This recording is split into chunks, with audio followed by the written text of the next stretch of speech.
I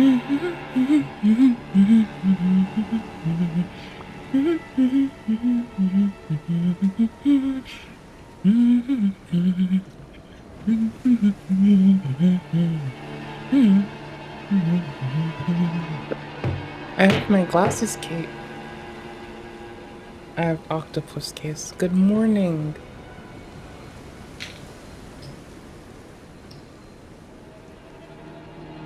So, Goobers, today I get to LARP as the underqualified Miss Frizzle of Souls. Thank you. That for me is gonna be fun. And I'm gonna do that. I'm waiting for the capture to get capturing. I have some popcorn. Oh shit, we're gonna react to.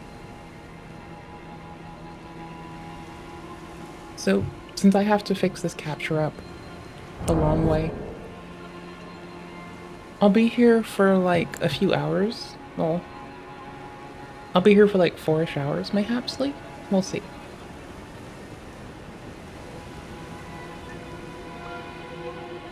I mean, I think she was qualified because she's basically a Time Lord, and I wouldn't fuck with her. She seems pretty legit. I wouldn't fuck with her, dude. She seems legit as fuck. I couldn't do it. I couldn't bear.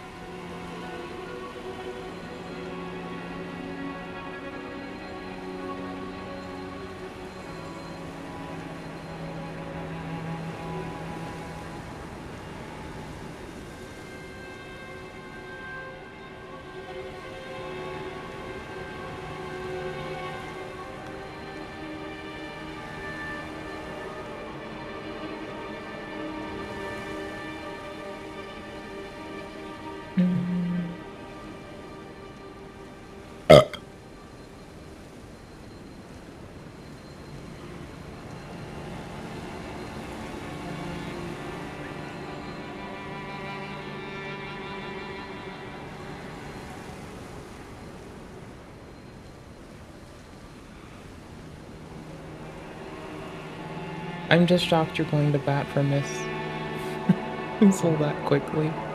That's legit. I can respect that.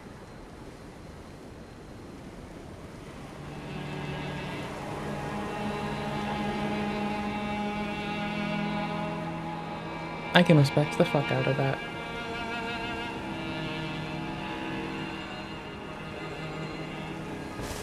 I thanks.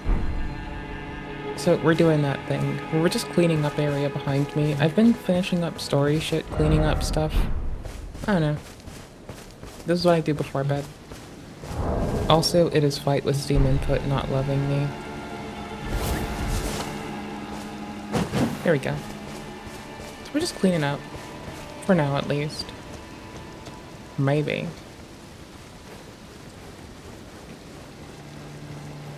Oh, I want to play Drova.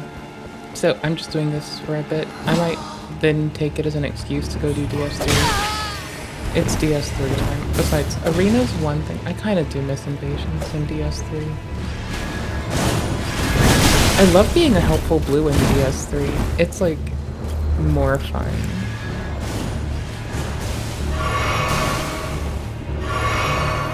It's just that in this Souls game, you can like jump easily. You can jump atop things very easily.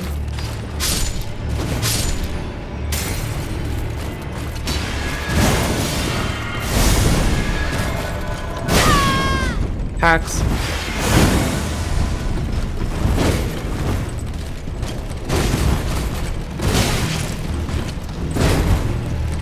Hacks. Hacks. H4X. Don't H4X me, bros. Weird. Oh, I know. There's a bloodstain.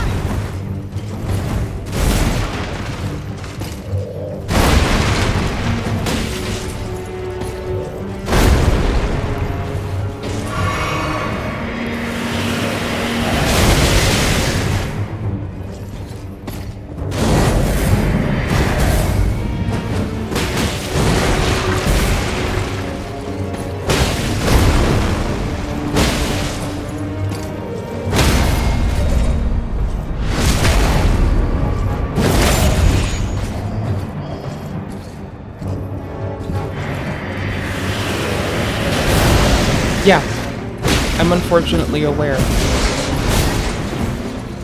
There's a reason I'm looking for volleys of 3.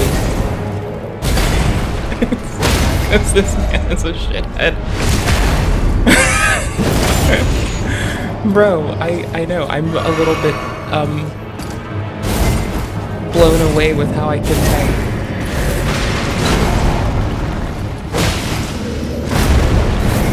Fuck! That would have been Jover.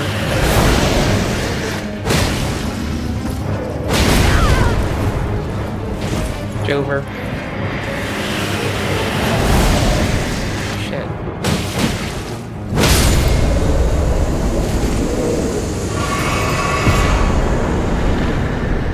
Would have been Jover. 3 times over would have been fucking Jover. Oh man, I know. Dude, I do not like that fight. I mean, I like that fight, but not... I like being able to fuck up. I don't have the memory for not fucking up sometimes. Yo, we can go pick up the level 1 run that I sat down on DS2. The level 1 run on that actually just feels easy. I'm gonna be honest. Yeah, I thought they were all the one. I thought they were all this dude and this was like, that was like invasion version of them. Like, Malentia. I just assumed it was some Malentia type shit, dude. Eek.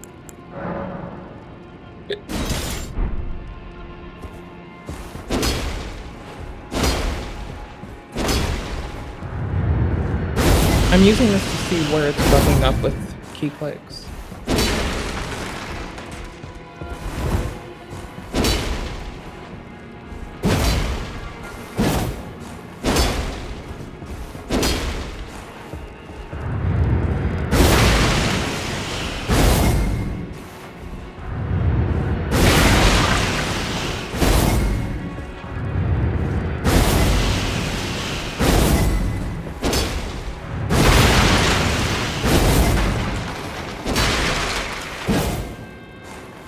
It is such a fucking diva. It is an absolute diva.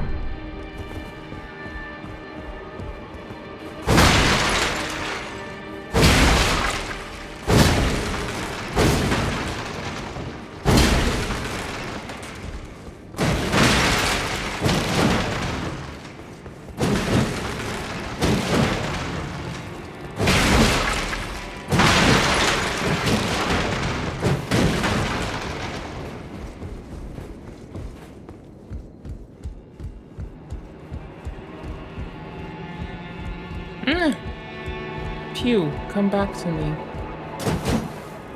Hey, get dickhead. What a fucking dick. I wanted that. I was playing with it. Wait, what?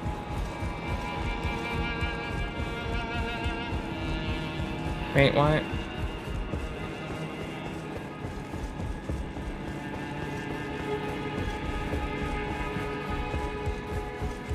Where does Patch's body go? Was I supposed to kill him? Fuck. I have the Tannis thing, but I already killed Tannis.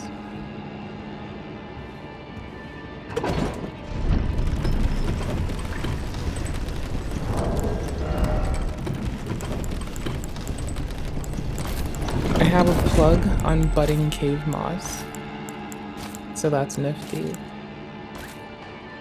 Pay no mind to how many turtlenecks I have.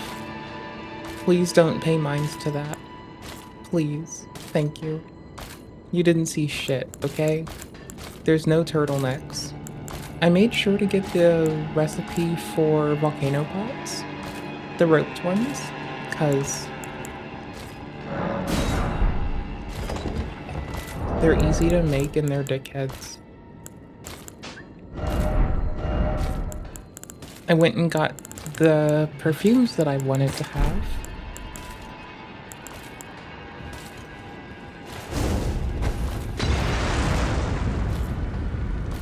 It stays there for a minute. It's handy. I like it.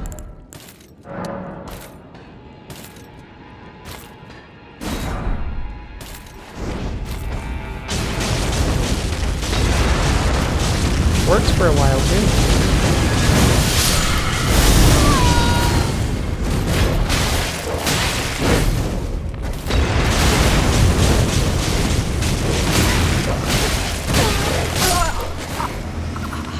Yep, just panic real pretty.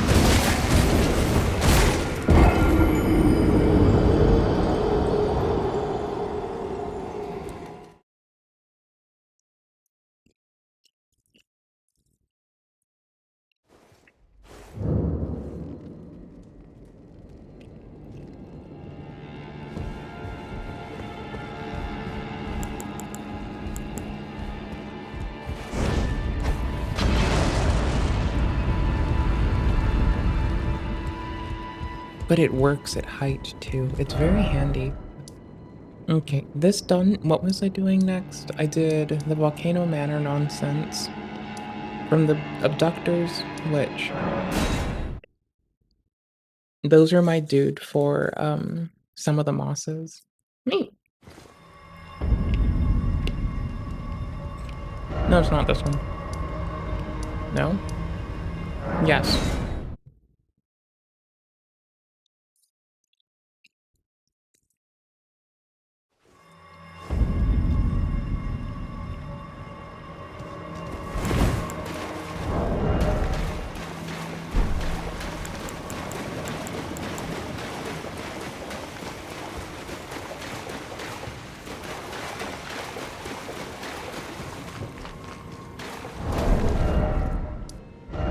The virgins are my farm for something. They're my farm for this. And Crystal Cave moss is in the Crystal Caves. In Leonia of the Lakes. So, I don't know. They're convenient. They're right the fuck there. They're handy as fuck. They're cozy and pleasant and easy to get. And I don't have to walk to the bonfire, which is not a grace. It's a warp. That's wild. That's fun. That's bananas. I did all of the Volcano Manor stuff. I want to see if War Master Shack person's there and if I can kill them for their armor.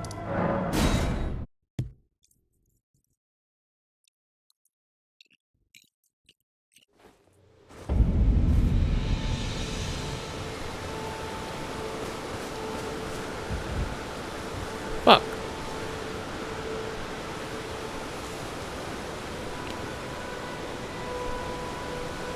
Should I have killed them for it? Maybe. There's always New Game Plus.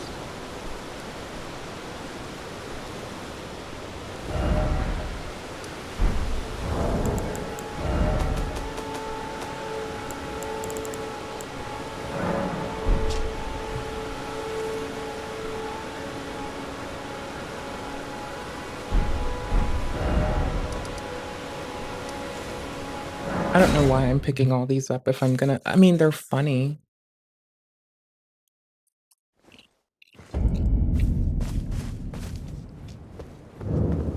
The fists outpower everything.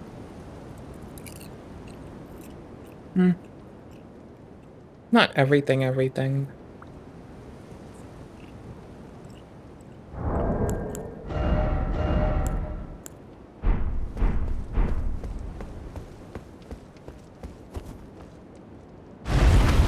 We have other options.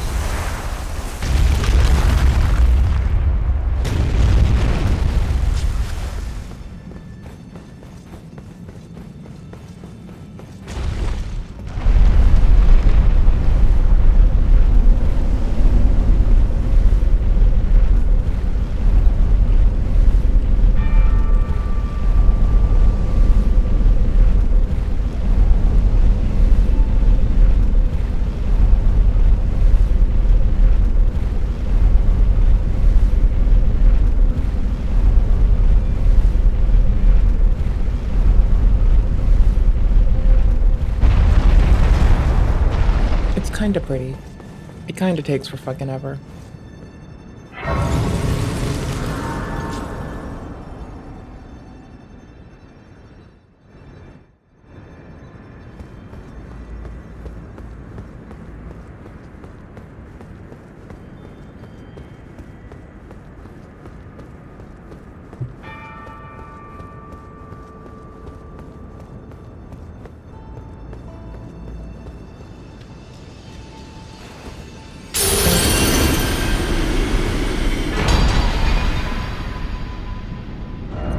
think that may have been making a throbby sound. Fuck if I know what causes that. Fuck if I fucking know. What's this shit do? It's easier to check it at Grace.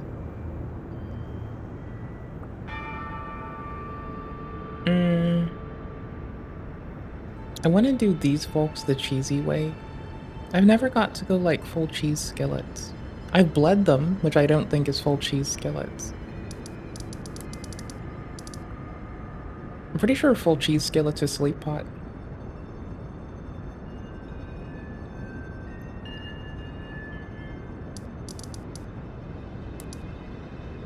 I have a lot of sleep items right now. Because thank you, more sleep items. I can't believe I didn't finish going north. What's wrong with me? There's a Grace in here. Why didn't I touch this? What's wrong with me? Not there. There's a Grace... over here? Or further uphill? I think maybe further up. I forgot. There's a Grace really close. I don't know why I didn't touch that. We have business to do here later. I'm finishing through this, and we're gonna pretend that we didn't go exploring. We're gonna pretend we know how to follow things linearly. And we're gonna go from there. Also, I'll probably level up before. I'm kind of done with, like, what happens at 4-6. Not done, but, like, there's more to do.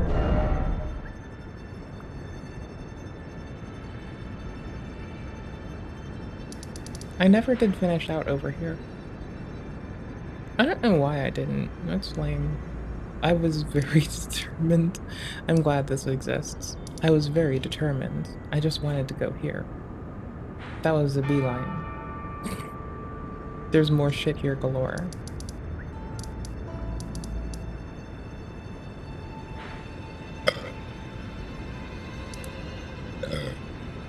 No, you. Isn't there something I want from, like... Oh no, I already did that. I don't remember what it was, though. There was something in a scarab over here.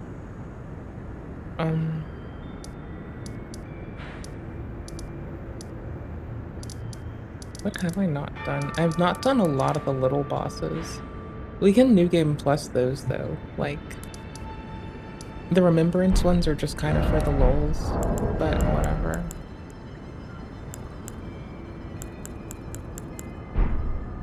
Kinda for the lulz. Ooh, I get to like throw my tanky health bar at these dudes in a minute. I do want to try to cheese these men. I never get to do that. I want to do that. It sounds very funny. Very, very fun. Where the fuck are the sleep pots? Wait, did they stop existing because I'm a piece of shit? Did I even have sleep pots on this character? I knew I had sleep grease. I don't think I unlocked sleep pots on this bastard. That's fucking lame. That's gross. Of any size. Wow. That's fucking nasty. Absolutely nasty. Just rancorous and gross.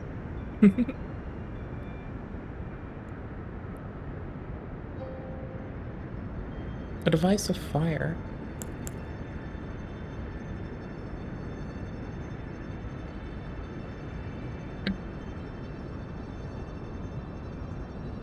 Warmth is my favorite fucking pyromancy.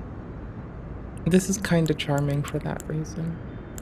I really need more fucking rope. Or string, rather. Need a lot more string. Yikes.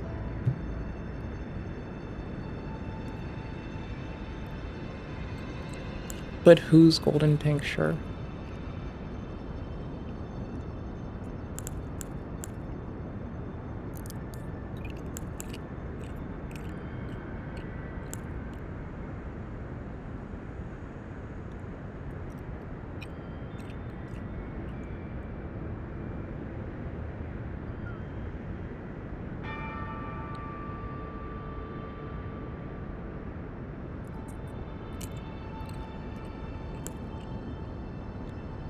Lame sauce. Well, we were getting cookbooks last time, so we're gonna finish that. Okay.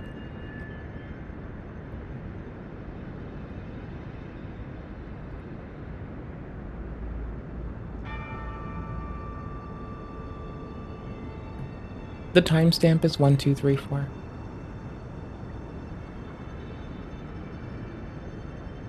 I know, right?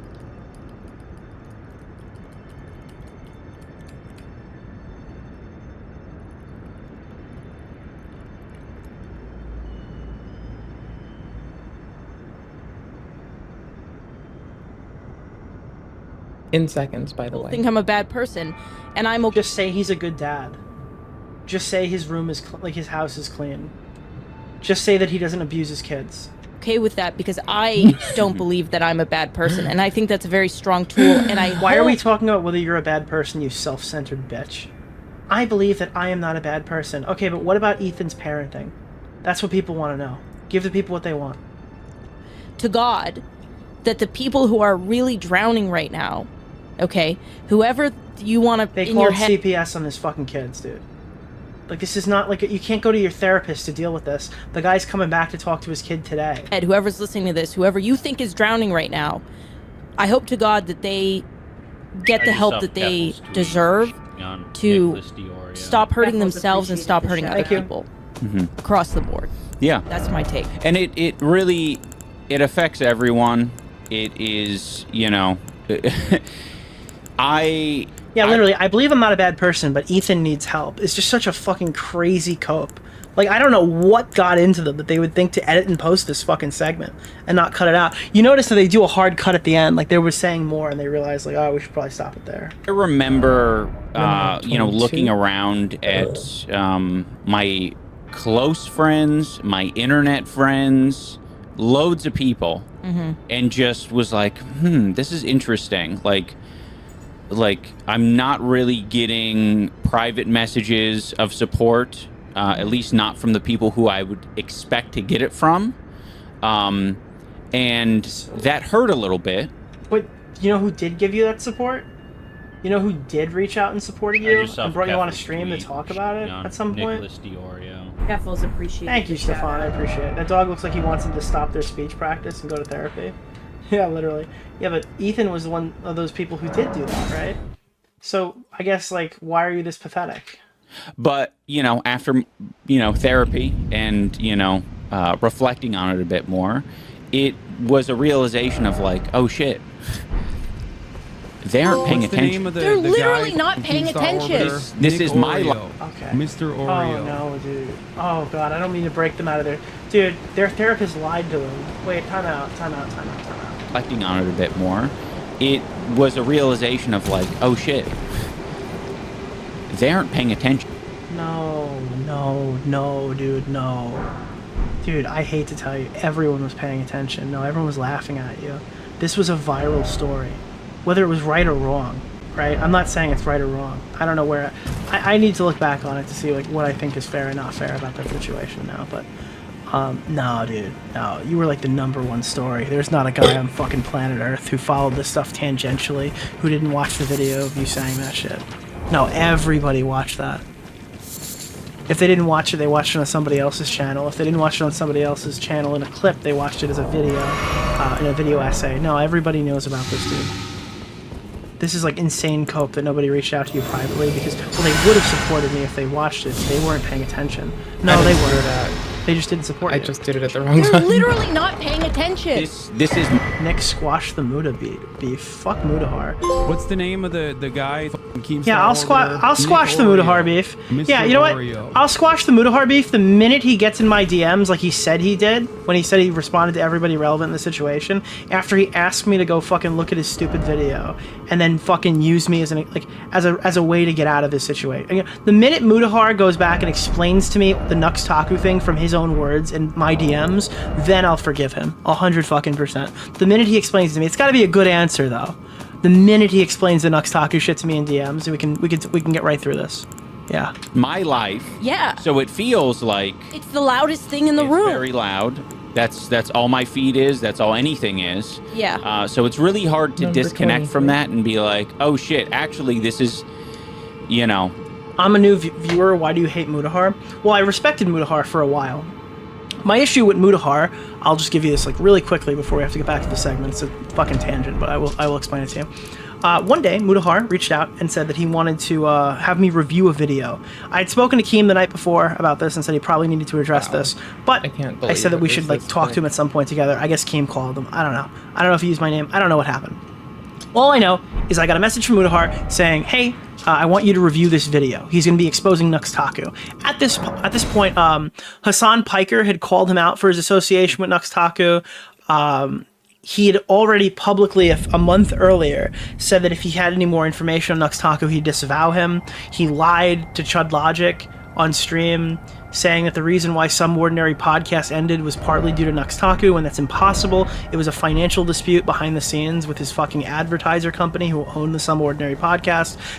And he also claims that he didn't do that to pander to chat. That's definitely not true. He absolutely did do that to pander to chat. That's my opinion, but I think it's pretty obvious that's what happened. Anyway, he finally goes and makes this Nuxtaku video, and then he's messaging me. I never I need leaked these swelling messages, but pop. he messages me like after he posted it too for a little while, telling me that like it's a necessary fight or whatever when he's fighting with all the Lolicon people. And then the next day, the video just goes down. Okay? And Nuxtaku's on stream saying that like a bunch of bad people pressured him to make it or something, naming Keemstar directly and I guess Hassan Piker and stuff. So I'm just kind of left in the dark on this one. I'm not really sure what happened. And he goes around and he's like, I've talked to everyone in this situation and it's been resolved. And I'm just kind of left here with my fucking like, I'm just standing here with like, what the fuck happened? He asked me to review a video. Your ankles and your fucking thumb. And then he posts the video.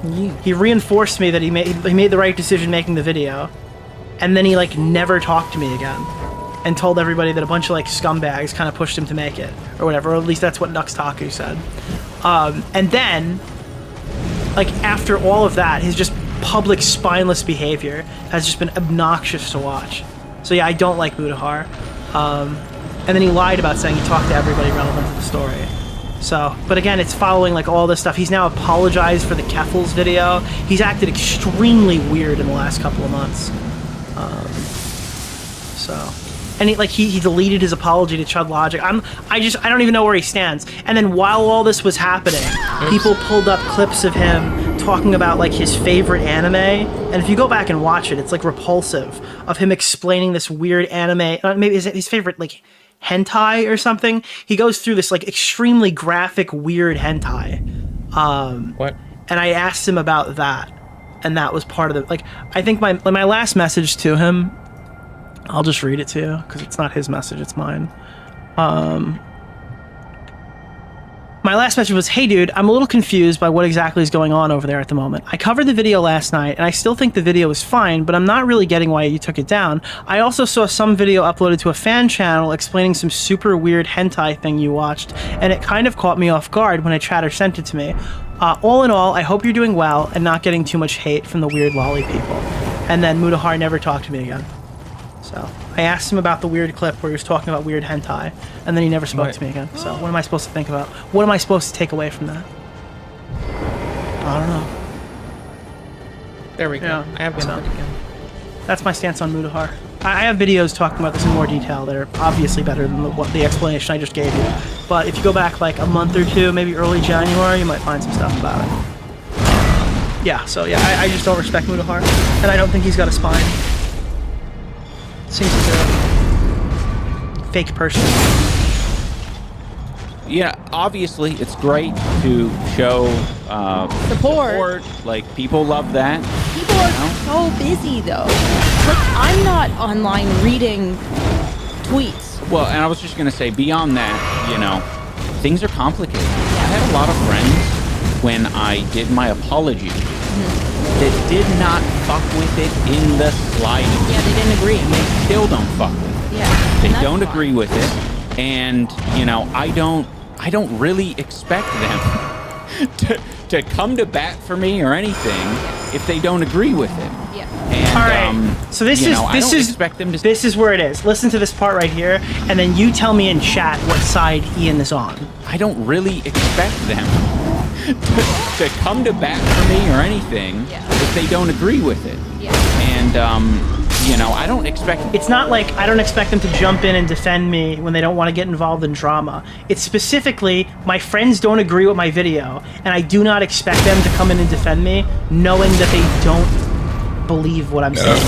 Them to speak up, period, on any of it. I appreciate that they don't. Yes. Because it just makes things more complicated. It's like, I appreciate that my friends who don't agree with me don't speak up on it because it would make the situation more complicated. That kind of sounds like a threat. Not like a kill you Adam McIntyre threat. But it sounds like, hey, we agree with Hassan Piker, so maybe you should stop asking us to talk about it. That's my takeaway. To come to bat for me or anything if they don't agree. They don't agree with it. And, I don't really expect them to come to bat for me or anything if they don't agree with it. That's not a wild And, I don't expect them to speak up, period, on any of it. I appreciate that they don't. Yeah. Because it just makes things more complicated. It's so obvious that they're on Hassan's side. It's actually like they think they're geniuses, like navigating this conversation, and anybody listening here comes away knowing that they're obviously on Hassan's side. Like, I can get a read from Like, they have obviously picked a side. There is no question on whose side they spoke about it. with like what you say or don't say. They're being too kind of broke me. That might change private relationships. That's sure, whatever. but that's life. Like, that's life. You know what I mean? Like, people go their separate ways all the time. Oh my god. Like, they would rather just burn the friendship to the ground than just say, Ethan's house isn't fucking dirty. What a fucking group of pieces of shit. What a piece of shit and groups. Again, like, the worst Those thing you can do gamers. is feed into Hi, it gamers. I'm a gamer too. How in you any doing? way. Yeah. What? It's super compelling because there is Just say calling CPS is bad. Like, even Hassan could say that. That was an edit in the video. Yeah, I don't know. this Slenderman. I kind of forgot about that. brain chemistry, this idea of like, I can make it go away.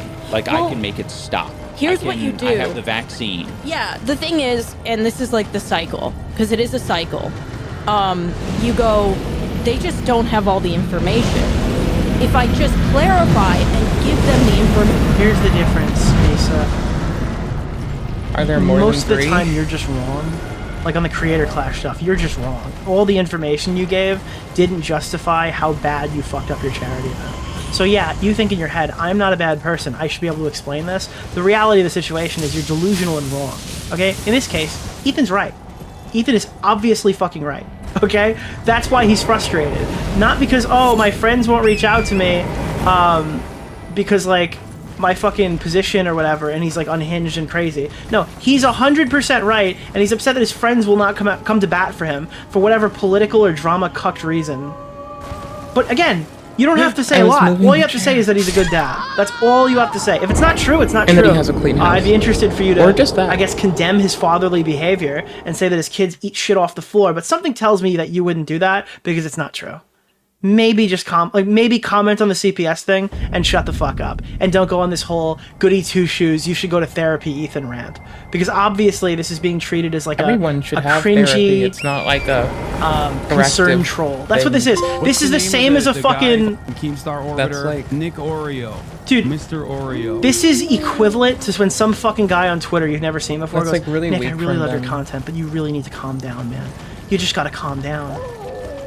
Come on, Nick. You're getting really animated here. It's clear that you care about this a lot, but you're acting fucking crazy, dude.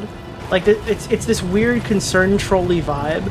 All you gotta say is he's a good dad. Just move on. Move it along. That's it. Nothing to here. Then they'll Nick, this isn't you. Bitch, I've never seen you before in my life. You've never watched my content. Suck my dick. like back off.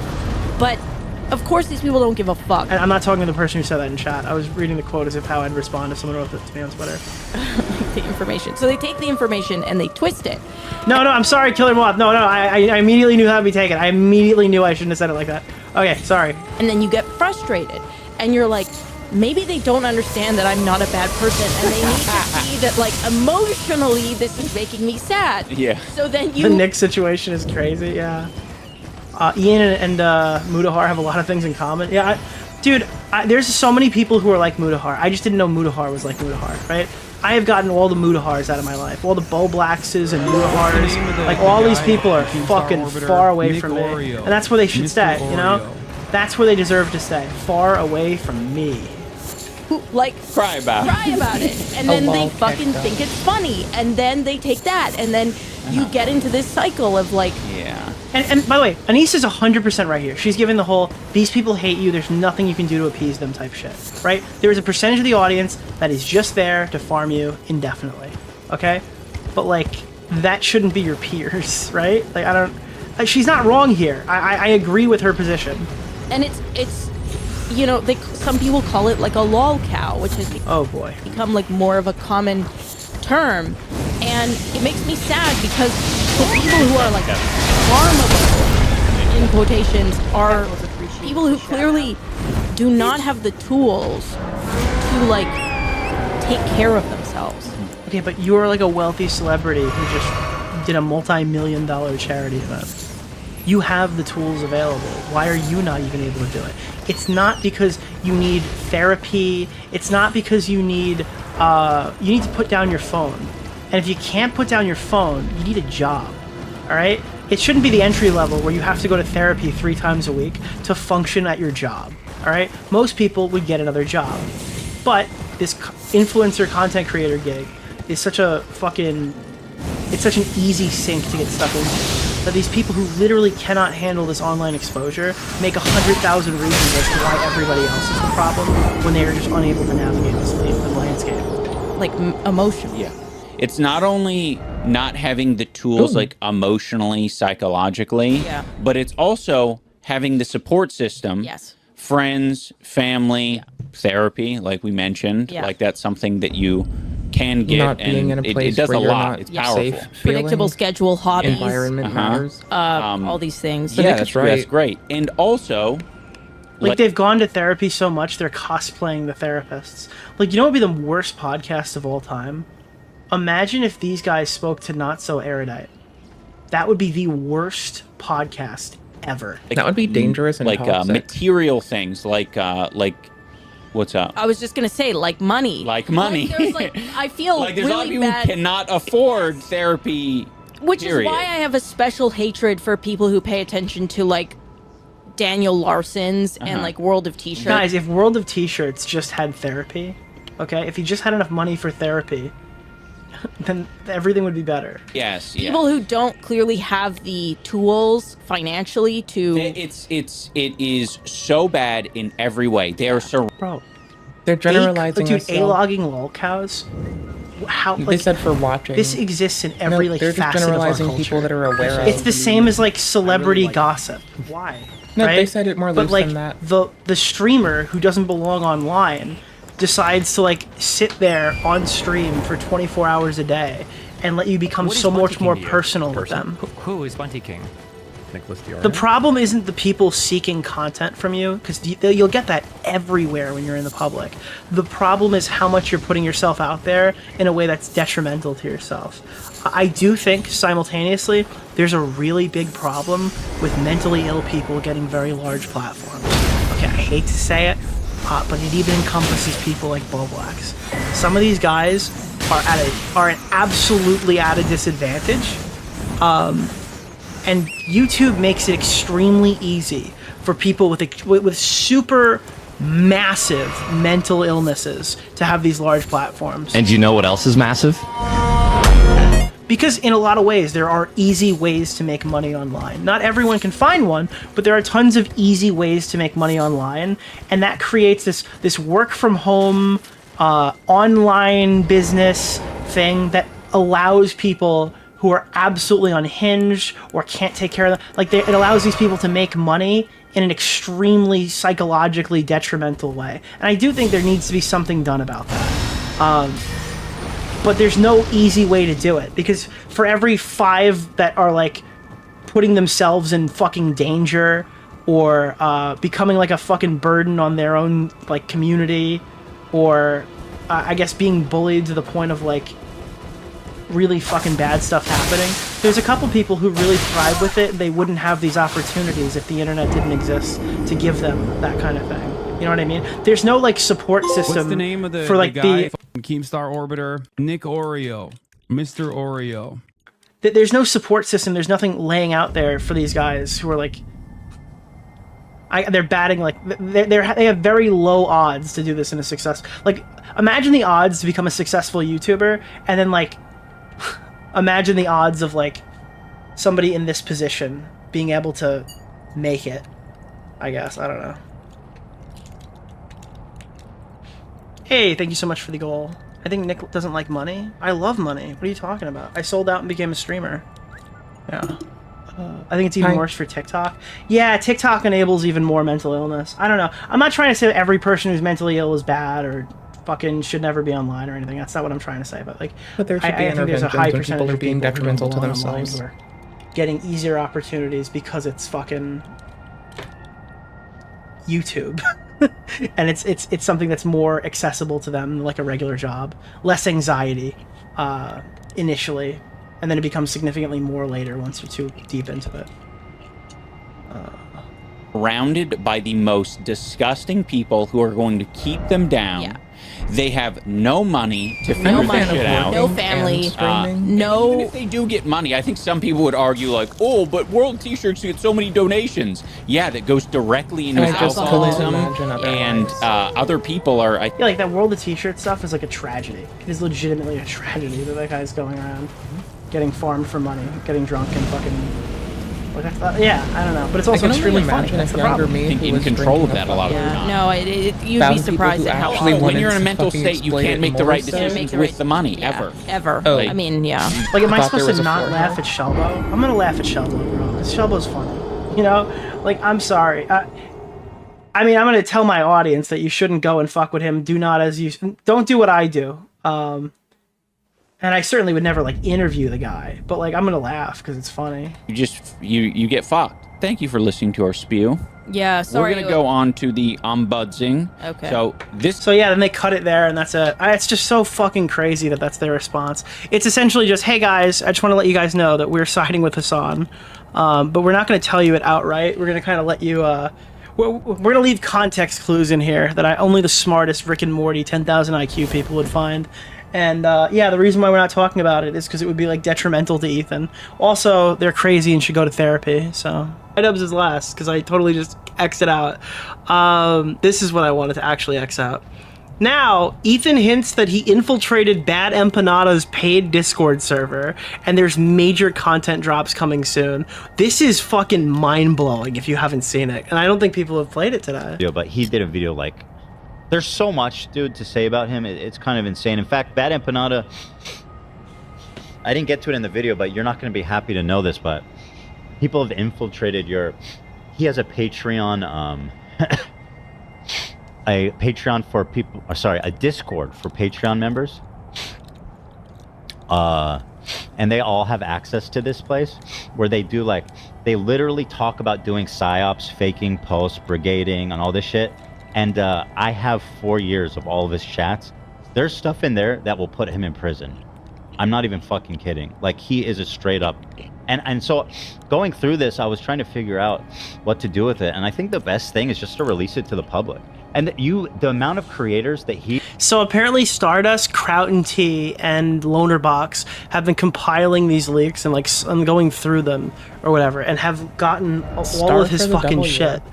And I cannot wait to read what this fucking guy has been doing in his stupid psyops. The gay ops, the real gay ops, yeah. He has a psyop Holy in there shit, this is gonna be awesome. that he's like participating in brigading, like clandestine operations to fucking ruin these people, to just terrorize these people is staggering. I think if I just release it to the public, people will just, every community should look through that and just see the fucking depths of evil that this guy is. Because this guy's been going on a victory tour since October 7th. He's getting promoted by everybody. He's getting promoted by Denims, from Brogan, from Mike from PA, from Denims. Hassan has been watching him religiously. But Ethan says he's so glad that he made a video addressing denims because she's a horrible, disgusting person. That's not super relevant. But yeah, the big takeaway is that there's apparently a huge leak about the drop of like years worth of bad empanada psyop messages. So I'll be looking forward to covering that as soon as those drop. Hassan and okay, this is the one that I really didn't want to cover because it's a huge waste of my time to talk about this. But Mutahar tweeted, I've got to, I get watching other people's videos is all you're really good at, but try vetting out slander before promoting Hassan Piker. I have never defended or backed the Israeli genocide on innocent God. So this is referencing Noah Samson's new video. And then Hassan says, in your only video on Gaza, on Nicholas Diorio. you admit to not knowing a lot about politics, then you try to cover Israel-Palestine as drama slop for a centrist audience. Then you defend Asmongold for inferior cultures and genocide comments. Then you attack pro-Palestinian voices. So I guess you just wanted the ad revenue then. And then obviously Mutahar responds back by saying, yes, I do admit to not being an expert on the topic. Of course he does. I didn't cover it as drama, since it's not one. It's a serious situation with dead people and attacks happening every day. I just don't downplay rapes and sugarcoat violent organizations like you. Also, I didn't defend Asmongold in the video. So then Hassan pulled this up, and this is fucking brutal. Muda is a particularly insane case because he's a victim of the same right-wing mobs he often farms in his videos. He literally left Twitter because of the vicious racism. Here he is back again, only to farm more. Motherfucker, you went on Hajj? They hate you more than they hate me. Wow. Okay. What the fuck? And then Muda responded back by saying, also, one final word on this whole thing. I don't understand why you bring up my Hajj while being the most Muslim cosplayer I've ever seen. I've made tons of videos criticizing right-wing stupidity. Who's claiming I want to be loved by neo-Nazis? I don't want to be liked by your kind either. And then Hassan responded again, we are 1 year into a genocide here, and this was your only video on the topic. It downplayed and ran defense for Asmon's take, while the bulk of your commentary revolved around how evil the pro-Palestinian streamers from the clips you compiled off Snark Reddits were. 990,000 views, though. And then Muda clapped back once again by saying, it's almost as if the bulk of the commentary matched what the video is titled and centered around.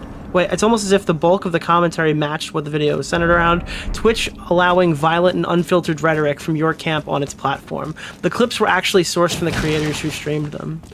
And I believe that's probably the end of this interaction or whatever. Here's the deal, though. I don't really see much stock in defending Mutahar or engaging with any of his talking points or saying, hey, you're right here or he's right there. Because Mutahar is going to probably apologize for every single thing he said here in like 48 hours. It's like a total waste of my time to really invest myself into this discourse or even like give a position because he's probably going to be sucking Hassan dick and licking his balls by the end of the week. So, I mean, it really doesn't mean anything to me. I guess, like, from a surface level perspective, I think Hassan probably had the hardest shot here. This is probably true. I think Mutahar is a vicious panderer, and he wants to be liked by everyone. So when he says he doesn't want to be liked by Nazis, I think he realizes that Nazis are viewers too, and they're gonna write mean words in his comment section. So he's just trying not to offend fucking anybody. This is the guy who's too much of a coward to make jokes about Elon Musk because he was worried his comment section would be too mean to him. So I mean, I don't know. Who knows? But for the most part, yeah, I agree with most of the stuff he's saying here. I think obviously the shots on Hassan are pretty fine. I think they're good. They're correct. This is like what really ticks me off though. Is like in this whole thing, it's like, hey, they're covering drama slop. They're covering it as drama slop, and then you scroll down to the one video that he made, I guess, engaging with the genocide or whatever, and it's like, now you need to talk about it more. Okay, this is like the most frustrating part for me because they want these gaming YouTubers to talk about Israel and Palestine, but they're actually super fucked, all right? The reason why they want these gamers to talk about this stuff is because they want them to do a bad job so they have more money coming in and they can talk about it more. It's not a conspiracy. This is literally why they want us to do it. They're asking gaming YouTubers, drama YouTubers, people who don't know anything about foreign politics to discuss these types of situations so they have like case in point examples to fucking make videos on their streams so they can keep talking about it, but they also get to put Asmongold in the title, like, so they can reach a larger audience. That's why they want this. They don't want Mutahar to fucking... If Mutahar organized a charity event and got all the things right, that's a fucking plus. But at the very minimum, you're gonna get some guy who's got no idea what he's talking about explaining fucking deep, complex politics, geopolitics in a fucking Middle Eastern country that they're never going to go to, that they know nothing about, that they've learned most of the information from random tweets associated with it on Twitter. Okay, they've never spent more than 5 minutes Googling anything to do with Israel-Palestine, but they need to go on their platform and make a video about it. This whole Creators for Palestine thing was cringe. They're just fucking pushing people into talking about stuff that they're not educated in.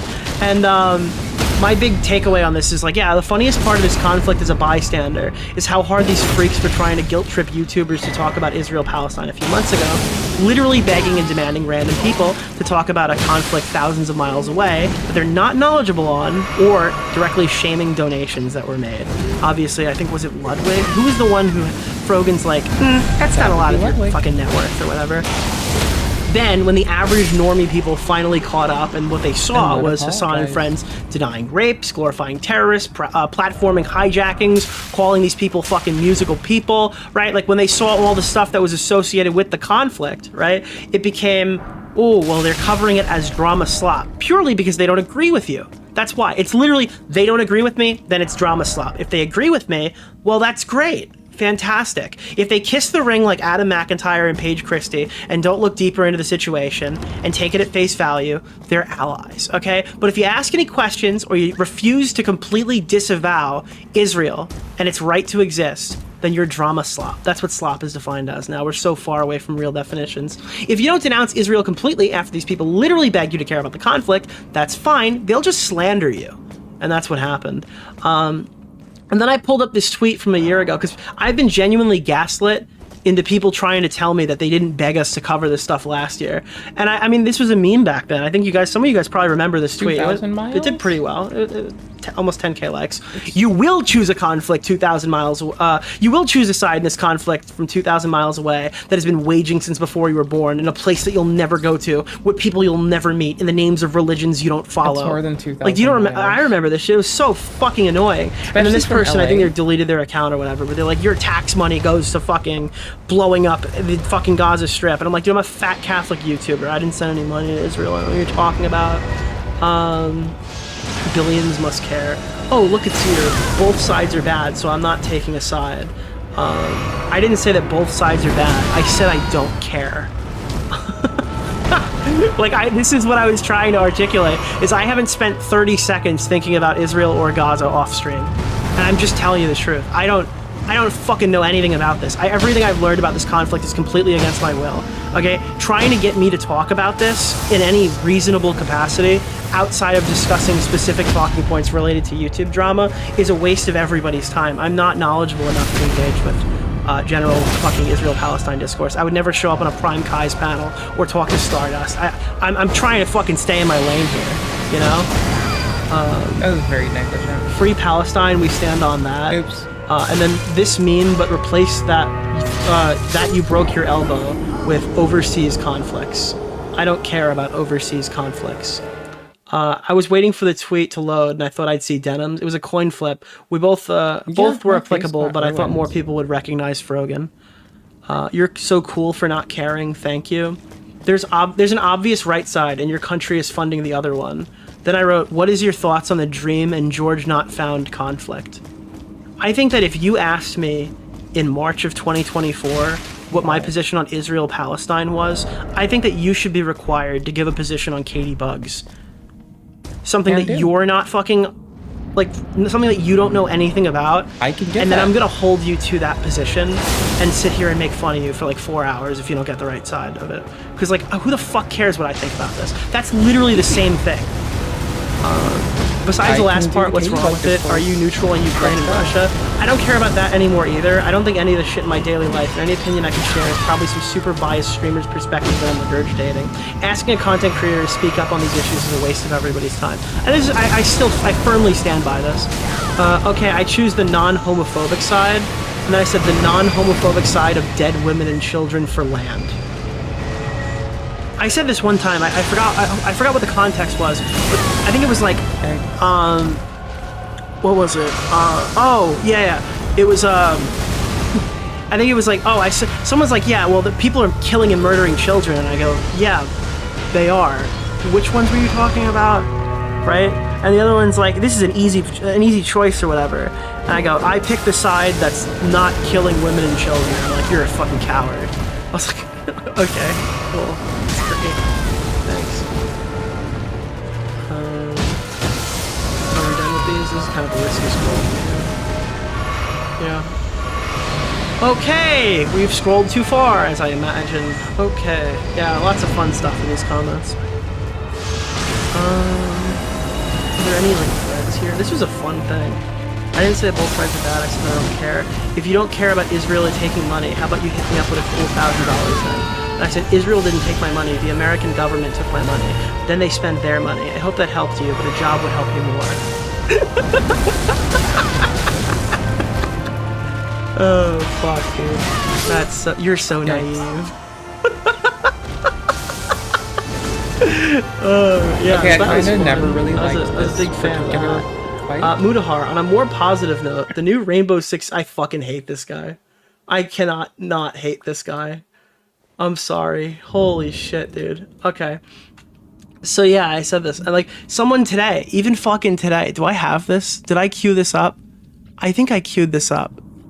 Maybe I didn't. If I didn't, I'm gonna go get it. I'm just so fucking sick and tired of people on Twitter telling me that I have to fucking care about something. That's just, I just don't. I'm getting the rest of the like, I things. care about it in the sense that, like, I obviously don't want human life to be fucking extinguished in a land dispute across the fucking country. And across the fucking planet. I absolutely do. But, like, the inner working bits and pieces, I'm not sitting here for fucking 5 hours a day listening to, like, streamers tell me which side to fucking appease, or God forbid reading articles and doing my own research, bro. I'm trying to figure out the next story for the drama. That's what I'm interested in. That's what I signed up to talk about. I didn't sign to talk up about fucking geopolitical issues. Sorry. Where is this fucking comment? I need to go. I'm going out of my way to find this for you because I just need to really like capstone this point. Here. Someone quote tweeted me today. And I need to highlight their shit because I think they... Oh, I can't even do this. You know why? They locked their entire account when I tweeted them back. They didn't even block me. They locked their entire fucking account. It was the same shit that you saw in all the other ones, right? It was like, this guy's a fucking coward. He's not gonna... he won't pick a side when fucking children and women are dying or something. And I just wrote back, fuck you. And it scared them so much they locked their entire account. They literally took the whole account down. Like, you can't even engage with them. Sorry, I was yeah. I literally bullied that guy into fucking taking his whole Twitter down. He was fucking women. All right. Yeah. So that with Mudahar, risky move to defend anybody who's gonna 180 on anything. Live and learn. Defended or quote backed the Israeli genocide on innocent Gazans. Oh, they thought it was a threat. Yeah, they thought I was telling them to disappear. Will I ever? To which yeah, they reinforced their account. Hassan responded, in your only video on Gaza, you admit to not knowing about politics. First of all, there's two things right off the bat that, like, every YouTuber... Yeah, Hutch doesn't know he's wasting his time, that this guy's gonna apologize in like 3 days. But yeah, this was the major takeaway I had. It's just so frustrating. And then this was another one. To H3H3 Productions and his fans. I'm sorry. You're in the middle of a drama cycle. You're in the middle of a drama cycle. Hate that some people called CPS on you for no reason. But get your fans out of my mentions and my DMs before I turn you into a song. FD. Who the fuck is that guy? Like, this guy's... Who the fuck is this guy, dude? Why the fuck... Who... FD signifier, bro. You are not in this situation. You are not in this story. What the fuck are you talking? You're making a threat? Yo, keep my fucking fans out your fucking DM. Like, okay, dude. Like, what's going on here? And then I saw this on H3H3 today, and it's like, who are you? And then it's a tweet, and he's like, okay. And then they go back to talk. Like, this guy's not even involved. Like, what is wrong with you people? All these guys want a piece of the pie. Oh, and then this one was great today. Full updated list of sex criminals, MAGAs and Nazi pedo supporters of Ethan Klein. So this is the roster of official child rapist predators. Let me see if can we get some music here. Oh, I know what I want. I haven't done music on one of these bits. Why is Asmin Diorio? Tim Pool took money from Russia, so that's already A no copyright. lazy. Yes. There's like the whole Tim Pool Russian collusion thing we can giggle at.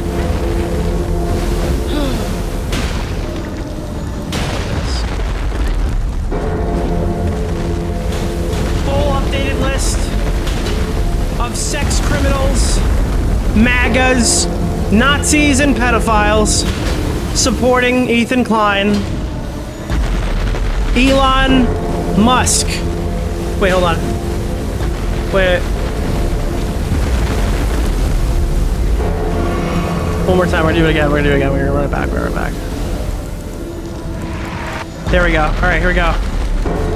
Start from the top. This is the full updated list of sex criminals, MAGAs, Nazis, and pedophiles, all supporting Ethan Klein. Elon Musk. Thank you. Thank you for your contributions. Thank you. Up next, Daniel Keemstar. Thank you. Yes, your wife is quite young, but very legal. Very legal. Sneeko, come on down. Hey, that man actually talks about children now. Okay, thank you, Sneeko. I appreciate you. Daniel Silva, get out of here. I hear you've killed your friend during your drunk driving incident. I don't know who you are, but you've been an asset to the cause. Asmongold, I heard you cleaned your room, big guy. You're coming a long way. Thank you, Asmongold. I appreciate your shout out. I agree with 10% of what you say. Destiny, thank you. Yes, this is implied consent. This is implied consent right now. Yes. Yup. Thank you. Joey Salads. I remember the time you first put your penis in that hot dog. Yup. Joey fucking Salads. Almost as interesting as the time the quartering. Jeremy. Yes, there he is. Jeremy the quartering. He peed in his basement one time. He's been an asset to the cause. Jeremy the quartering. Thank you. Almost as cool as the time your friend Tim Pool took that money from Russia. Yes, Tim Pool. Can we get a round of applause for Tim Pool? Thank you. Tim Pool, the beanie man himself. Bald and proud, Tim Pool. Up next, Ian Miles Chung. I remember when you killed that dog with that flashbang grenade. Swatter in chief, Ian Miles Chung, ladies and gentlemen. There we go. Up next, we've got Libs of TikTok. The only time someone got doxxed that I didn't even really blink an eye at. The one time where Taylor Lorenz is in a controversy and I don't know which side I'm gonna pick. Oh, wow. Okay. Nelk Boys. The Nelk Boys. I don't even know how they're involved in this. The Nelk Boys. There we go. The Nelk Boys are here too. Drew Pavlo. I've never heard of you, but you've been an asset to the cause. Thank you. Oh, we got Dan Saltman. Dan Saltman, the non-approved Jew. The non-approved Jew, Dan Saltman, Mr. Litigation. Mr. Litigation, hello. All right, next up we've got, oh, Steiny. Thank you, Steiny. I think, isn't that the guy who calls into the show every so often? There we go. Steiny, thank you. All right.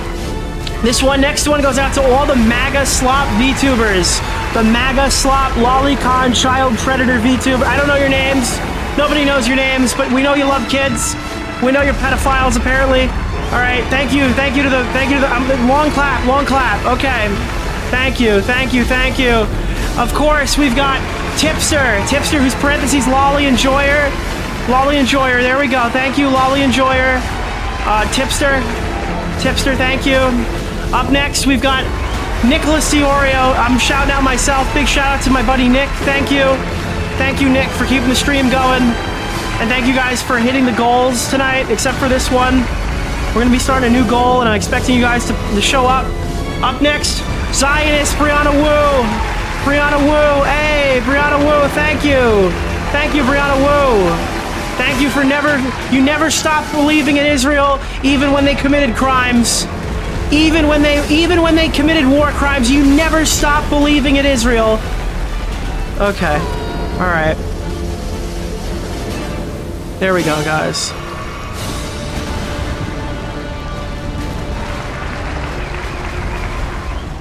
All right, we found the Ethan Klein supporters. Notice that none of these are like Ethan's friends. They're all like the worst people possible, and then me. Am I one of the baddies? There's more? Oh yeah, there is more. I'm sorry. Yeah, there was a second list. This guy's got many things and a job isn't one of them. Holy shit, dude. Then Actually, someone wrote me to go, list which one are you? And I wrote back, that one. Zionist. It is not helping. I didn't understand the assignment. Which one are you, Nick? I'm that one.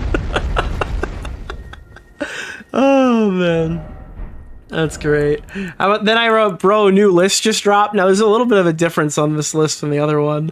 Let me just pull this away. I gotta bring this into the screen. Okay, so this is the new updated list. So this one's got Elon Musk, Keemstar Sneeko, Silva, Asmongold, Joey Salads, The Quartering, Tim Pool, Ian Miles Chuck, Libs of TikTok, Nelk Boys, Drew Pavlo, Dan Solomon, Tiny, Maga Slop, Nick Giorgio. And now they've added, yes, Papa Gut, Chud Logic, and Sensitive Society. There they are. Yeah, these are the ones. They don't get music because they're on the B team list. They're on the secondary list. And then they added Teddy Sagi. He's a Zionist millionaire who sponsored the nuke. Then we've got Jonathan Greenblatt, the head of the ADL. So the head of the ADL has been added. And then Richie Torres. Then we've got centrist slop tubers.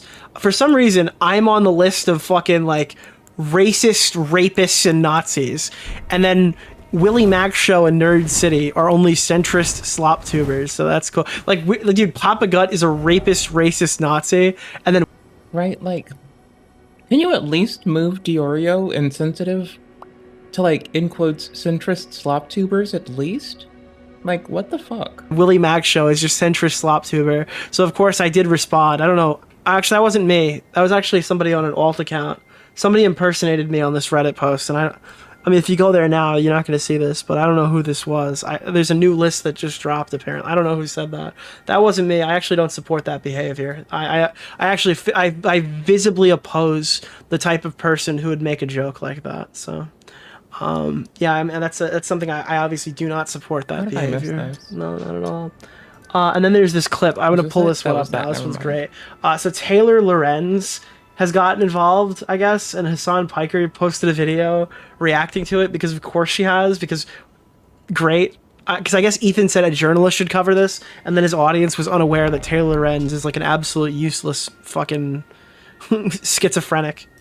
Is one of the, if not the best. Yeah, that was actually my autistic 12-year-old cousin that posted on my account, if that was my account. That wasn't me. That's John Swan coded. Tweet on Nicholas Diorio. Keffels appreciated the shout out. Did she? Did she appreciate the shout out? Internet culture reporter out there. Oh no, that sentence is awful. Wait, we gotta go back. Taylor is one of the, if not the best internet culture reporter out there. I feel like these guys are trolling, right? Like, there's no human being on planet Earth who thinks that Taylor Lorenz is one of the best internet culture. Like, that's just not true. That's just absolutely not fucking true. I don't care to sound. Always good to open with a joke. Yeah, literally. What the fuck is this? Oh, this was the last thing I wanted to show. We got a accidental attack on wee woo friend of the show Taylor Lorenz. Today, some H3H3 or Ethan Klein affiliated subreddit posted about me and was like, Taylor Lorenz comes out against Ethan Klein, da da da da. I have been getting a non-stop barrage of hate messages, emails, texts, like everything. And keep in mind, Taylor Lorenz is like a notable liar. So that's just another thing. She does this all the time. Everybody's harassing her. The whole internet's harassing her. Anybody making fun of her is like fucking like committing crimes against her or something. That's kind of her jam. Ever since that happened. So I just thought I would hop on here. I feel like Keemstar doing like a video message, but I have nothing to do with this drama. You guys, I have absolutely nothing to do with this drama. I can't even... Hassan is a true scumbag along with his fan base. Well, if you say so. Is this the stream? What? What did he just say? Is this the what? The what? Well, if you say so. Is this the stream? Dude, there's only one word that could have been. I just saw Pepper on Nicholas Diorio. This is why I don't ban these mother. Okay, mods, you clip them. You end up clipping their wings. Okay, when you clap them ahead of time, you end up clapping them before they can say the funniest shit, dude. He's like, "Is this the stream?" Dude, you cannot stop me from thinking he said neighbor. Like a hard neighbor. That's such a funny way to approach this. Like, imagine. Yeah, dude. This is why you need to like include a little bit of the slur. It'll never get you tripped for demonetization, and it won't make you think he's saying neighbor stream. Idiot. No, that's down the street. That's next door. You knocked on the. Would you say that it's a different neighborhood? Like, I'm sorry. Like, I don't know. I literally don't know what he was trying to say here. Wrong door, friend. Oh, shit. You'll get him next time, though. Don't worry. All right, let's keep. I can explain how not tapped into this drama I am. I'm so busy writing about other things. I've been following it tangentially, and I did share a meme that I thought was funny that was basically like, you know, kind of making fun of Ethan seeing Hassan everywhere. It was a meme. Oh, okay. So wait. All right. So out of nowhere, like you were attacked, right? But then she explains the reason why people are saying she picked a side on Reddit is because she literally made a meme about Ethan Klein being psychotic and seeing Hassan Piker everywhere he goes. Or did she make it or like it? What? It's basically like, you know, following it tangentially, and I did share a meme that I thought was... Okay, so she shared a meme of somebody directly insulting Ethan and then didn't know why people started talking about it. This is why all of these people should never be in front of an audience. Like, how does a journalist not realize that sharing something in the middle of a heated conflict might be you making a statement, whether you intended to or not? Like, you kind of have to know that you can't do that if you want to sit here and pretend that you're like some innocent victim when people start asking your opinion, right? Like, if you claim that anybody who wants to know what you have to say is harassing you, you really can't like initiate the conflict and play victim. There's a whole lot of cry bullies in this story. Funny that was basically like, you know, kind of make... Well, of course she realizes. Well, I mean, I don't think her audience realizes. I don't know who her audience is. Who the fuck funds her? I found out recently, I don't know if you know this, Taylor Lorenz doesn't write for the Post? Was it Washington Post? They investigated her, and apparently there was a mutual parting of ways. So I did not know. So basically, like, I believe that means she was fired, but I guess on paper that's not what happened. I was unaware this happened. Making fun of Ethan seeing Hassan everywhere. It was a meme like, oh, Ethan seeing Hassan. So I took a shot at Ethan, and then the fans responded, and then I'm gonna like pretend that's not what happened, I guess. On in his carpet, because at least on my timeline, all I've seen for 9 months is Hassan posting about Ethan, and so I just was like, oh yeah, he really can't shut up about him. He really talks. She meant Ethan posting about Hassan, not Hassan posting about Ethan. About him all the time. Hassan, you talk about Ethan every day. You were saying like you couldn't cover this because it was an ongoing genocide, and I think you've literally spoken about Ethan Klein every single day on stream. You've spent hours watching people watch Ethan Klein. You're not getting to pretend you're above this. Not taking some sort of like stand. That said, you know, I have seen obviously what Ethan is dealing with the Snark subreddits. I've written extensively about Snark subreddits. This is a topic that I cover a lot. I wrote about it a lot in my book. I've interviewed influencers that have sued to get their Snark subreddits taken down. I've written a lot about the company's policies around these things. So, but I'm not going to cover this one because, yeah,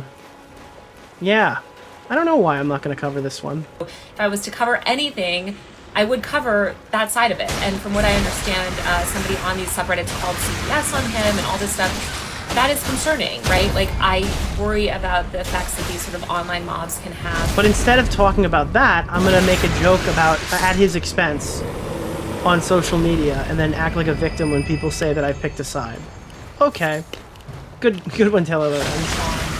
People's real life, and when children are involved, that's concerning. That said, I'm not writing about it right now. I haven't really been super up on it. If there's things that you think I should know, please send them to me. I would love to be up to date on the situation. If I made a comment that was, you know... I think she meant what she said. You know, obviously she did, but now she's backpedaling because she realizes, holy shit, I probably shouldn't have said that because I did not want this heat, and she's extremely stupid, and she can't handle her fucking internet privileges. Looking at I'm looking at this stupid ass. Sorry. I'm looking at my stupid ass community post on the side. Haas carpet is real, and I'm tired of pretending we don't see it. Here's a handy guy for seeing the truth. Stay I swear to God, I can see Hassan in my carpet. Ethan Klein. What is happening right now? Do they... Who clipped this? Niche joke. The fact that this has 37,000 likes means that this is not... I'm sorry, wait, I was wrong. 37,000 likes. Holy shit, dude. And What is side of the this? house. Holy this is 30... Okay, so somebody put up a picture of a carpet saying it looks like Hassan Piker is in my carpet, and then someone tweeted fucking Ethan Klein POV, meaning that he sees him everywhere. So that's the tweet. 37,000 likes. Who finds this funny? I actually did chuckle at that. I will say I did chuckle when I saw that. Swear to God, I can see I thought it Hassan was in my kinda carpet. fucking funny. Ethan Klein POV. How the does this have 37,000 likes? Oh my God. I find the reaction Oh, hilarious. Because all the lefty people on Twitter bought their shit. That's why. my God. This is supposed to be like a... Dude, how the fuck does Keffel's tweet have 10,000 likes? Because she bought it. That's why. incredibly niche joke. The fact Sounds that about this right. has 37,000 likes means that this is not a niche joke at all. Like, everyone is aware of the delusions. Taylor Lorenz posted it on Instagram. I'm moots with Simon. They're freaking out about. Hassan, like, wants to have my laugh so bad that he fakes it. That's what I'm... Because, like, it's just so obviously not real. Like, that's not him laughing. It's like Sounds when about right. the Let's Player screams at the horror game. That's funny. Wait, I don't see It's it. like when I say I Jeez don't Louise see at it a jump either. scare. I think it's just like there's like a little bit of a pattern here. But I wanna this play means Spooky's broken jump scare mansion contained, again. and he thinks people are on his side. I don't think he thinks people are on his side. Can I get a Hassan laughing soundboard button? I honestly don't think we should put that in, because on the off chance that it plays, I think that people leave my stream. It is really not very audibly good. I think he also secretly recognizes that the people that are on his side are people that he shit on for most of his career, and that probably hurts his feelings even more. That's why he actively lashes out against like people who are not sufficient. I might be on crack, because I honestly didn't know you could buy likes on Twitter. Well, you can promote tweets on Twitter, but no, I'm talking about using third-party sites to, like, bot engagement. This is, like, an extremely common tactic that these people have used for years. But more so now. Like, you'll see stuff where, like... I think I saw a tweet recently where the reply had 30 likes, and the guy quoted him and said, seems like you forgot to bot this one, and then it got, like, 10,000 likes. Pro Ethan. Yeah, he recognizes that. Yeah, Keffel's literally botted to ratio people. She was not that notable, and it became very obvious that wasn't the case. His mania is something that most people are trying to avoid. If he has such firmly held convictions and is armed to the gills with knowledge on this issue, he shouldn't cowardly run away from debating me on this matter. It's very odd. He just wanted you to watch that he his does. video. It's for, very, very odd. He should have an so open he and didn't shut have to bring case. you up to And yet, speed. you know, the instead he litany just of keeps concern. stubbing his toe and being like, But Hassan whatever. is responsible for this. Ignorant or something. It's really just because I haven't been paying attention. That It's just so fucking pathetic to watch him sit here and do the same routine over and over and over again. Hey guys, I'm not the pussy, you're the pussy. I'm not the pussy who won't watch the video. He's the pussy who won't debate me, right? Let me just reframe this a little bit more. Eventually it might fucking take. Yeah, no, I'm actually the badass. I wanna fucking pin him on a debate on my stream instead of just, you know, watch the video and show the audience his talking points, because I'm fucking terrified of them seeing it. much. Everybody knows where I stand on Israel and Palestine. Obviously, I think what Israel is committing is. I don't think it's my. I mean, she literally privately said the truth about Joe Biden, and then a bunch of narcs in the media outed her and made a whole ordeal about it. And in the process, I guess like it actually was beneficial for her overall, because like she left Washington Post, but the reality is like Washington Post fell apart shortly after, and there are still Oh yeah, obviously Washington Post was like surviving because of Taylor Lorenz's awesome journalism. Yeah, that's probably what happened there. wonderful journalists out there, obviously, that work at Washington Post, many of which I love and admire their work. But, you know, Taylor is one of the, if not the best, internet culture reporter out there. I'm gonna throw this out there, and I've said this before, but I'm gonna say it again was in front garbage. of whoever's watching. And I mushmouth a lot. You know how Taylor Lorenz has had COVID for like 5 years? And she's like constantly talking about long COVID and complaining about people aren't wearing masks in like She never current wears day a in certain mask. situations. I don't know if she's done that recently, but she's done it for a while, like way after COVID, right?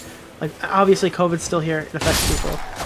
Obviously not the way that it did in 2019, 2020, and 2021, but it is still a disease that you can absolutely get, and it can be a huge pain in the ass for people who are in the economy. I understand. Okay.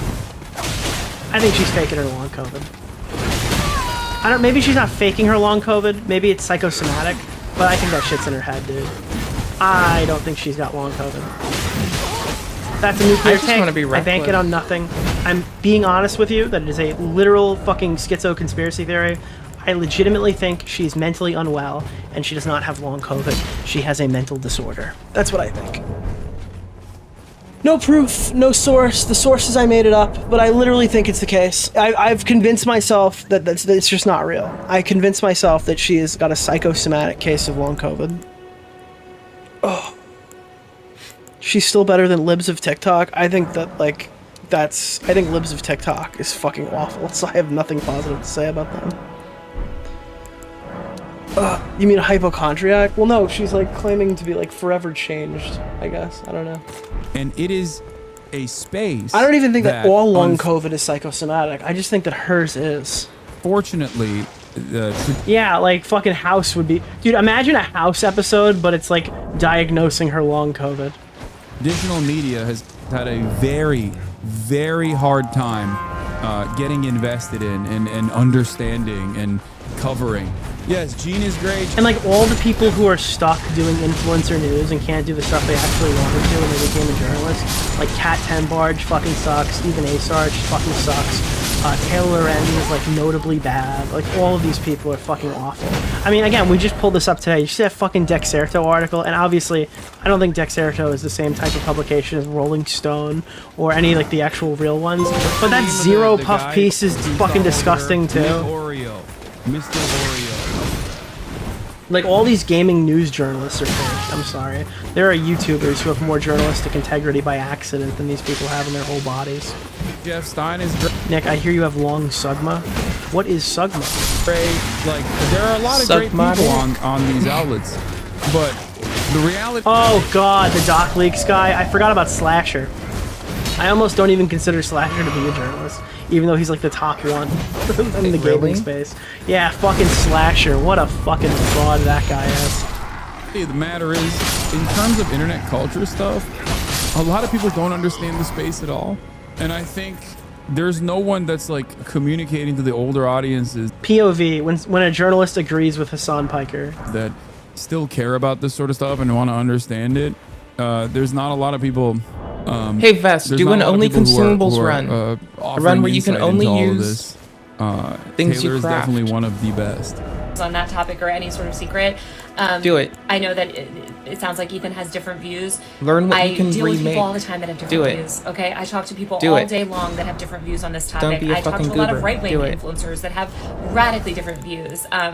And that is the nature of being a journalist and living in the world. So I saw somebody was messaging me earlier, you're trying to like cancel him because of the Palestine stuff. No, I'm a huge supporter of Palestinian right to self-determination. Again, nobody needs to hear me pontificate on that. What did she say? Palestinians' right to self-determination?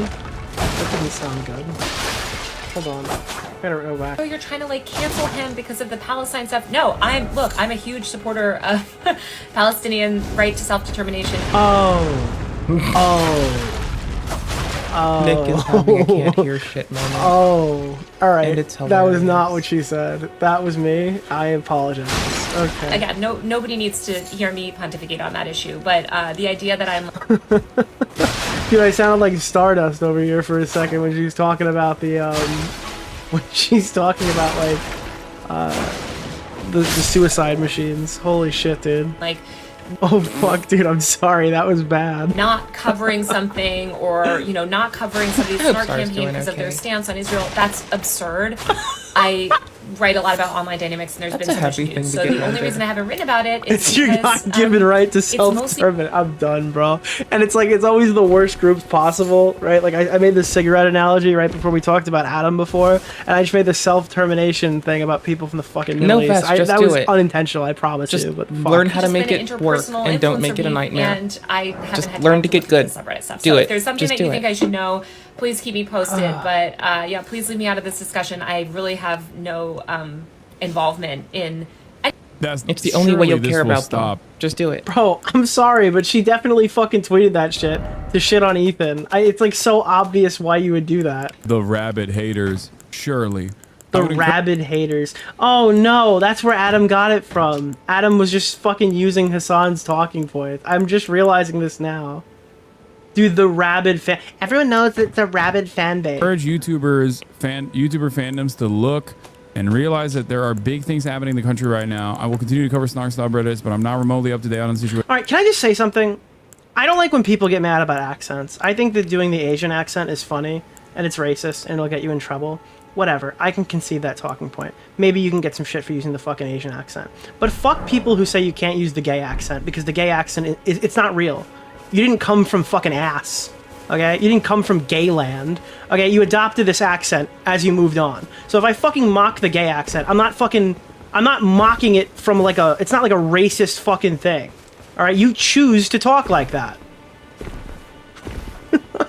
I think it's fucking funny to do accents, and everybody gets they up their ass about fucking accents, alright? Guys, if there's a fucking gay person in the audience and I go, oh my god, I'm not trying to fucking insult you personally. I just think accents are funny.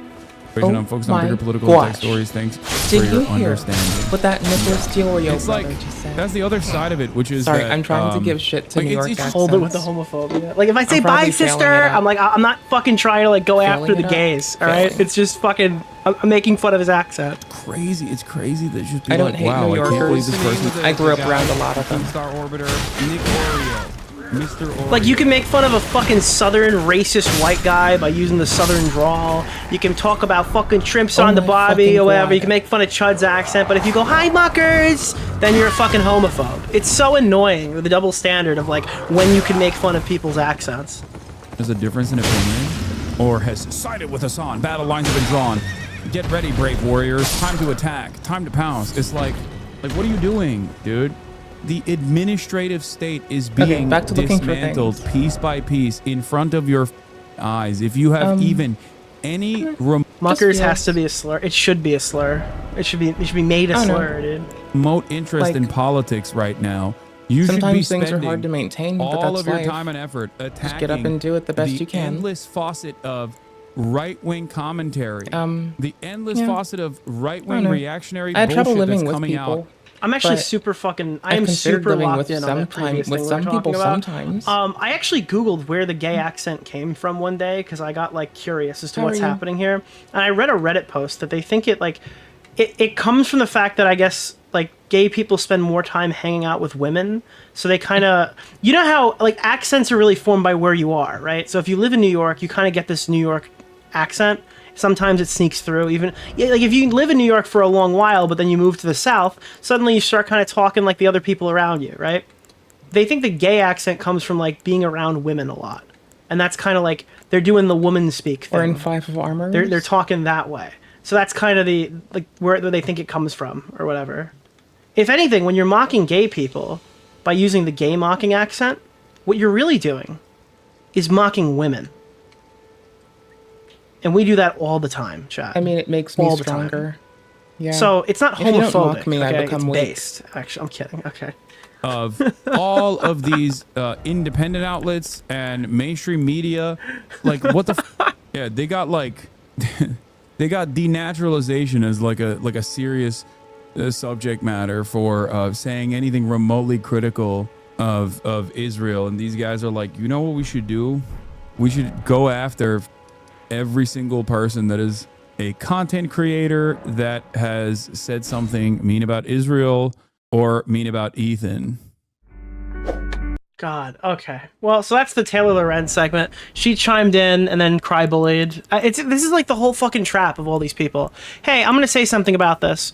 holy shit, why are people reacting to the fact that I said something about this? Why are people targeting me specifically, in particular? What is going on right now?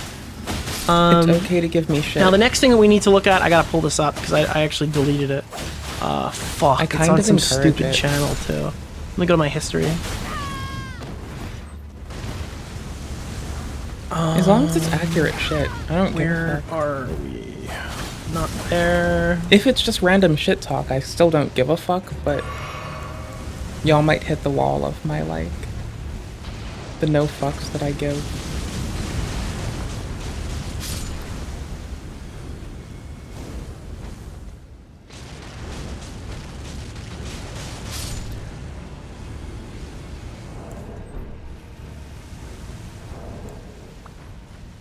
Did I pause this? Oh no, it actually finished. What the fuck, brother? Well, damn. It was trying to autoplay me. That is so lame. Alright, quick playlist. Gamers Nexus? Then Sensitive? Or Sensitive then... Sensitive's 9 minutes and Nick was a long time, but Sensitive is on about Hassan and Gamers Nexus is on about... Hey everyone, welcome back to Hardware. the Hardware News Recap for the week. This one includes rumors about the 9060 and 9060 XT, just in case you didn't want to Yeah, get that off. sounds about right. That sounds perfect. I like the way this goes. I like this. This is a good choice. This is what it feels like living alone, by the way, Crispy. It's kind of like... I mean, I could click this button. That would be pretty egregious. I'm gonna click that button. Here, in case you want it, here's the link to the Nick thing we were watching. I'm sure that Nick appreciates, like, follows, subscribes, or I guess subscribes because it's YouTube, not Twitch. And, like, updates with those little thumbs uppy dinger dingers. I'm sure homie likes that. And, you know, valid insight and shit. I'm sure that helps too, I guess. Off the wild I don't know, GP man. ride. It's still going. You can still get tickets. They're still scalped. The ride will continue. Nick kinda gives a vibe of like a dude who probably wouldn't mind useful fucking shit showing up in his fucking comments, as long as it's not some like bullshit that makes him have to do moderation. I feel like if you make him have to do moderation, it's a yikes. But then again, if you make me have to do moderation, it's kind of a yikes. Like, I'll do it, probably wordlessly and dispassionately, but like, I swear to fuck, 20 minutes after it, I'm gonna call one of the homies off stream, and I'm gonna tell someone in private, with no connection to any of y'all, that probably doesn't know a thing about y'all or what I talk about here or what I do. I'm just gonna tell them, hey, this thing happened, and they're gonna be like, hey, you wanna talk about it? And I'll be like, yeah. This thing happened and blah blah blah. And then some other shit, and then some thing dingers happened, and I had to do moderation tasks, and they'll be like, I'm sorry you had to do that. It sucks when people act up, and I'll be like, yeah. Yeah, it fucking does. And they'll be like, how can I make you feel better? And then that'll be the first time someone asks me that all day, and I'll be like super happy, and they'll always win my favor. Mwahahaha. Fuck! God damn it, I was gonna jump up that. Ah! Tits. I want on that. Wait. Fuck. Wait. Nope, I'm taking it. I get to have it. Nope, it's mine. I'm doing it. I'm winning. Are you winning, son? Aye, aye, Capt. Yes. Okay, thank you. Sorry, that was the utmost important and a very urgent task that I had to attend to, called walking on things that far extended what I needed to walk on, and almost died doing so, but didn't. Ooh, what's this over there? Aren't I supposed to be getting something? I'm supposed to be getting something. It's this away. That's bananas. This shit is bananas. B-A-N-A-N-A. Fuck you! No, I'm looking for, like, cookbooks. I'm collecting the rest of the cookbooks right now. No one need fuck themselves. Leave me, which I like telling myself to fuck myself all the time. To operate until the morale improves. Additionally, you can jailbreak your AMD CPU. New security research from Google's Bug Hunters program. Pretty interesting stuff. Further, NVIDIA tries to fix the black screen and crashing issues again. We'll talk about the Steam game that was just a malware distribution service from a couple weeks ago. Additionally, a screen for laptops that expands. Before that, this video is brought to you by the Montech Hyperflow series of liquid coolers. The Montech Hyperflow aims to compete with other affordable liquid coolers by fighting on price to performance. In our testing, cooler performance was comparable to others in its class.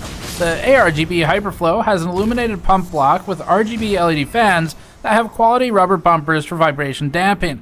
The cooler has a 6-year warranty and supports all modern Intel and AMD sockets. And you can learn more at the link in the description below. Up first, some quick GN updates. So just a heads up for you all, we're going to do a brief production slowdown. We have a ton of videos prepped, so it won't look too different from the outside. We're going to have 1 week where it's a little lighter on videos, which is intentional. I just wanted to give you all a heads up. The reason for this, we do this roughly 4 times a year, and it is to both overhaul some testing processes, patch things that we want to work on. So for example, I've got a ton of cool stuff I want to post on the website I haven't had time to do. So we're going to work on that. And then additionally, it's just because it's been a lot lately, a lot of GPUs, and I want to give the team and myself a break. And so we're going to slow down a little bit. It's going to be a couple days off here and there, and then behind the scenes working on just kind of getting the next cool things up. So last time we did this, just for some reference points, we introduced the mega charts pages. One of the things I'm doing this time is I'm going to update those. We're going to update the GPU mega charts page. It'll contain all the data where recently in our GPU review videos, we've had so much that we can't fit it on the charts anymore without it becoming completely illegible. Now it's only mostly illegible if you're on mobile, but it would be entirely useless if we had everything on there because there's like over 50 entries or something. So what we're going to do is render out a full version of those charts and update it on the mega charts page sometime over the next 2 or 3 weeks or something like that. And a couple other updates too, so like the CPU coolers chart, mega charts page, that needs an update. And those are, if you don't know them, there are permanent pages on the website, gamersaccess.net, which is, there's no third-party ads on it. It's super fast, very convenient, and we maintain that as a resource because I like it, and so you all can hopefully benefit from it too. But the CPU Cooler Mega Charts page contains basically all of our cooler data from reviews, and we need to add some of the new stuff on there. The GPU one, same thing. I'll see if I can do the CPU one. CPU one's a little, there's going to be a mix of new and old data for reasons we discussed in the 950X3D review. So anyway, that's kind of what we're working on, plus just, again, brief break. So we should have a good amount of videos going up regardless. And then we're back in the full swing of stuff in a couple weeks. I'm really excited for that because, 1, I have some cool GNCA stuff planned. 2, some really cool long-form content for this channel. A couple of the other things I'm really excited to work on during this sort of break from production is working on the GPU comparisons, where there's actually a comment I really liked in the fake MSRP video about the AMD launch, where the commenter said it'd be great if you guys could figure out some kind of metric to compare GPUs that's not dependent on an assumed price. And we've tried that in the past, but reading that comment gave me a few ideas, and so we're going to work on those, basically developing some form of ratio where it's like, okay, let's just assume chaos. It seems like a safe assumption. If we assume complete chaos, then what is the chaos ratio? It's like the name of my next Tool song. So if we have a chaos ratio, then shout out to those of you who like Tool in the audience. You'll get the song sometime in the next 19 years. So if you have that ratio, I guess the goal would be, can we at least provide a deterministic statement of you should buy this card at a ratio of X to Y price, or the competing card at a ratio of A to B, or whatever. I guess it would be the same X to Y.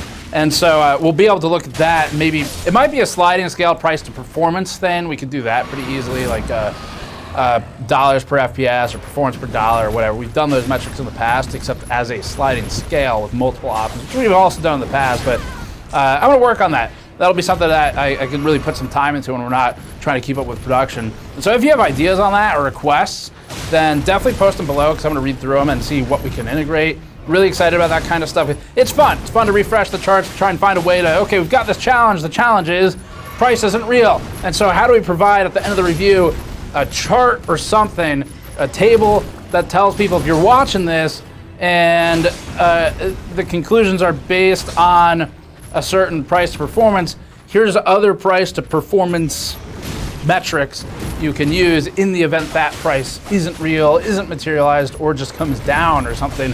So as an example, if we say at price A, you should buy the 9070 XT, and at price B, you should buy the 5070 Ti, and then just kind of slide that on a scale. Maybe it's like basically almost like a, I don't know, a line plot, or it has error bars kind of used type of thing. Anyway, you can leave your comments below. That's the kind of stuff I love working on that whenever we do these breaks a couple times a year.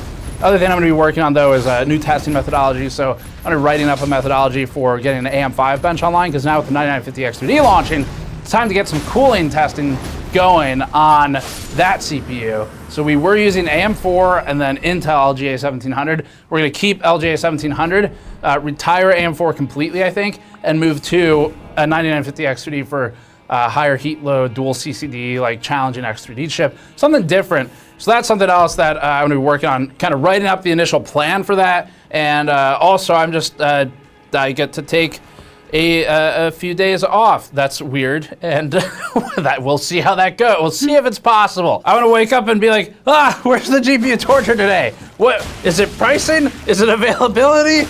I don't know what to do with myself. So once I get back from my break and I can go sit on top of a mountain in Taiwan and think about how should we test CPU coolers for a while, which is probably actually what I'm going to do. Then we're going to get that next bench rolling. So April, once we hit middle of April, we should be kind of full speed ahead on some of these new cooler benchmarks. Cases are coming back in as well. And we're going to get a break from GPU chaos for a little bit, so that'll be nice. And then it'll be GPU chaos again with probably the 9060s and the 5060s. But anyway, on to the news. So up first, Google security research team and its Bug Hunters program, which has previously contributed to huge discoveries like Spectre and Meltdown, has another exploit it has shared. Researcher Travis Armandi, whose name has appeared a couple times in these news videos now, tweeted this: "You can now jailbreak your AMD CPU, fire emoji. As you all know, we like to capture the essence of emojis and quotes when they appear, so..." That's what he said. He said, "We've just released a full microcode toolchain with source code and tutorials," end quote. The blog post mentions an exploit known as entry sign, previously disclosed in relation to high-end EPYC CPUs. The news here is that Google has released its tools and instructions for hacking microcode in a way that can crowdsource further research. The initial exploit itself was disclosed in early February. Back then, the team wrote this, quote, "Google's security team has identified a security vulnerability in some AMD Zen-based CPUs. This vulnerability allows an adversary with local administrator privileges, rating 0 from outside a VM, to load malicious microcode patches," end quote. The vulnerability applies from Zen 1 through Zen 4 architecture and could be used to compromise system security. Google's team classified the vulnerability as a high severity. Vess said he wants to fight you. Quote, "Improper signature with your verification." fist. Yeah, he said it just. Yeah, he just deleted it, but he just said it. I swear, it's right there. I see it. Privilege to load malicious CPU microcode, resulting in a loss of confidentiality and integrity of a confidential guest. Igloo, Vess said he wants to fight you. He called you a fucking pussy. Now, we're not security experts. He said you're a little bitch. So we'll rely on one more direct quote here. The microcode hacking tutorial from Google's Bug Hunters explains the process and states that the root cause of entry sign is, quote, that the AMD Zen microcode signature verification algorithm uses the CMAC function as a hash function. However, CMAC is a message authentication code and does not necessarily provide the same security guarantees as a cryptographic hash function, end quote. The page then shows an example of this. As for what that means for end users, the Zen tool released by Bug Hunters in the news here could feasibly be used to author your own microcode to modify your CPU. This is actually pretty interesting as an enthusiast function, because if you remember the old days, there were AMD CPUs in the past where you could unlock cores, where basically they were soft fused off, so they would bin down parts that were fully functional and sell them into a lower classification of component. If you got lucky where it was still functional, it was just reallocated to be that lower tier part, then you could unlock cores and get the functionality of a more expensive part for cheaper. Now, this happened on GPUs too, where you could unlock CUs.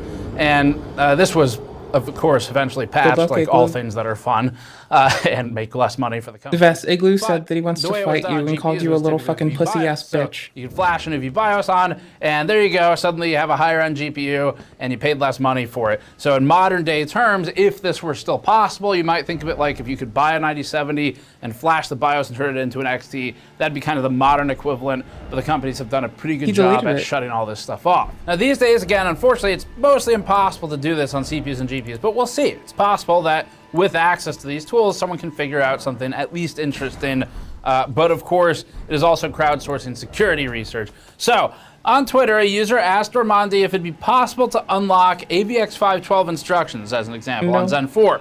The researcher responded that it might be possible, but it depends. The reason it might be possible You need to stop lying and come clean and admit that you said you called a member of my chat a pussy-ass bitch and threatened them to a fight. These days, though, our understanding is that silicon manufacturers Y'all need to be honest and just say it. Meaning that if it's there, but it won't Just be do it, used, just fight. they can permanently disable it in a way that's impossible to recover without circuit editing. But we'll see what comes out of it now that it's crowdsourced. Tom's Hardware additionally reported that the, quote, microcode does not persist through reboots. So if that's the case, you'd set it up for each boot. So if anyone sees any cool stories unfolding from this, or just security findings that would be critical to report on, then help us keep an eye on it. You can post comments in just pretty much any video, and I'll probably see it. Just keep at lying least if it's then. close to the time we launch it.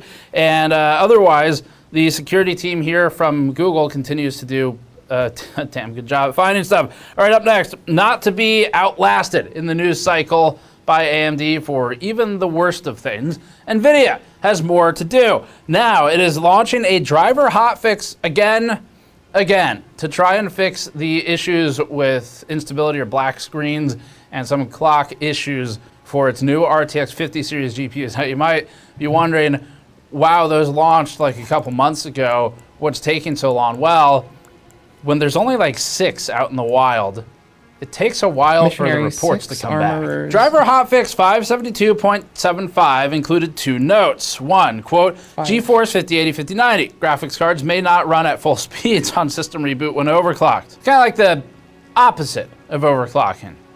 Underclocking. Literally the antithesis of it.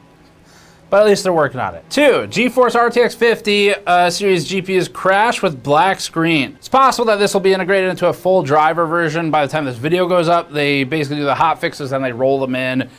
So if you're having issues with either of those, you can try the hot fix or the next driver, and maybe that fixes it. And if it doesn't, then I guess at that point, let us know, because that would be like 3 attempts or something that they've tried to do to fix it.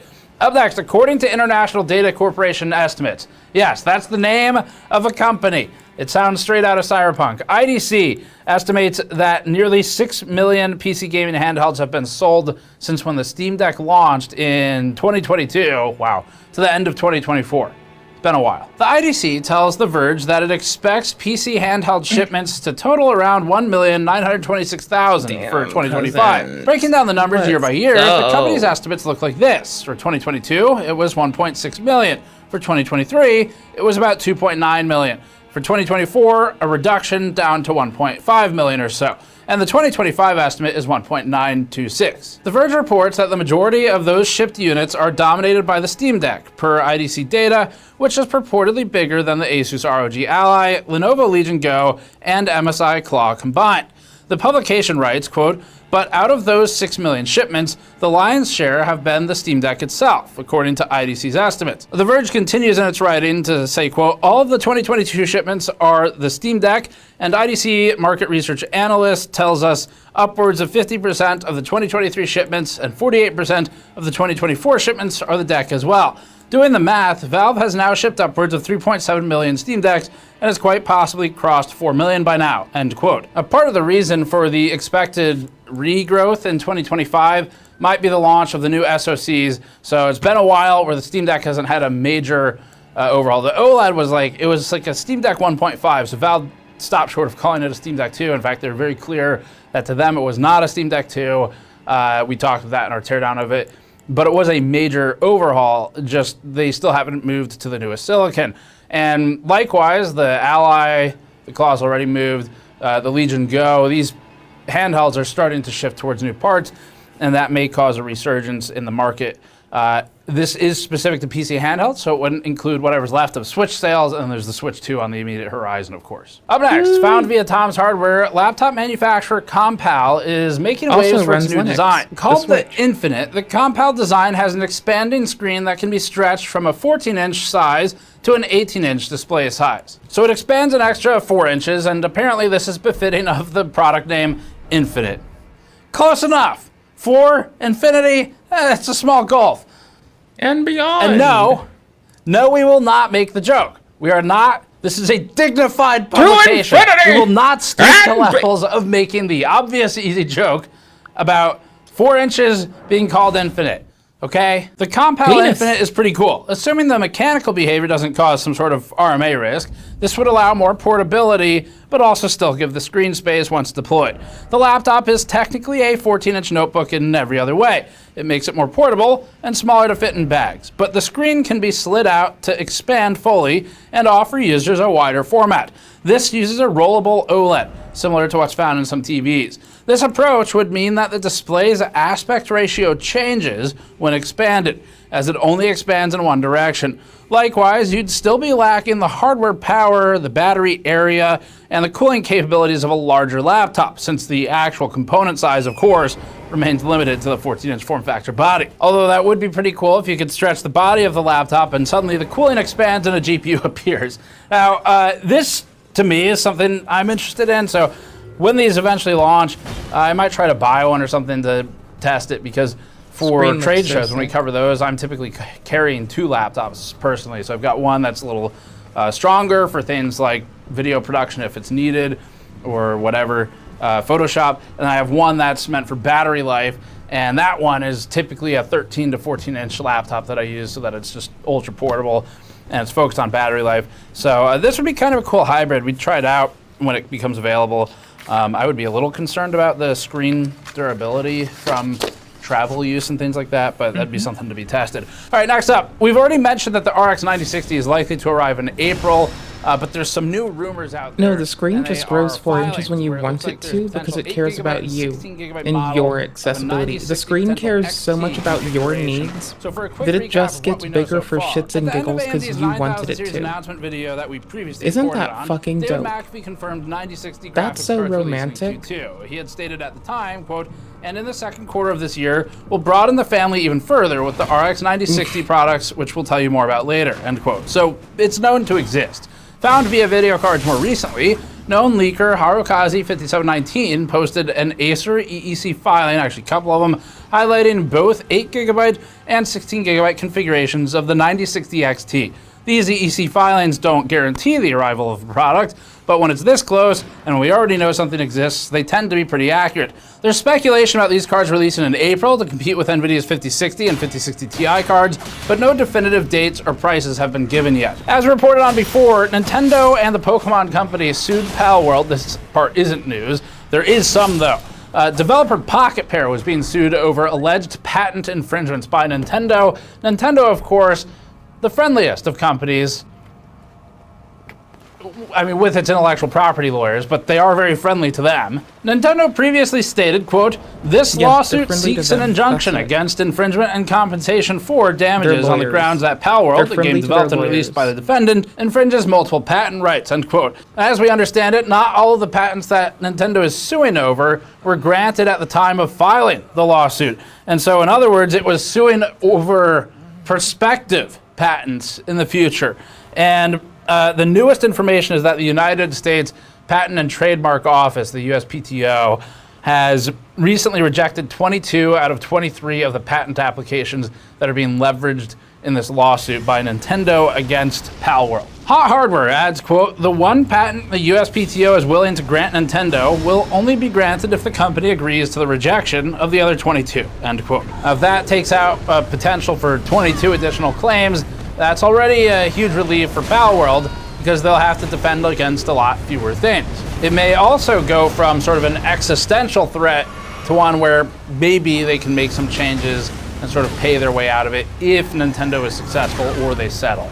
That's a gigantic assumption that either one of those happens. Perhaps surprisingly, the one patent that wasn't rejected didn't pertain to the game's Pokeball-like mechanics, nor really anything related to Pokemon. It wasn't even related to the character designs appearing too similar to copyrighted Pokemon, although that wouldn't be a patent case, that would be a copyright case.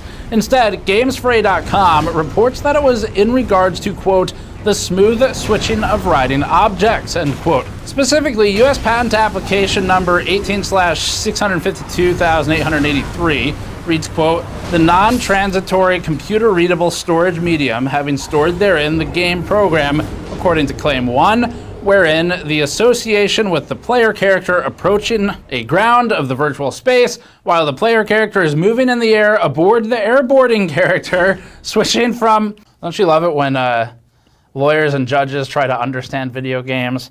Anyway, switching from the airboarding character to the boarding character when the distance between the character and the ground satisfy a threshold value, end quote. The patent seems to be related to rideable mounts in-game. That's definitely been done before. So have flying mounts. I remember playing, I think it was called Drakengard or something on the PlayStation 2, which had flying mounts, but there has to be something novel and useful in the implementation Nintendo of a patent filing like this. And of course, Nintendo thinks there is. They lay out several reasons they believe that's the case, and they have all of these claims in a multi-page document describing it.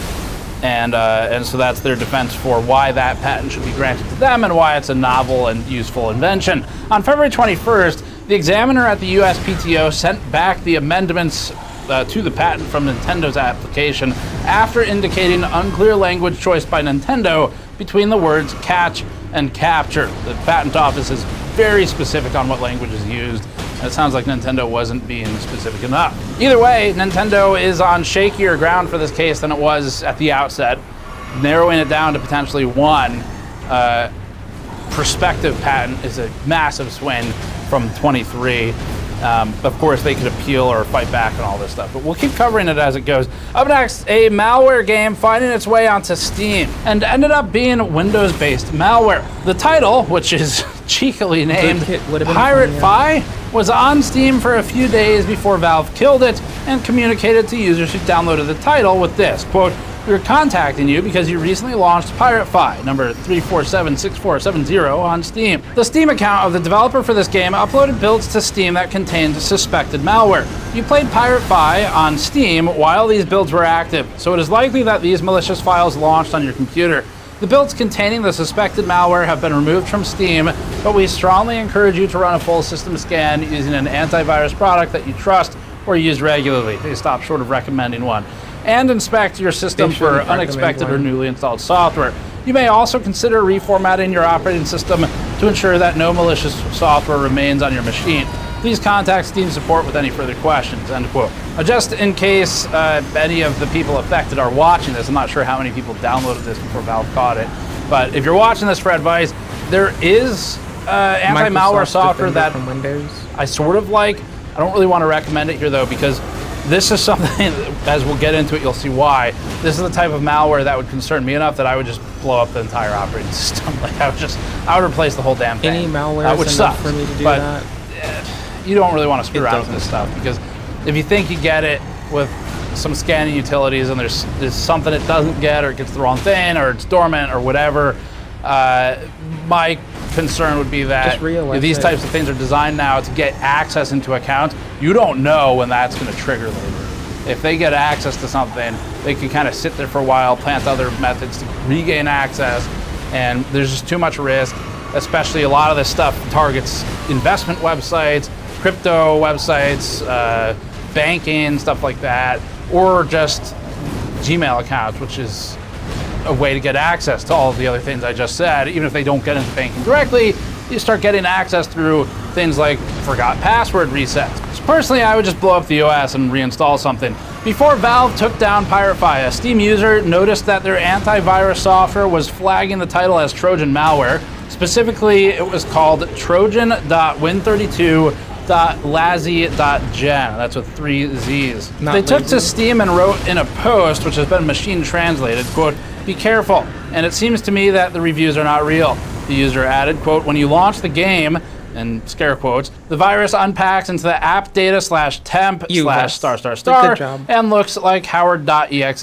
It launches with the /very silent parameter and is not displayed to the user. After launch, it takes cookies from your browser and tries to access mail sites, mail.ru, yandex.ru, gmail.com, not mail like dude. telegram.com, Mail etc., like email? and collects information from them or creates new cookies I thought and they sends meant them mail to the sites owner like of the dudes. virus not established, end quote. Okay, never mind PCMag.com then. also caught wind of another Steam user writing on the title Steam page, which has since been taken down, for the game that is, quote, most of my stuff has either been hacked and passwords changed or being signed in using cookies that have been stolen, end quote. Another Steam user wrote on PirateFi's Steam page, quote, yeah, my Microsoft account got stolen from this Trojan, end quote, and added, quote, they blocked Microsoft support from my emails and swiped it.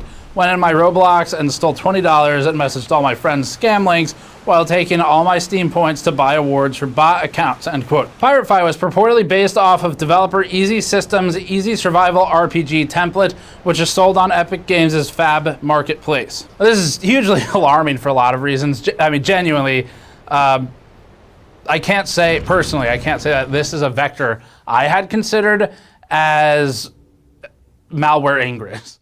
I've been There's waiting a lot for of things you can fucking do to protect yourself kernel level from malware. anti-cheat to deliver boot kits. Being careful I'm of just which waiting. Steam games I buy and download I honestly can't say that has ever been on my list. Part of that is because normally by the time I get to a game and discover it, it's already been found by a ton of people. But the other one is you do kind of expect that the purveyor of the software, with everything being through servers and downloads these days with these big companies like Valve, would actually check stuff. Servers and downloads. Maybe it's the case that with they this big clear you company. for uploading. I don't know how Steam works. What Clear you on for phone? uploading. They go, this is a trusted account. Just let it do what it wants to maintain its game. All of these uploads look like they are coherent, consistent, and congruent with the game itself. Let it go. But maybe there needs to be a better system here.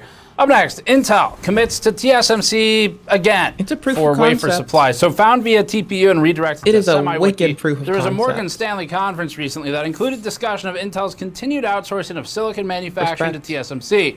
Currently, Intel Big is dick using business. competitor TSMC for its GPUs and parts of its CPUs. Intel has struggled to get new fabs online. We've actually seen the construction sites in person. We have a whole video on them. It's actually really cool if you want to see it. But they've been delayed. And so relying on TSMC for manufacturing for its own products has been necessary while it works to realize its fab building goal. Notably, the SemiWiki forum pulled a quote from the call where Intel spoke to its TSMC allocation. Quote, I think the core of the strategy continues to be standing up a world-class fabless company and a world-class foundry. From an Intel products perspective, I think there's a strong understanding that without that being healthy first, seemingly referring to the products here, it's really hard to have a healthy Intel foundry, end quote. Speaking of new Intel I should've jumped. co-CEO, or interim Not lame. co-CEO, Michelle Johnston Holthouse, Intel's VP on the call, said this, quote, so I do think Michelle has been given a bit more agency to go off and make decisions around what she thinks is best for the product roadmap and for longer-term market share there. And I think the biggest sort of manifestation of that today is she probably has more agency to use TSMC longer and for more than she might have had 6 or 9 months ago. And to be clear, we have roughly 30% of our wafers outsourced to today. That's probably a high watermark for us. But to the extent that I think a year ago we were talking about trying to get that to zero as quickly as possible, that's no longer the strategy. We think it's always good to have at least some of our wafers with TSMC. They're a great supplier. It creates a good competition between them and Intel Foundry, end quote. A little bit of a weird statement at the end there about, what was it? Creating good competition between TSMC and Intel Foundry. I mean, I guess on a technicality, that's absolutely true. If you buy things from your competitor, it is definitely helping your competition. I don't know that it's healthy if you can't compete, but it is certainly helping it's very competition It's friendly. consumer friendly. It'd be like if you ran You think? You might a think. hot dog stand. First of all, sandwich or hot dog. You can have your debate in the comments. You walk back across the street from your competitor with a hot dog, and all your Sandwich. customers in line are like, wait a minute. Why, It's a sandwich. Why aren't you eating yours? And you're like, oh, I mean, the fridge shut off last night. We didn't get it back on until this morning. We haven't had time to clean in a little while. The water hasn't really been changed in a couple weeks. And anyway, very healthy competition here. You should buy them here too. So I don't know, does it make sense? Doesn't matter. Nothing in this industry does anymore, so why do the analogies need to make sense? You hold me to an impossible standard if my analogies have to make as much sense as the Intel, AMD, and NVIDIA launches we've endured lately. Anyway, so the news here is that they're still using around 30% of the wafers from TSMC. Sounds like they're okay with continuing to do so, which is a deviation from the previous goal of getting down to 0 as fast as possible. So that's kind of the recap of that. So that's it for hardware news. Thanks for watching as always. And again, we'll have a brief slowdown in production so that the team can catch a break and so we can work on some cool stuff behind the scenes for videos coming up in the future.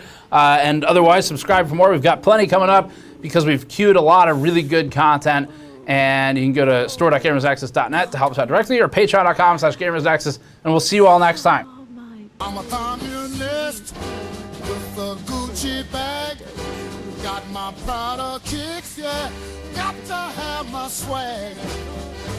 I'm a socialist with diamond ring. At this point, I am 100% sure Hassan Piker has some kind of brain damage or something is seriously wrong with him, because ain't no way this guy is real. Hassan defends his house purchase to a chatter, and I quote, "It's a single family home." I mean, maybe it is true. Maybe he just lives in a regular, normal house that we all live in, right? Let's just check that out very quickly. So this is Hassan's house. This doesn't look like my house, and I don't know, say that my house is Not pretty my normal. house. I don't know, what about you guys? Is this the average normal sized house that we all have? What universe, what reality is Unk living in? I don't think everyone has a $2.8 million mansion. Hassan Piker has recently shelled out $2.7 million for a spacious home that is secured and tightly hedged.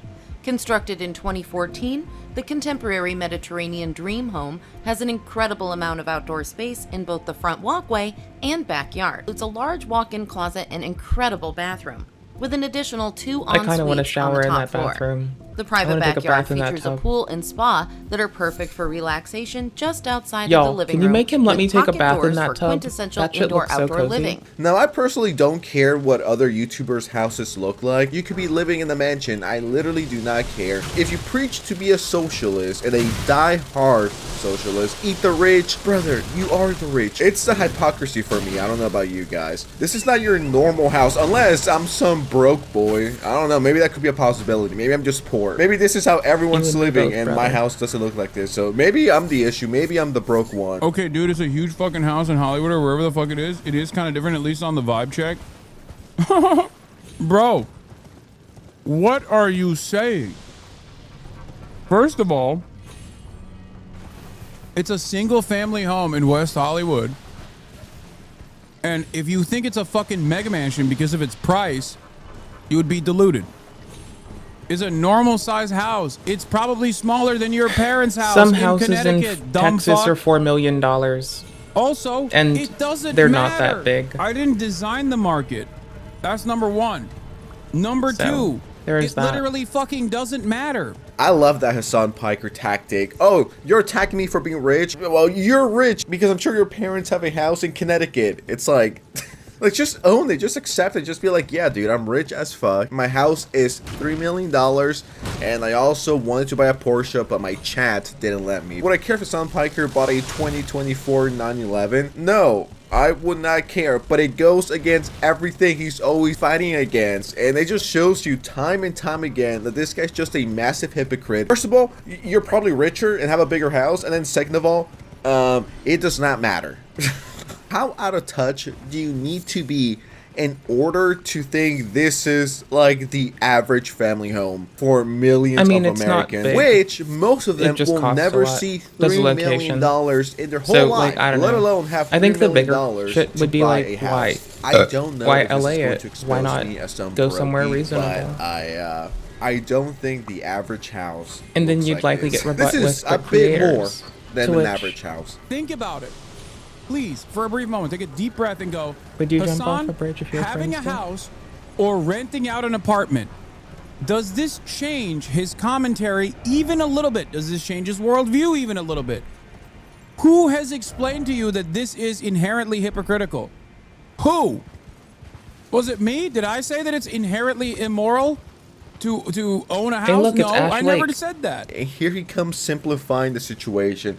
So you want me to be homeless? You don't want me to get a house? You want me to They're live both in the simplifying the streets? situation, No, by the that's way. not what we're saying. We're just saying it's extremely hypocritical. No one said you shouldn't have a home either. And someone actually did the numbers here, so shout out to this person on Twitter. A single family home, once again on average, over 2,000 average square feet, 3 bedrooms average, no pool, family 3 to 5. Hassan's mansion, almost 7,000 square feet, almost 3 times the size of the average family home, 5 bedrooms, pool. Leave my multimillionaire socialist out of this, alright? Hassan kind of reminds me of that insane priest who was asking for donations from his followers so he could buy a jet. How are you, sir? We'd just like to ask you about why you don't want to fly commercial. Why have you said that you won't fly commercial? You said that it's like getting into a tube with a bunch of demons. Why do you think that? No, listen to me just a second. Not the people. The main reason is because of the need. If I flew commercial, I'd have to stop 65% of what I'm doing. That's really the main.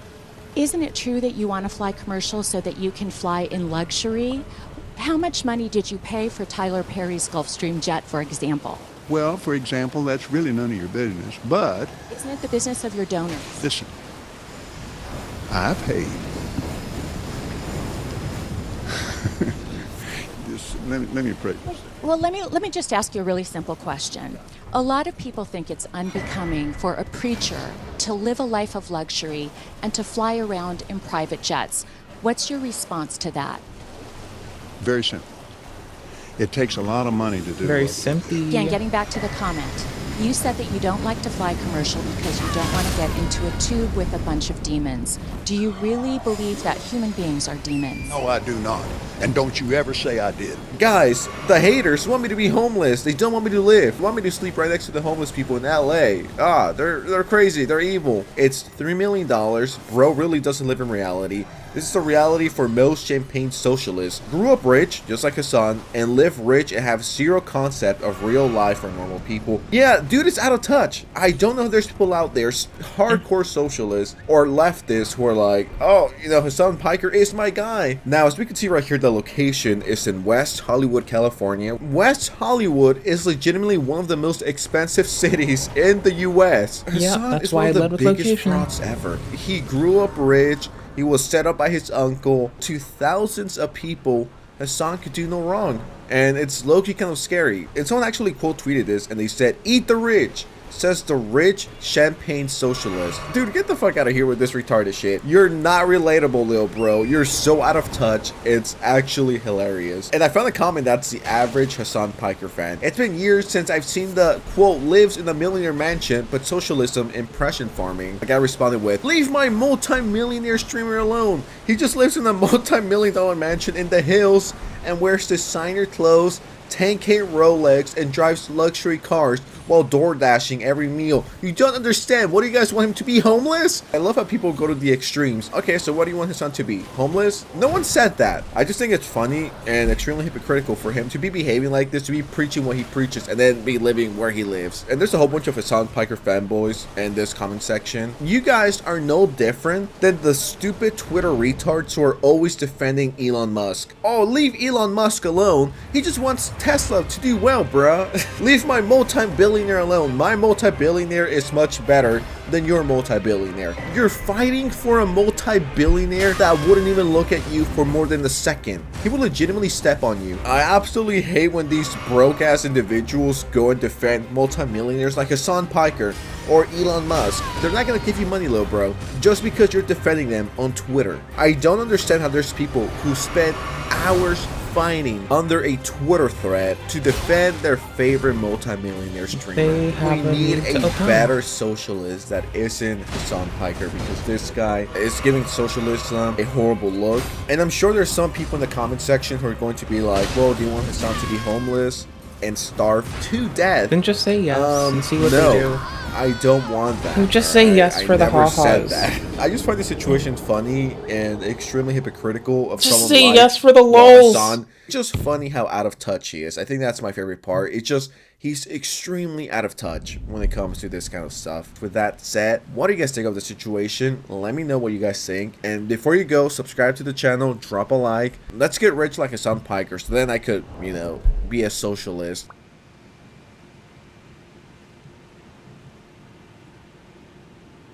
I'll get rich like your mom. Sure, why not, maybe. Sure, why not? The FBI does want you to block every ad, and we keep referencing this whenever I tell every fucking description on our VODs on YouTube immediately leads with, like, block all the ads. Here's a reference to the feds saying to do so. Because it is against the terms of service of YouTube to not, or to encourage using ad blockers. But I'm doing it for, like... But I'm encouraging using ad blockers for national security, so eat my fucking asshole and shove a dickhead up my fucking nose box, you fucking goobers. Holy shit. Like, what are you gonna do? Come at me? What? You fucking bitches? YouTube. You people who watch are fine, by the way. I'm shitting on a platform. Give me a second. Hey, you fucking bitches at the fucking company. Alphabet.soup.fucking-lake. What y'all doing? You know I tell everyone that watches the stream to use an ad blocker in every YouTube description and almost every day, right? Give me shit for it. I swear to fuck, I'll just go fucking reference the feds. Fuck with me. I will find somebody that has a Twitter. Or watch me just go and fucking message Stardust and be like they were mean to me. Watch me fucking do it. See what the fuck happens. Lol. Anywho's. It's actually lovely. DS2. It's a fun game. I don't play games I don't like. Okay, this could be hilarious. This sounds like comedy. I've only cheesed a couple things. Like, a few things, I guess, now. I found the desire to start cheesing things, like...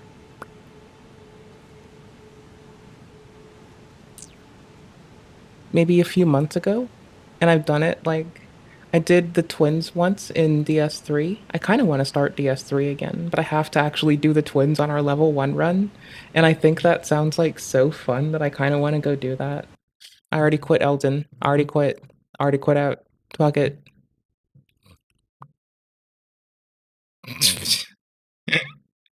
I mean, I have class, my dude. I don't know what you want from me. This is a gaming stream.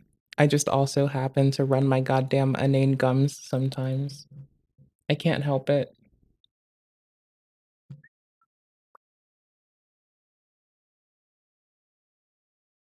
The what?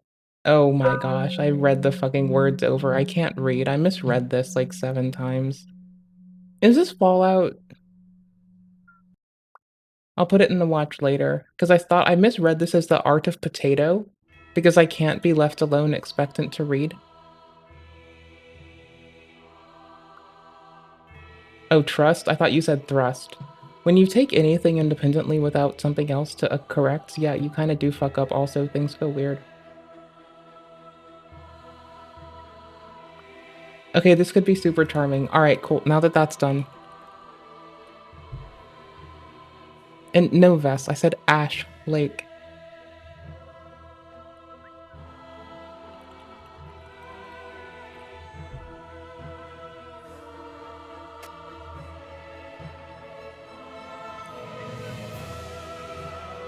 Come on, it's only 7 hours and 20 minutes. What in the world am I looking at? Ashley? Vess.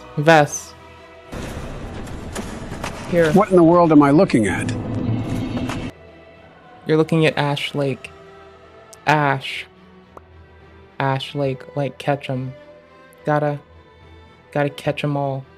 I like how it's the first result when I look for AI Presidents Ash Lake.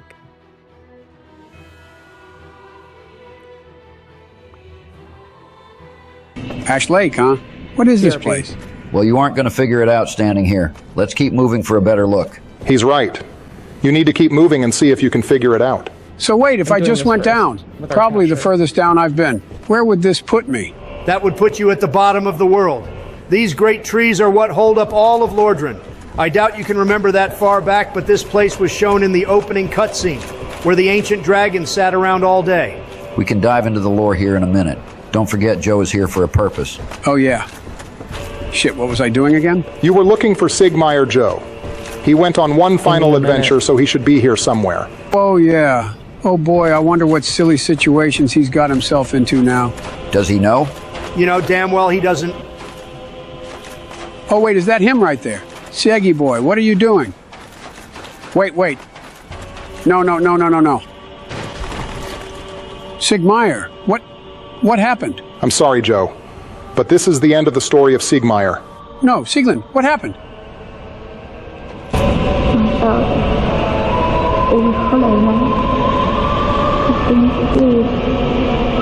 He will cause no more trouble.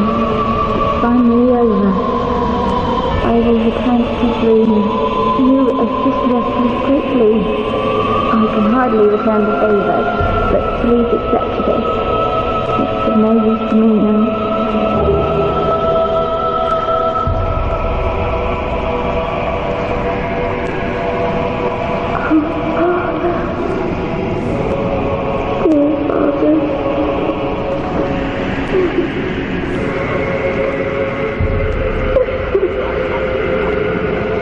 Why, Sigmire, I couldn't save you. That's actually part of the problem, Joe. You saving him time after time is what led him to this fate.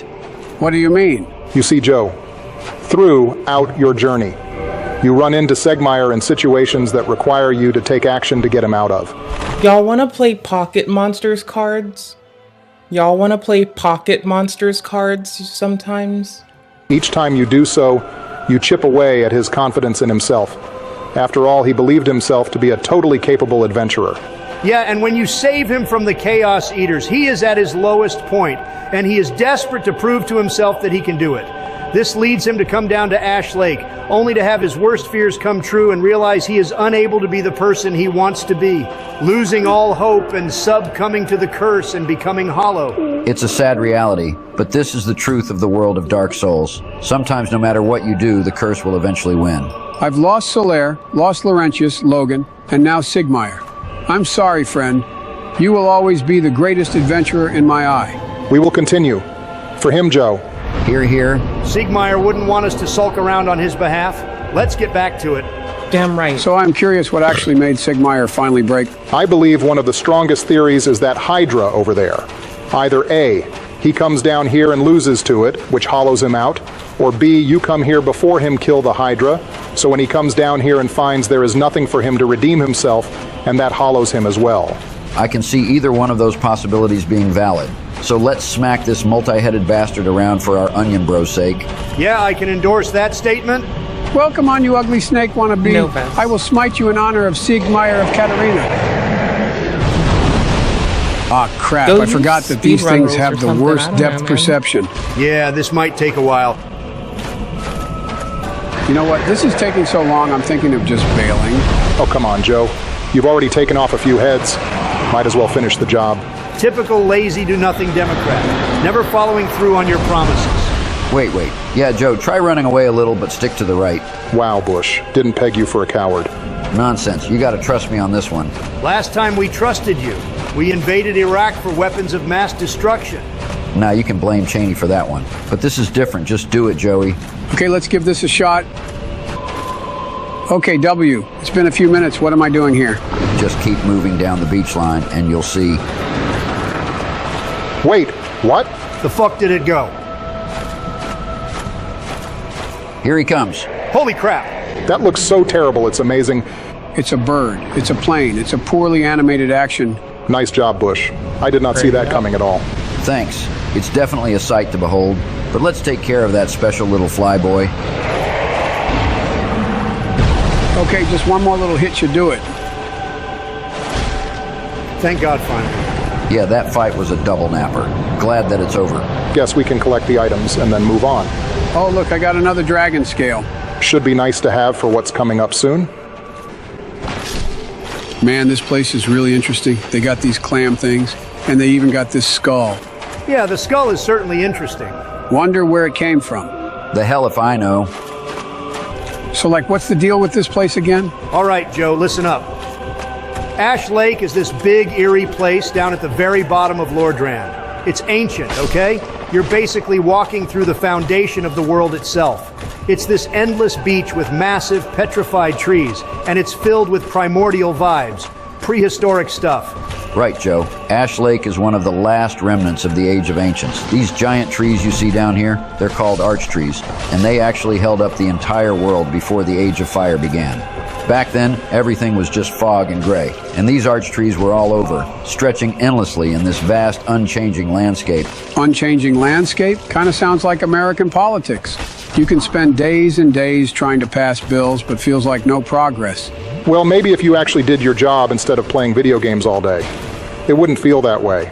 Yeah, I don't think so. My last presidential action will be to beat this game. I can't believe you stole the election from me just so you could dick around in the Oval Office. You're just mad they wouldn't let you take this sick-ass gaming chair you got for the White House with you when you left. Damn it, it was the limited edition gold chair, you bastard. Oh, look, another bonfire. Holy shit, what is that giant chicken from hell?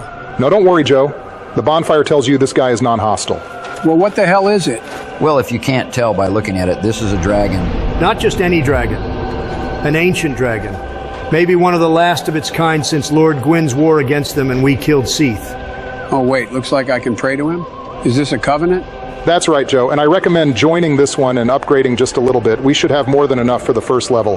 Well, all right then. Might as well, since my current one is pretty useless now. Dragon's headstone? What in the world is that? Well, I'm guessing Donnie and Barry will tell you to read the item description to find out. Yeah, we can do that in a minute. Okay, now let's see here. What is this thing all about?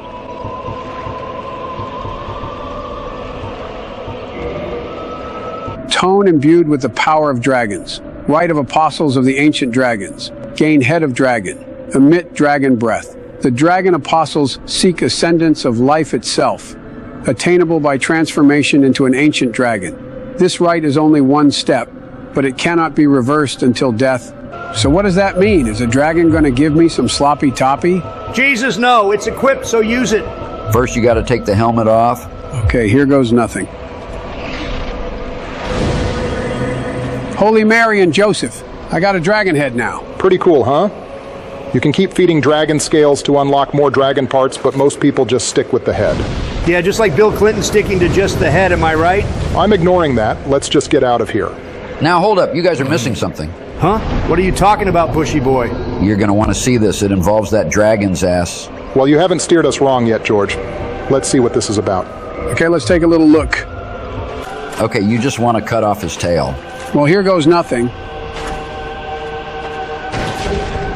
Oh, Mazel Tov. His tail is a sword. Well, I'll be damned. Good call, Bush. Man has only been here for like an hour and is already pulling his weight and then some. Bro is schooling both of you, and I thought you guys were the Dark Souls experts. Hey, it's been like 6 years since I last played this, so I must have just forgot. Only ever come down here for the Titanite slab after my first playthrough. Well, anyways, it's a pretty decent greatsword, but unfortunately it's a dragon weapon, so you can forget the scaling. Let's give it a few swings, shall we? Judging by the description, it might have a cool moveset. Oh, look at that giant shockwave. I just know that destroys the weapon's durability. Yeah, cool dragon sword. Guys, I think it's time. It's not just time, it's about damn time. Time for what? Time for the DLC, Joe. It's pretty much the only thing left to do before we beat the game. Oh, okay, finally. So how do we do that? Do you remember Princess Dusk? Oh, yeah. And do you remember where we first met her? Oh, yeah. No. It's in the Darkroot Basin sleeping. That is Ash behind Lake, the waterfall. my dude. You gotta go there. Oh, okay. Okay, then let's bounce. We're riding to the chapter split. Now, if memory serves me right, you used to be able to summon Dusk from over here. This'll work. What the A fuck new is over Elden here? Ring speedrun. Who's ready? It's in 6 minutes. Oh, I love seeing him surprised. Oh my gosh, he's our surprised Pikachu, don't you know? What? It's like adorable. It's only for Twitch currently because I can't do that on YouTube yet. But boop-a-doo. He's our surprised Pikachu. It's him wearing a black shirt. He's wearing a black shirt, and Moisty's wearing a gray shirt, and it's all fucked up in the world. This speedrun is in 6 minutes, 59 seconds. All right, here we go. Let's see it. Go again. Okay. All right, good. All right, so he closes the game. All right, sounds good. Yep, good start. Okay, and yep, all right, so starts off the game, closes the game. Are you still doing runs of this category, Jins? Or are you focusing on the Ruin level 1 stuff now? Okay, wait, what's this? RL1 is fun. Is this new? Wait, this is totally new.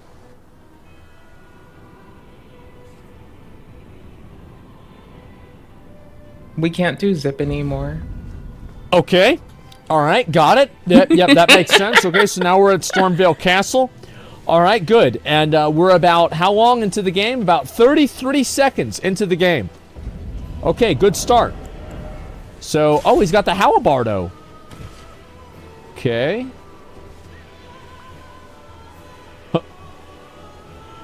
Of course, naturally, he would teleport over to this Hey, location Max, instead. Saves a lot of time. Yep, absolutely. There we go. Good. And now, wait, isn't this where the door was supposed to be? Wait, isn't there supposed to be a door here? Oh, okay. All right. So he's over. Now he's at the 4 belt. Okay. All right, guys, we got it. All right. I think this is the part where he actually fights Malekith, or like one of the bosses. Okay, here we go. Let's see the actual boss, guys. I'm ready for this and see how he's gonna handle him. This is trash. No, this is, guys. This is the speed run. This is it. Let's see it. Here we go. Thank you. No torrent. Yeah, this is a no. He's not even using the horse, guys. This is a serious hard mode run. Okay, got it. And now he's gonna teleport over to here. Sure boss fights. Yep. It's ensure. Yes, this is impressive. I know. You're done with it. You want to get sub 10, but now you do other categories. Gotcha. Okay, so he uses this thing, Understandable. and This category is getting pretty sufferable. yeah, I can see that. You know why he's doing so well is because he has an Elden Ring mouse pad. Yeah, that's the secret. Very true. Okay, so we're about to get to one of the breakpoints. It's the Belfry Grace. Okay, so he's actually about to do something here in a If minute. I get like a 730 or something, I'm probably gonna call it quits unless there's a new zip that saves more time. Okay, let's see this. It's the light up keyboard. Yeah, if you guys didn't know, the more chroma keys that your keyboard has, the faster the key presses are. Yeah, some people didn't know that, but it's a little secret that's it's well kept by the speedrunning community. Sub 7 is so insanely difficult, guys. I don't think you realize. He's like talking it up, even though he's about to get it. I mean, I think if I grinded hard enough, I could maybe do it, but... Yeah? Okay, back to the level 1 on... So he just goes over... This is where PS3. I've seen this part. Okay, I'm loaded in and ready. We're sticking to this for a sec. But I am Okay, ready. all right. So he teleports right over there. We've seen this one before. This is, very elementary trick. We've all seen this one before. Makes sense. Okay, there's a guy, and all right, he runs right by him. Okay, and then this is the Godskin. No, it's I'm not really not. sure Is how this we would Godskin duel? optimize No, lower it's Belfries, not though. here. It looked like that room for a second. This Okay, is our he quit out so appropriately he could lose leveled aggro from those weapons mobs. Smart again. for our game. Safe. How's he Not doing that? No, level it's minimum. okay. He does that because it's a weapon art. Yeah. Okay, so he comes down over to here. He's gonna go down to like where Plasudiax is. Asmon trying to play it less impressed than he is. So is he just quit out killing again. me. Got it. It's an end-game feature. Yeah, this is a it's a weapon This art is a exactly. zip glitch. This shit is bananas. B-A-N-A. It's patched now. I thought maybe it's Okay. not. Maybe not all of them are gone. So We he can goes go all the way looking. down there. He goes all the way down here. This is where he has to fight Malekith. If All right, it's not, boys, here we can go. Try to fuck with it. This is actual boss fight.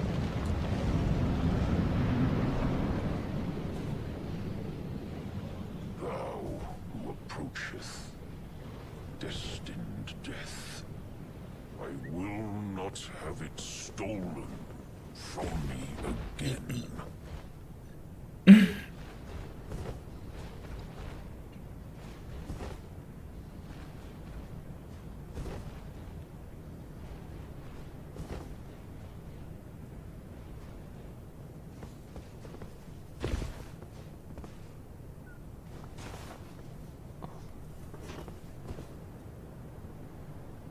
Cute setup.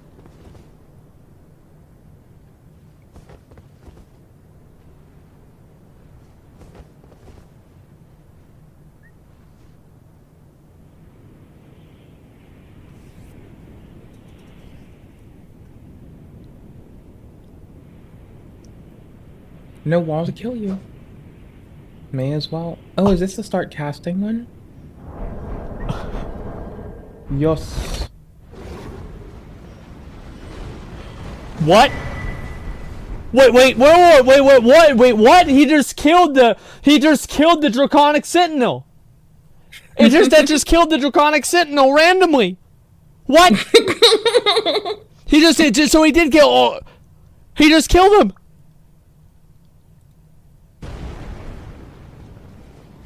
So now he has to fight Malekith. No, Malekith already died once.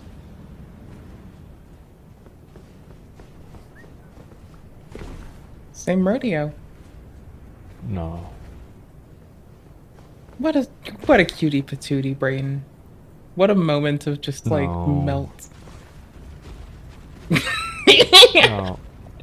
No. Oh, it's so. No. The collapse is so fun. What I think is about to happen. Yes, I love watching the collapse. I swear to God, he better not die right now. Malekith better not fucking die right now. He already died once. Don't you fucking kill him. Don't you fucking put that great foe vanquished up on my motherfucking screen. Don't you put that shit on me. Don't you even think about that.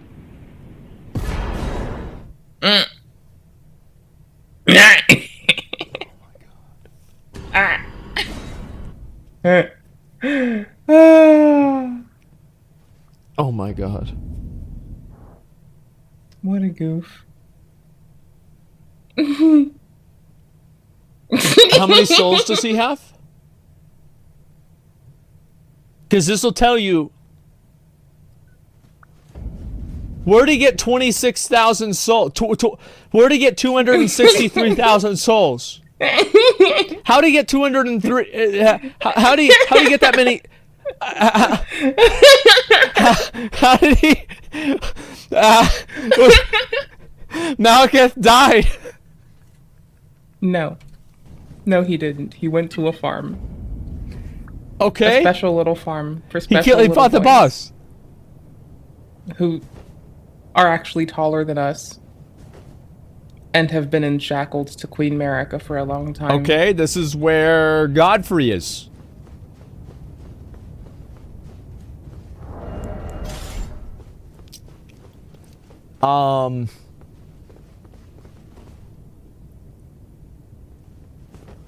Okay, I guess not. I guess Godfrey's not. Okay. Yep, Godfrey's not there. Godfrey's not here, man. So now we're going to the last boss. Was there glitchless for him to watch it this time? Here we go. Last boss.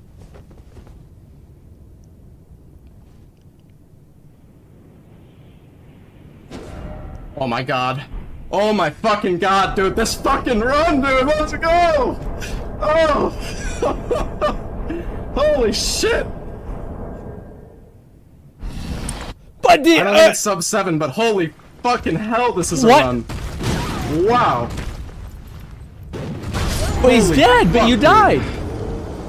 It's over. What?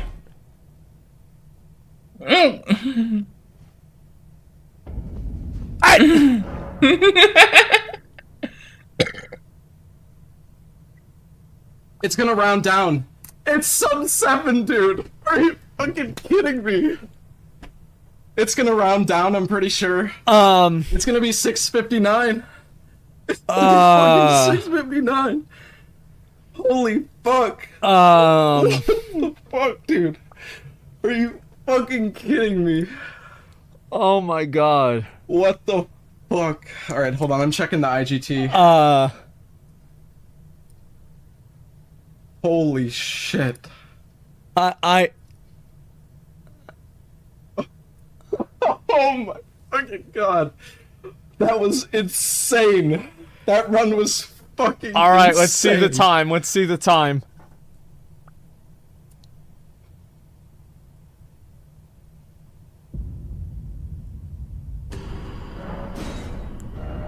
Oh, yes.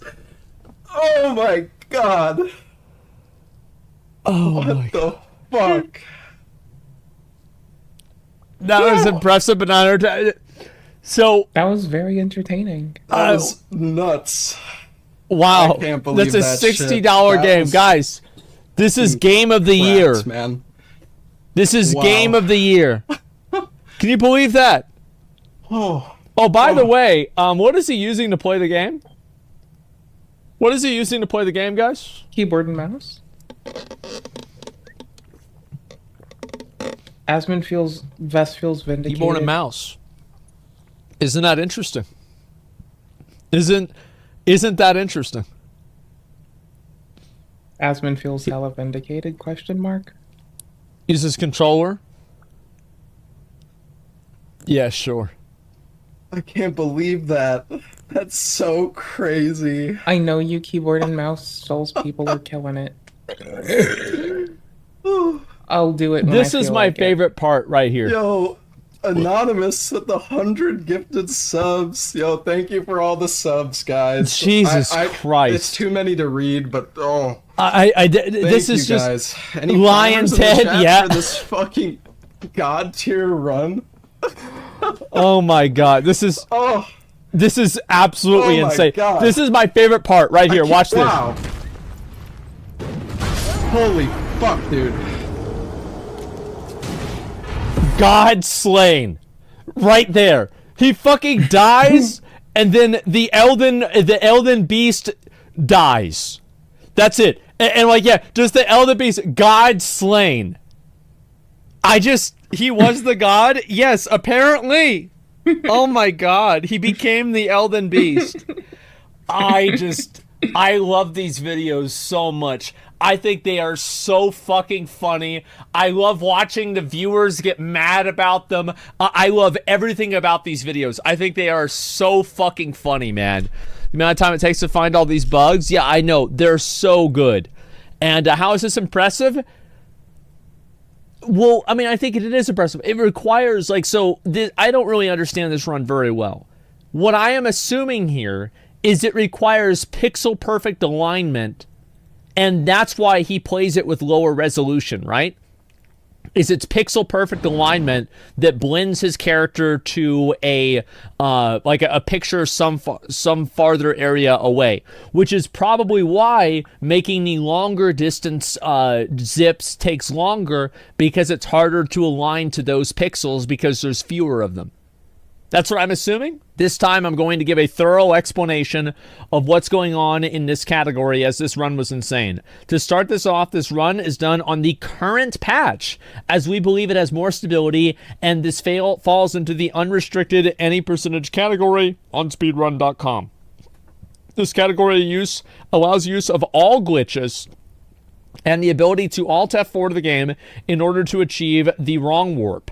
This allows us to enter Farum Azula, which is why you see the game closed during that segment. The zip glitch, further explained below, is extremely hardware dependent and requires a stable 60 FPS as well as stable frame rates.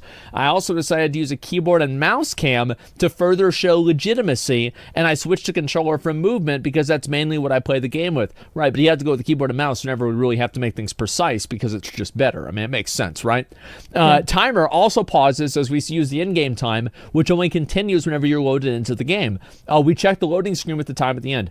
The run has pretty much come down to a test of a runner's patience, nerves, and the ability to perform 13 frame-perfect glitches known as the zip. The zip glitch allows us to teleport a wide range of distances using a combination of blocking, holding, walking, and pressing W to move forward in a combination of 139 frames.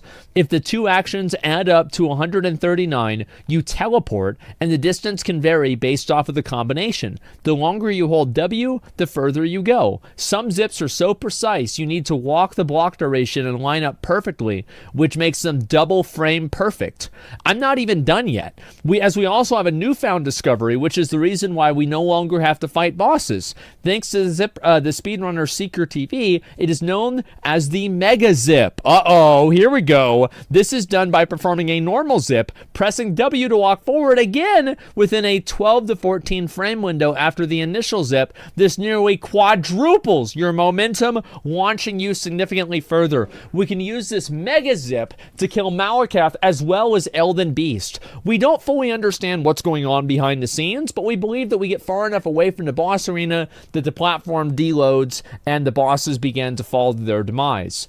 In normal circumstances, you wouldn't be able to use this as our character would normally die before the boss dies.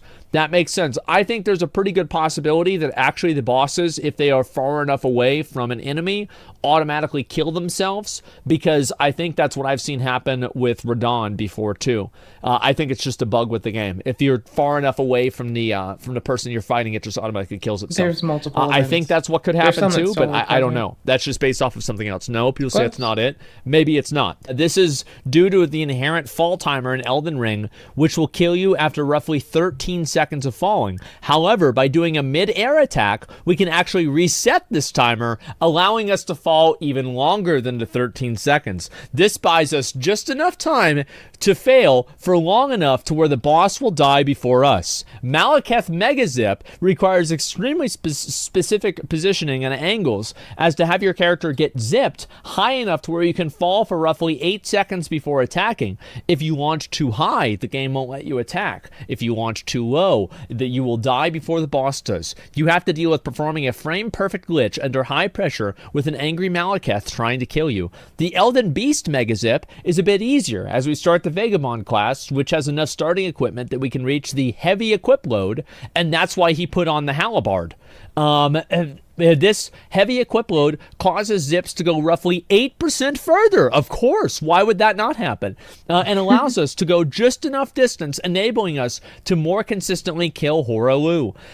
This is a blessing that he has a cutscene, as whenever the first phase dies, it teleports us from saving us from very imminent death. So the teleport back after the first phase, okay, I get that. Elden Beast takes a bit longer to fall for whatever reason, and lucky for us, the timing lines up perfectly where we can get pile drived by Horaloo and receive the God Slain message indicating the Elden Beast is dead right as the screen fades to black. The final boss is now dead, and we are teleported to the final platform where we can beat the game. Radagon gets to survive. The only trigger check is for being able to activate the statue, whether or not the Elden Beast is dead. Hopefully this explanation helps, and thank you for watching. Well, sounds like Game of the Year material to me. Game of the motherfucking year, dude. Game of the decade. Yeah. This is Spender Live's doing this. Listen, if you think this is insane, look at what they do with Super Mario Brothers. Like, they're only like 5 or 6 frames away from being literal pixel perfect with Super Mario Brothers. It's disgusting, man. It's Super Mario 64. Yeah, Super Mario Brothers, I think, is like more min-maxed because it's a shorter run. But like, it's just, yeah, the Mario one is insane. Like, if you ever want to watch a video on how fucking ridiculous it is, I think Summoning Salt has like 3 different documentaries about it. You can watch any of those and it'll explain it, right? Perfect Run has been done recently on Mario Brothers. Imagine being a developer, watch the Blind Sekiro speedrun. It's insane. Yeah, it's so fucking ridiculous. Let me link this to you guys so you guys can watch it. I don't think my bed game make it insane. I think this is just fucking hilarious. I love this stuff. The reason why, like, here's the thing, is that you can never really beta test for all of this stuff. Because how this stuff usually happens is that you have people that just keep trying different stuff. Y'all want to remember how to play DS3 with me? Because I don't remember shit. Y'all want to remember how to play DS3 with me together? We're playing on our level 1. We have the twins to do. I feel like you have more health on a level 1 in Dark Souls. And more viability. I haven't played in a while.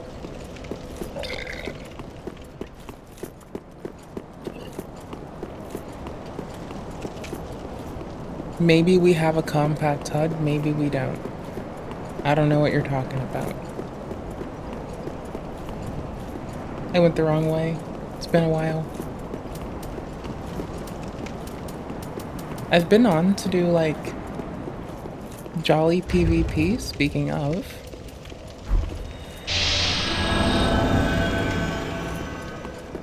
We have Blue Sentinel clocking away.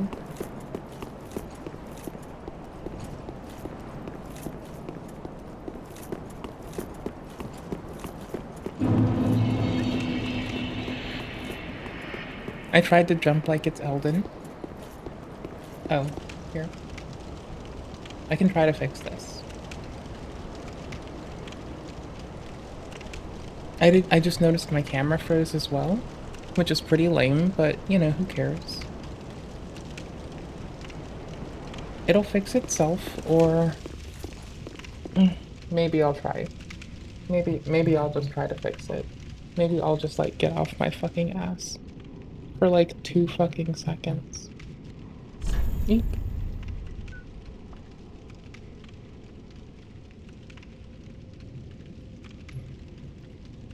I'm sure the white balance will fix itself in like 10 years. So, hi, it's us. A helpful blue. We're max weapon level. I highly doubt anyone's gonna want us.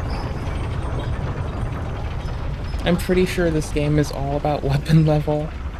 So I don't really do much. I like to let people try to invade me, because that's my kind of gun.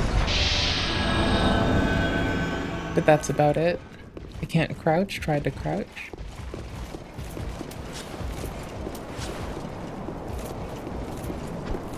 Castus parry is vest parry. That is DS2 in a nutshell. Our fashion for today is the Knight Helm, the Sunless Armor, Cathedral Knight Gauntlets, and Katarina leggings, which go hard, okay? I usually use the Exiles. That kind of shocks me that I wasn't. But they kind of go hard.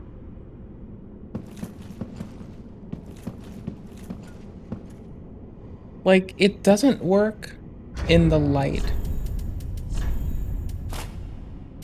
But it works, okay, in the context of it's really fucking nice, depending on what we're getting into.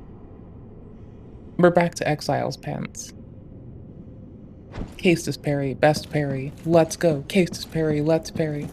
I've forgotten how to play this game. I might just start a new save. It's been a minute.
sure that was a grave, little bit negligent. but you may rest here too, if you like. It's only phase 1. And phase 1 has no magic projectiles chasing you. This is how I got into level 1 runs. This is what did it. It was all this. It was all a dream. Bubble gum and tasty things. Nah, man, I just don't remember any lyrics to any song right now. We were embered, so we had extra health. This is it usually. I'm kind of gonna waste an ember. It's not a waste if we don't die, but it does that much to your health, right? Like, it does a substantial amount. Extra health when we're topped off. I don't need this right now. That was taking away my physical resistance. Faith goes up. Why do we have faith again? Karthus Flame Arc. That makes sense. Can't believe I didn't use that. Do I not have one? I do. There we go. There's our pyromancy. Yeah! I forgot to send this down. Okay, cool. So... Oh, it was because I was fucking around with these together. I'd probably do this. Honestly, I'd probably go Spamina. Let's go Spamina. Let's go Spamina. Let's go.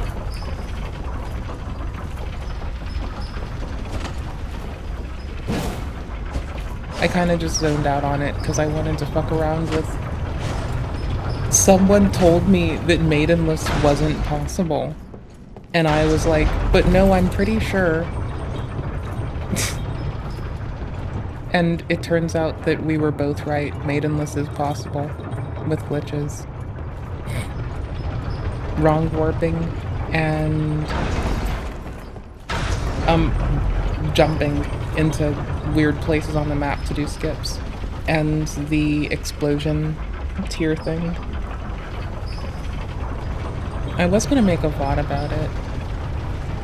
That's gonna be when I feel like editing. I'm currently making content for the recorded thing, if it happens, in the next 10 years, which it may or may not. Okay, I forgot I can Karthus Flame Arc. I knew I can parry this man, but I forgot that I can do this.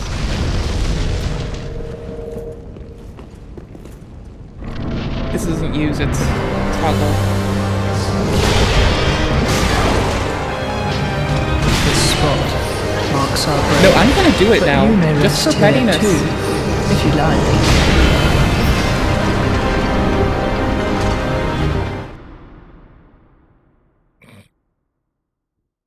I was someone who forgot how to parry trying to parry. Okay, so there's no Stake of America, so your respawn is generally a nice trek back. Welcome to Walkback City. I see my camera's frozen again. That's nice. Will it resume it? Will it resolve itself? Let's see. Let's see it while I parry someone else. Because you can parry a lot of shit.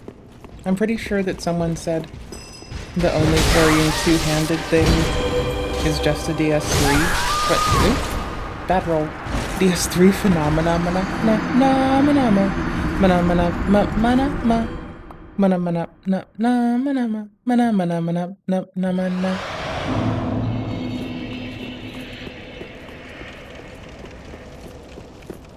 I haven't played this game in a while and I'm trying to level 1 it.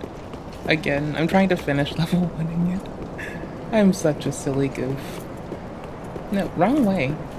What a goober. We're instead gonna go back to where we ought to be. There we go. This time I just had to finagle the pins back into where the pins go. Ooh. This is one of the first ones where the phantoms you see are real time. So I think they're fighting Dragon Slayer armor right now. Or I don't know if you can get like one side of an invasion. I don't know if that's a thing in DS2 or DS3 rather.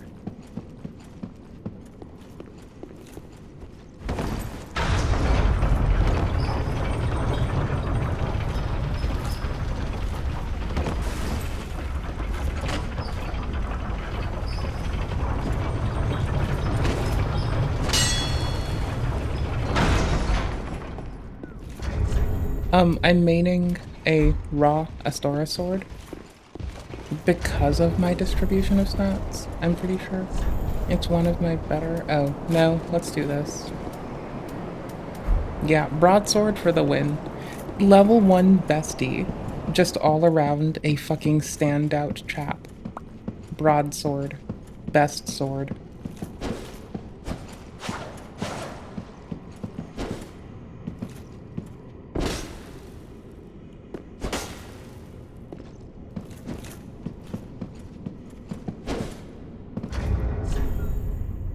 You have no thrust damage with these, unlike in Elden where you do, but that's only through weapon arts in Elden.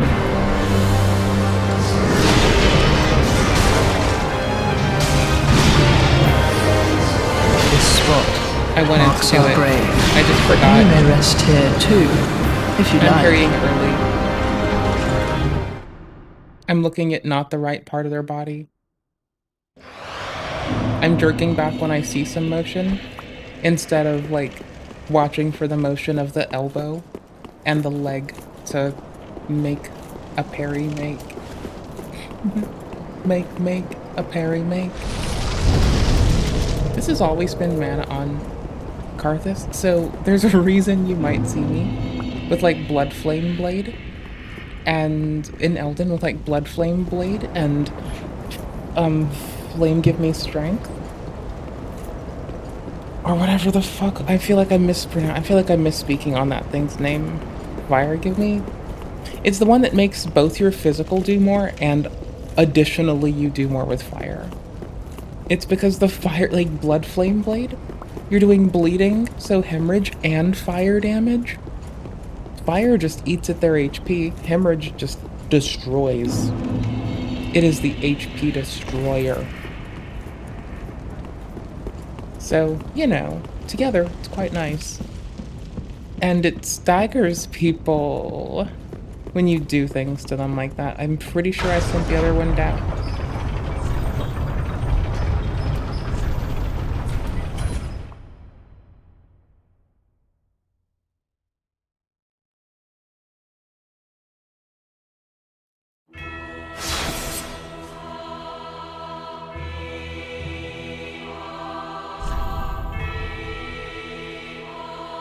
It says it's scheduled, but this date already passed.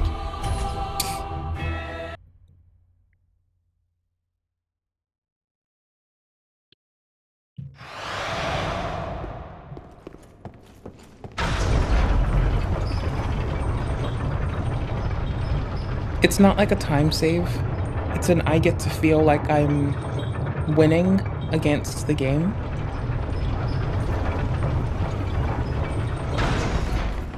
Is there another tell of which it is? I have no clue.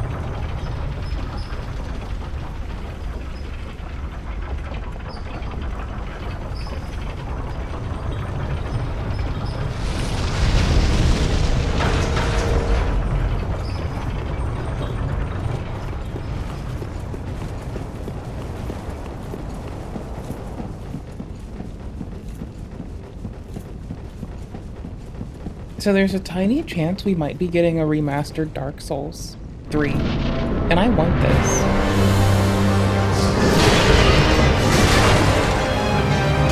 This spot marks our grave, but you may rest here too, if you like. I was so greedy. That was pathetic. I was so fucking greedy.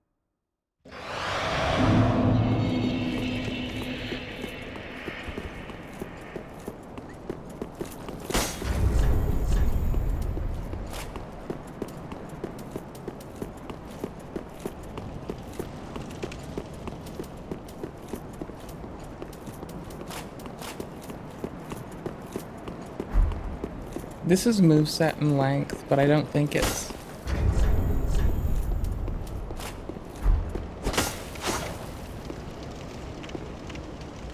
This is length mostly, but...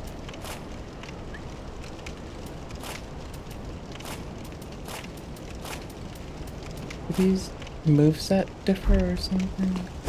Why was I on the other one?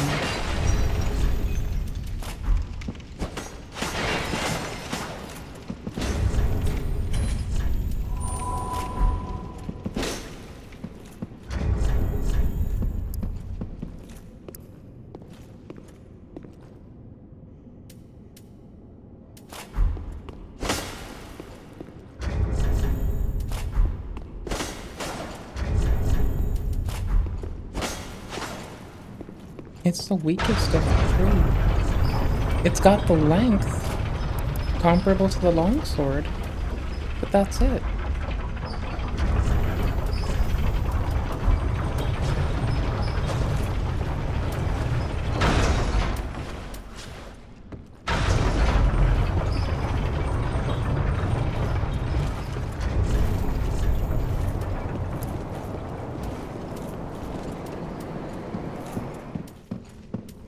I'm losing thrust. I'm grabbing AR galore.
Mistakes were made.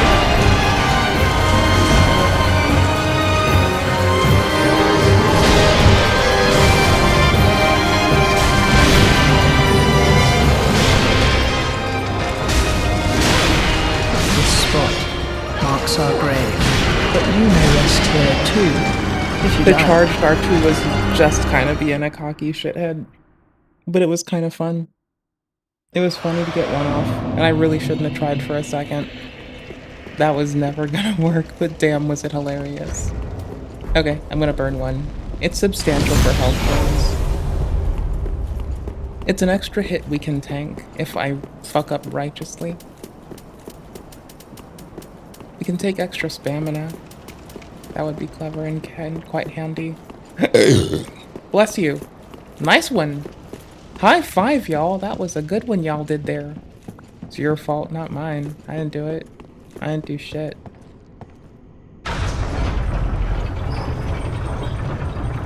I think. I'm sure. Nope, I didn't do a damn thing. That's why all y'all heard each other's burps. Wasn't me.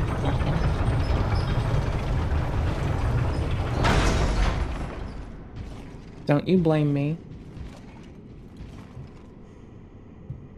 I didn't do shit. I think. I'm pretty sure. Maybe. Did I? Fuck!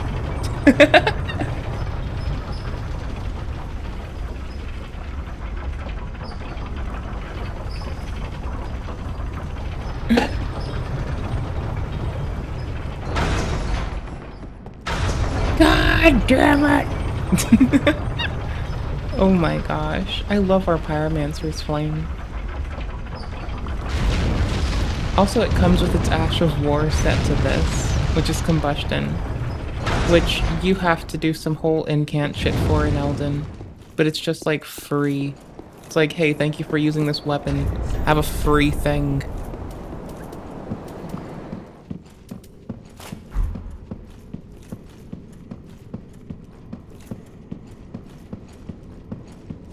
I'm taking it because I want to. Not because it might have another strength I'm missing.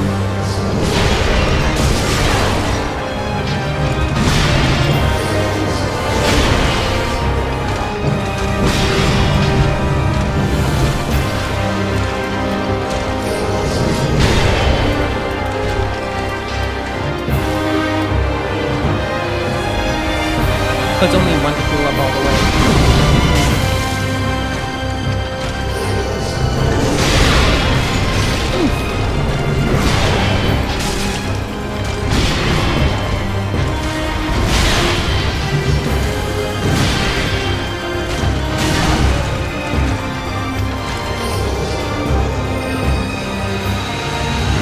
This spot marks our grave, but you may rest here too, if you like.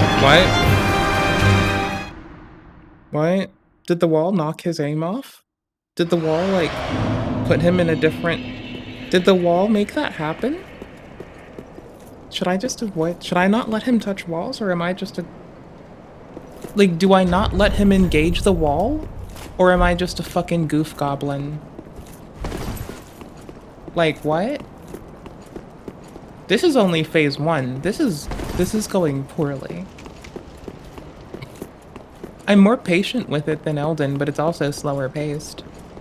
Like, if you're used to Elden, and you're not so down with, like, what DS2 felt like, you will not like the pacing in DS1, I feel like. It's a fun story, lovely game, outstanding game. But if you are new from Elden, like, this will feel easier in terms of, like, pace of bosses, I feel like. Unless you don't like long windups. If you don't like long windups like me, we're fucked and you just have to suck shit and eat it. Sorry, bud.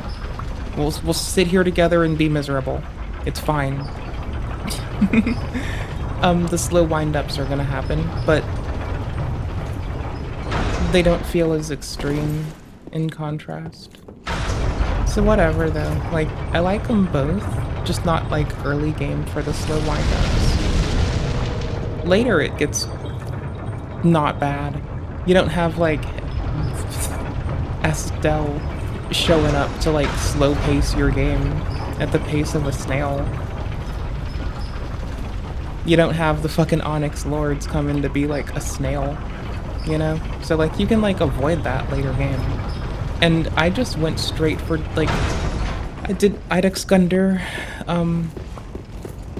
I did some of the stuff, but none of the bosses in Barren Keep.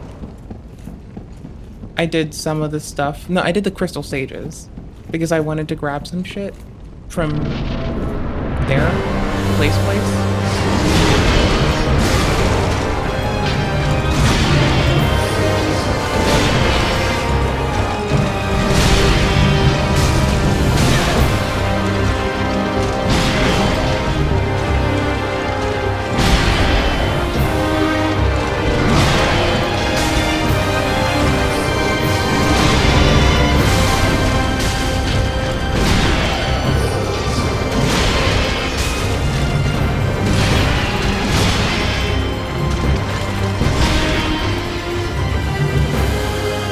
Hold gets you back to Estus or whatever's in your one, which you lose in DS2 with the whole different engine being a thing.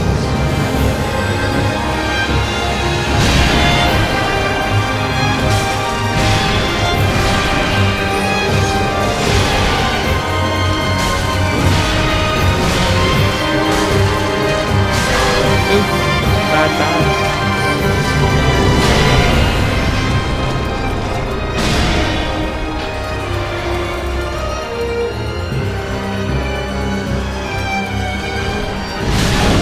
Oof!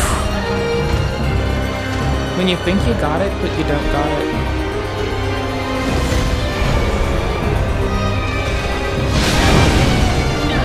Oof!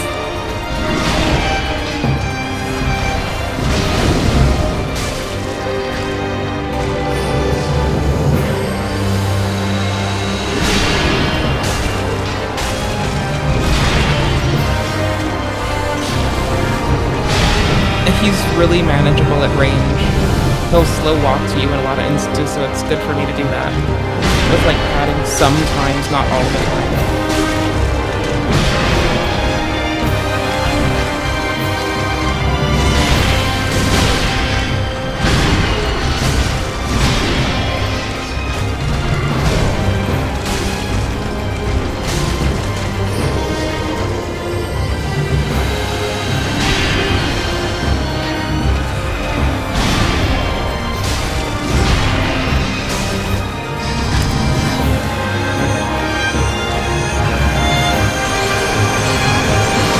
Oof.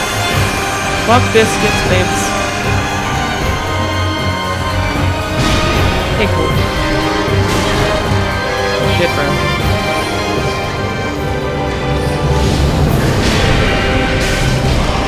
This spot marks our grave, but you may rest here too, if you like. If you kill Backpack Twin, once Backpack Twin is dead, they both drop. If you kill the Backpack E, then Backpack revives Backpack E, so you have to kill Backpack after killing Backpack E before they get their backpack. Effectively, if you take my backpack away, I have a fucking bitch of a day too. So please don't do that. You'll be taking things that some of which I don't use, some of which I do. Chief amongst them is usually my toothbrush when I'm out, so you really shouldn't do that. That would make you really rude.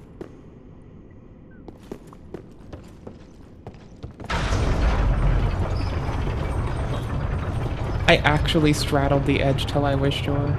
I had no clue. I just finally got further forward. Try down? Oh yeah, no, down was like an item. We're glad we got that. If you save this, it's a good heal. Wasn't worth it, I'd say. I haven't played in a decent bit. I got on last weekend to beat fucking... Oh, I could show Vest fucking Sister Frito-Lay's.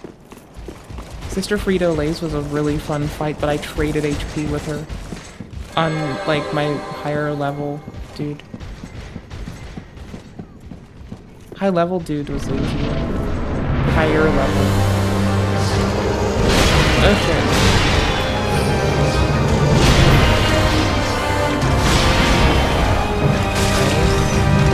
You can strafe a lot here if you get elevation. You also do the cheese with elevation too.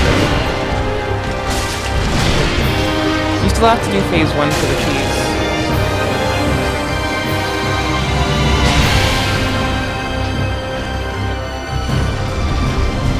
You can get older twin to like slow creep at you, and if you're a real shithead, not with a crossbow, but with an arrow, with a bow and arrow, that's real easy. Fuck, brother.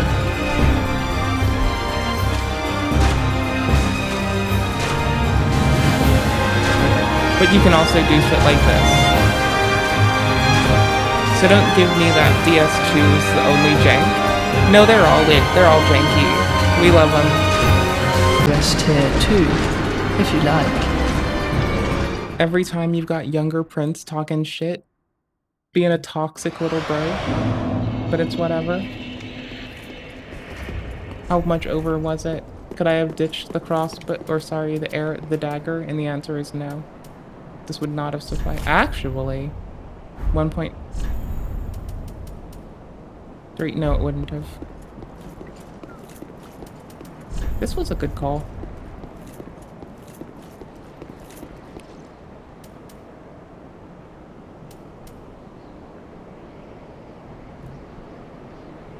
I kind of want to finish the DLC on DS2. I just kind of got on this sporadically. I need to finish my level 1 on DS3 for sure. Oh, I don't need to. I really want to. Like, the last boss is a fucking cakewalk in contrast to them. I've debated, like, cheesing them, because I've considered this, like, once. So I guess I'm, like, on the fence, because it was fun to do that one time. But it's not, like, necessary. It's just... It's the difference between, like, you don't get one-tapped at all in the base game. Like, to the best of my understanding. Maybe, Soul of Cinder does something that is one-tap worthy, but that you can parry them for a whole phase when they're acting like Gwen, so I don't know. It might be Gwen. Some people say it's the spirit of everyone else who's played Dark Souls. And some people are saying it's fucking Lord Gwen. I'm clearly one of the it's Lord Gwen, don't trust it bitches. I don't trust that man. He's fucking wild. He's a bougie ass bitch. Don't trust him.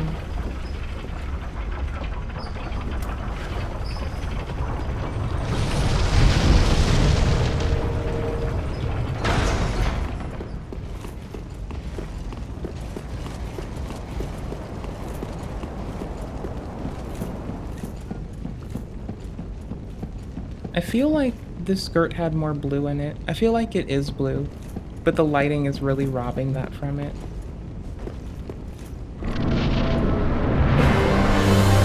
Kinda not always. TPs to one of your sides.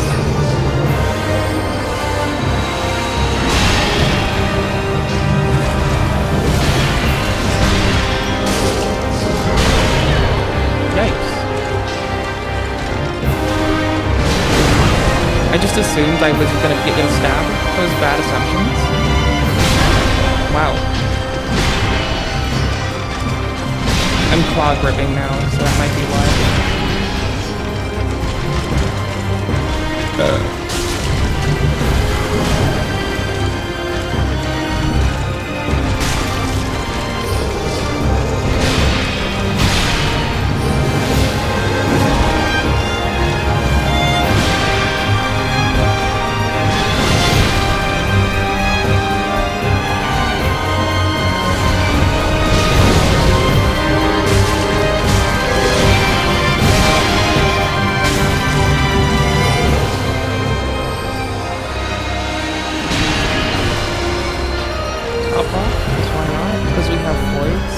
We do have floats. More when you're full.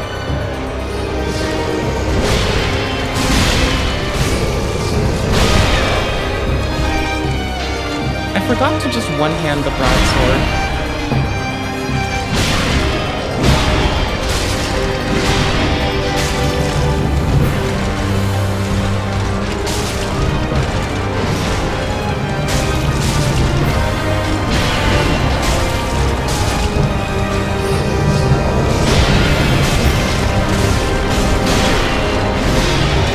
Spot marks our grave, but you may rest here too, if you like.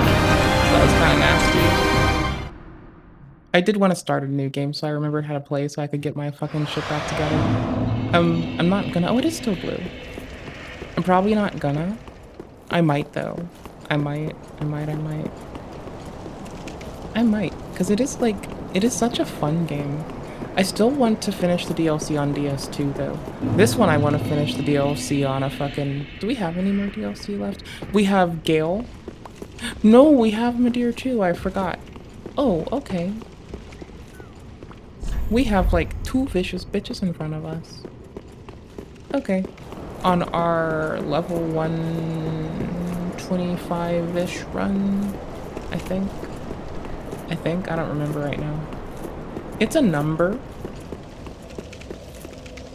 Hold on. I have to tinkle. I'm putting you to the hub world for the music.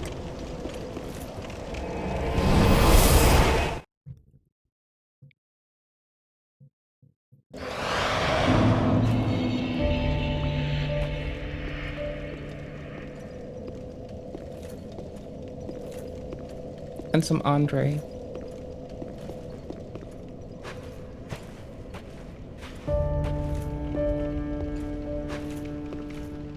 Andre, best man.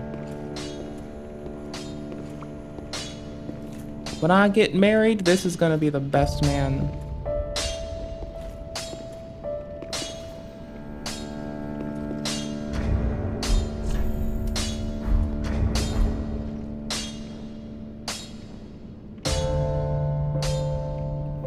Oop.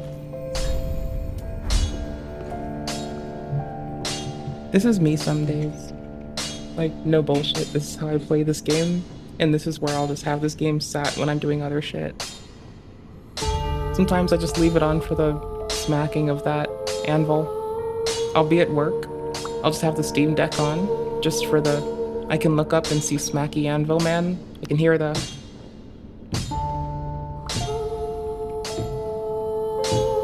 And it's like, this is like co-working buddy, bro. This man is like #1. He's the greatest. I'll be right back. I'm gonna clean up my desk, and go take a tinkle. This is the End the Age of Fire music for this game. To change the music, unlike Lies of Pi, you have to cut the eyes out of the Firekeeper. Put her to the sword, as it were. And she comes back to life, just like your bitch ass. So, BRB.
Hey, do I want cereal?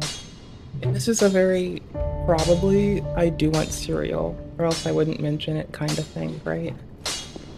Clearly, I want cereal. But do I want cereal?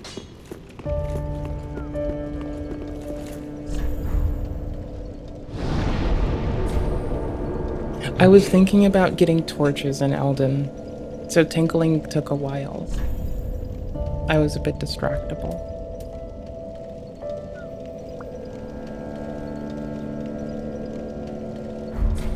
I'm having a dilemma. I want to do like too many things at once. It's a little hard to burn in on a level 1 run as just like as viable as it is. It's still a little rough. I still want to beat the I'm still doing my like blind run where I need to beat the DLC. So we've done Ariandel. We need to finish a thing. We're level 125 is our little levely. Okay. Until it works. Not you. This. I know it's the same fit. It's the same fit. It's just we have some level behind us. 125 rather. We're a helpful blue most days. Different kit. This is only useful in PvE. We're ditching it anyway.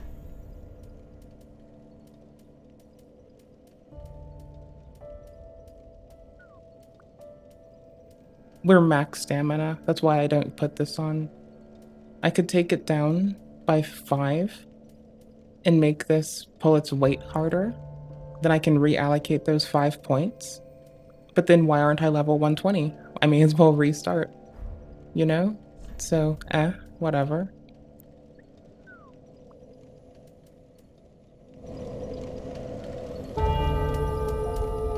I use this some.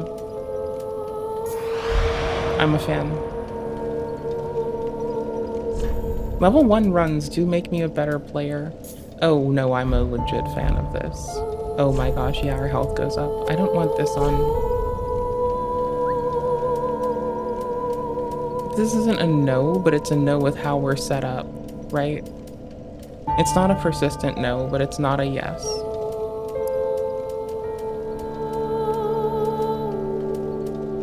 That's Dex. What are we wielding? A sharp sword. Most of our shit. Ooh, we did get the great sides though. Ooh, we got those great sides. Ooh.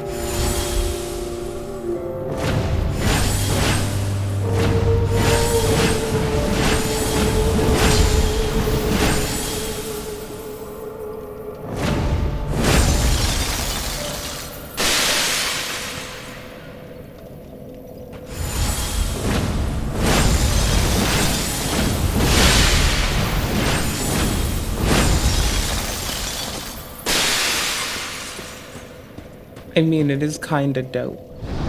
There's like 1 boss left. No, there's 2.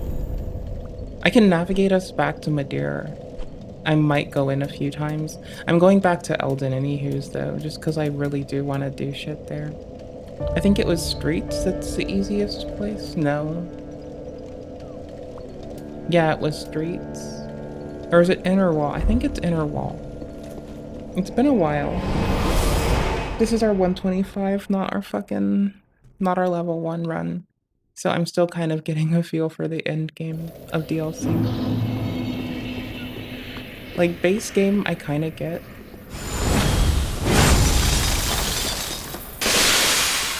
I'm pretty sure it's down here.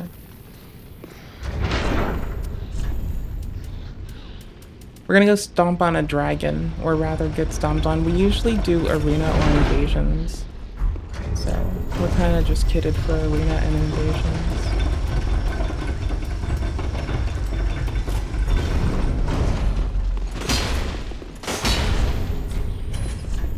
I wanted to start packing one. An ultra great.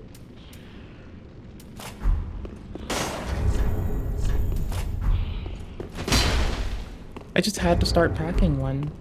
It was the right way to go. There's a hole in the wall we're supposed to roll into.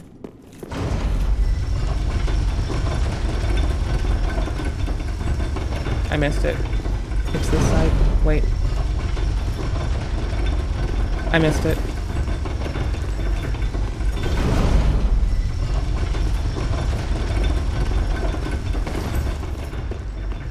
Then it's not down the hole, it's past something. I think we have a jump to do, right? No. Yes.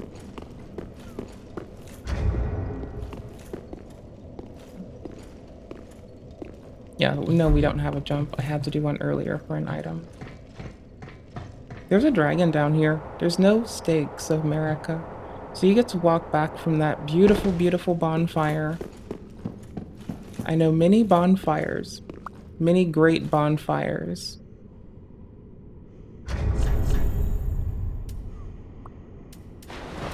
Beautiful bonfires. I love my bonfires.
It was very late if it were to set up for myself.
That's what's up.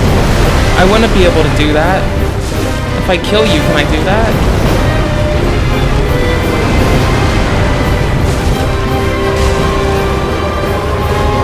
What an AoE? Oh, it was AoE.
I love the scoring. Did I mention that I love the fucking music?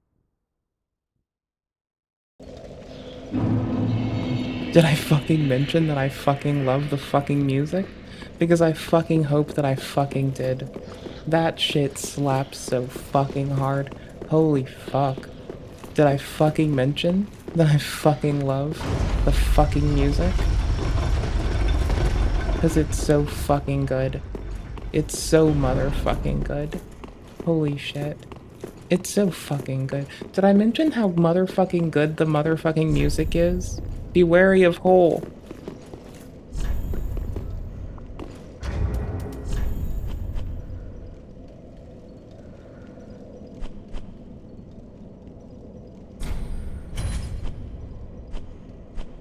It said I had a written history, but I clearly don't. Oh, that was on our level 1. Okay. We should go check our messages, because I'm pretty sure I've said be wary of women at least once in the messages. I was in my feels that day, okay? Fuck off. All the bloodstains. Ooh-wee.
How are you?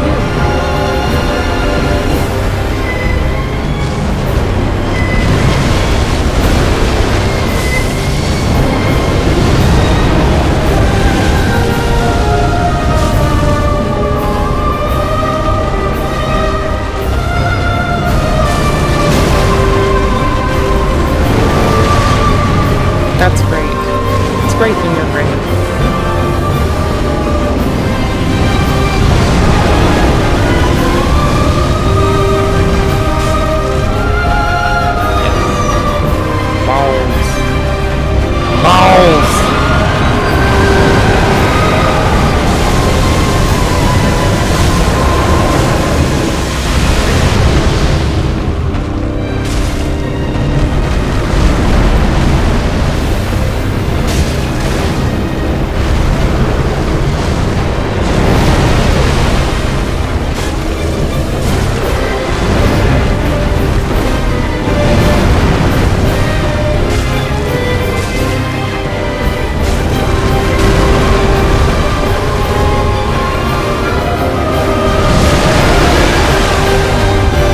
I just noticed I should heal, and it broke me. Rock on. I was like all like, oh, look at my health, I should heal. And then instantly I was like, oh, well, I should have healed. Yeah, that's true. Which side is this on? This side? I think. No, this side, right? Yeah. Can I just roll into that? Ah! How's chat doing? I hope chat's doing okay.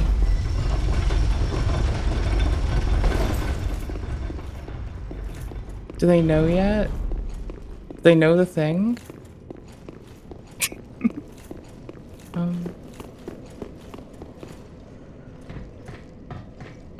We have our controller output on screen because I'm a cool motherfucker some days. The 2 days of the year that I get my shit together and do something, and we're gonna hear about it all fucking year.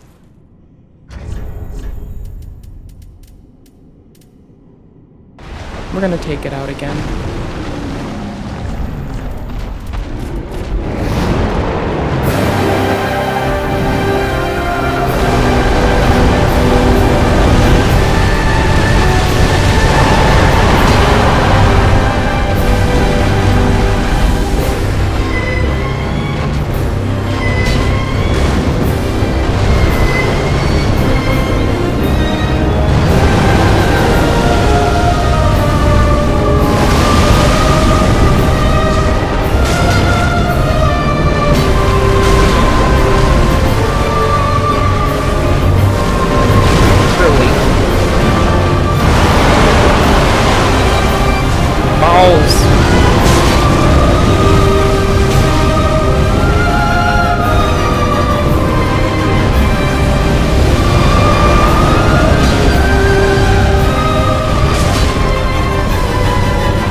Free nerves.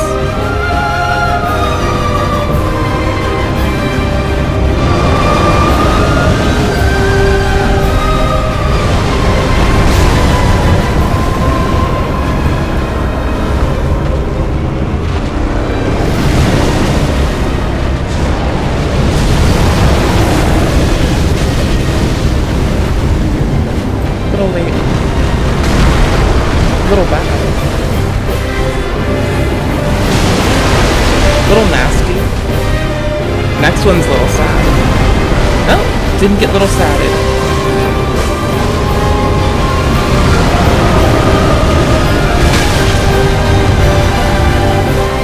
Little sad gameplay. Bullshit.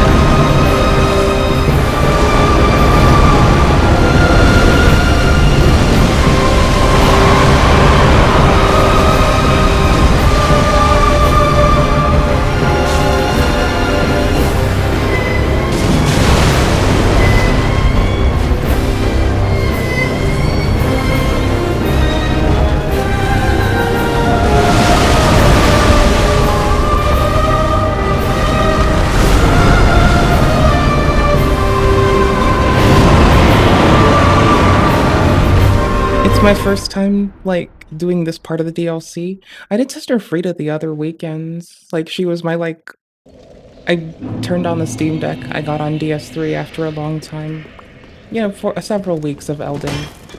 And then I just went and did Sister Frida. I didn't expect to, but it was pretty fun. I thought she was a really good fight. I liked it. Can I just roll this? Shit. Can I just roll this? Shit.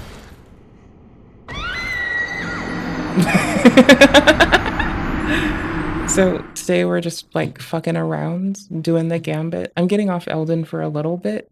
I'll still be back on Elden tonight. I want to farm some shit out. we're making a brand new Let's Do Everything on It character. So it's just new game right now. But I forgot how to play because I'd played so much DS3 and DS2.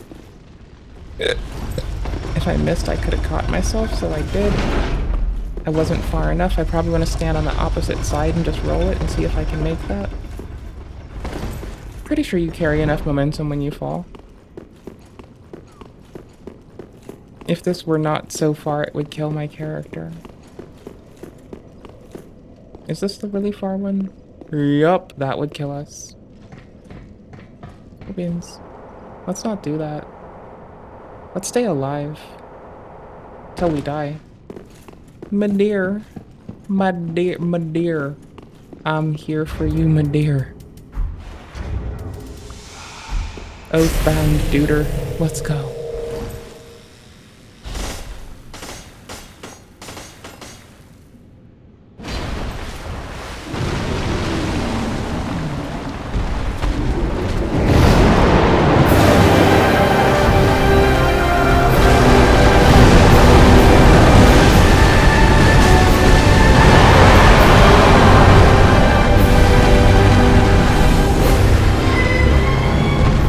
I love the fucking track.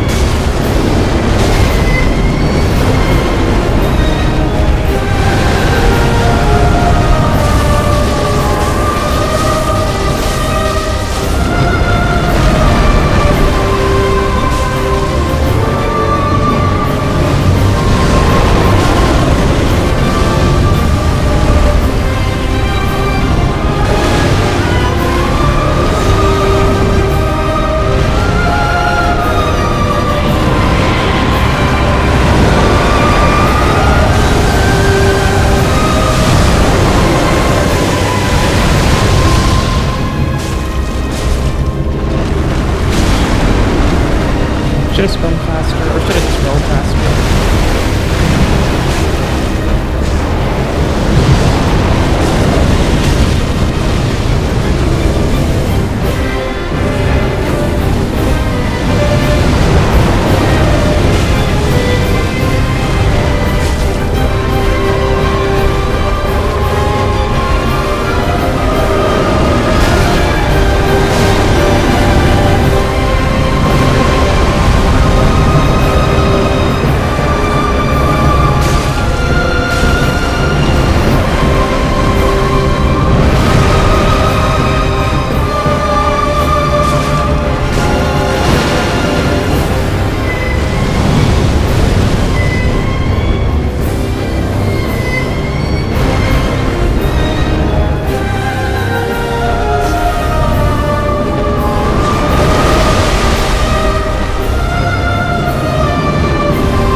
One time my R2 just insta-punish. 2 times a charm. Yeah, sure. 2 times a charm. Second time? I know it's basically third. So we're holding out. 4th time? Just no. That would have been the time if there ever was one.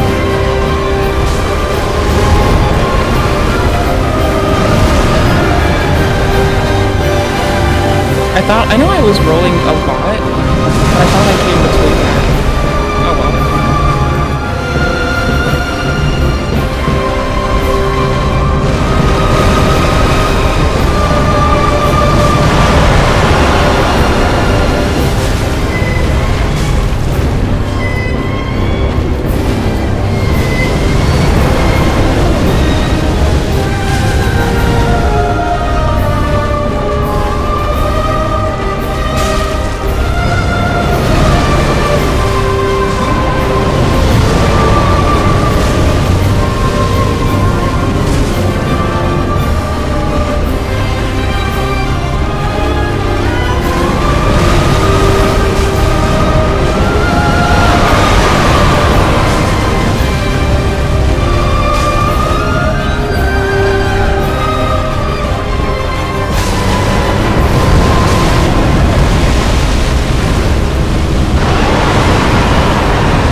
know I had that still. Whoa!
That boss is so fucking fun.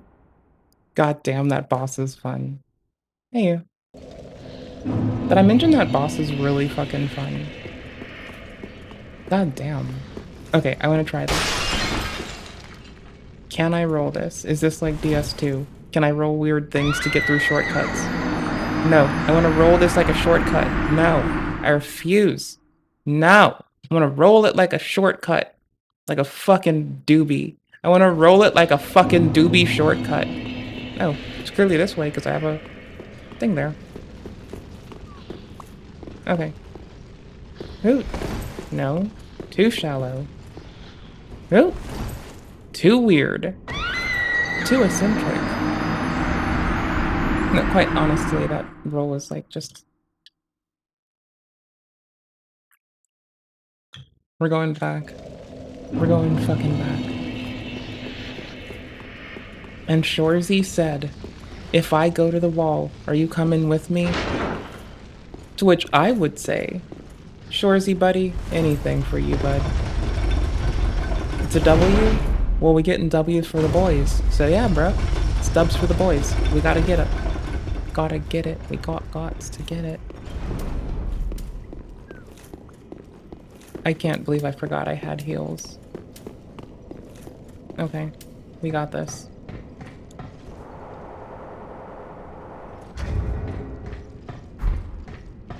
Sure, because this bar makes sense. Sure it does. Totally. Because that's why that would be here, and so would these two. You ever fucking and do like something? what? You ever do something and you're like, okay, you know what? I've got this. It's all tidy. It's in order. We can be fine. We've got this. It's okay.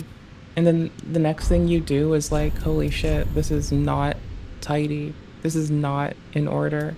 We do not have this. That was right then. That was the moment of like, oh, I am really not put together, am I?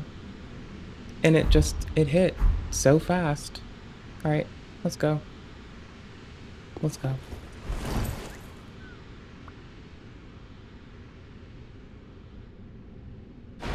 Kaboosh! Music.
my bad.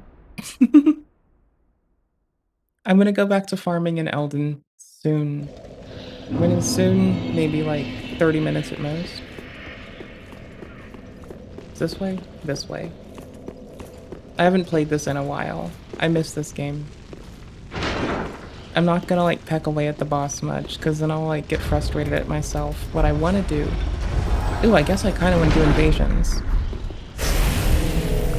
Okay, based.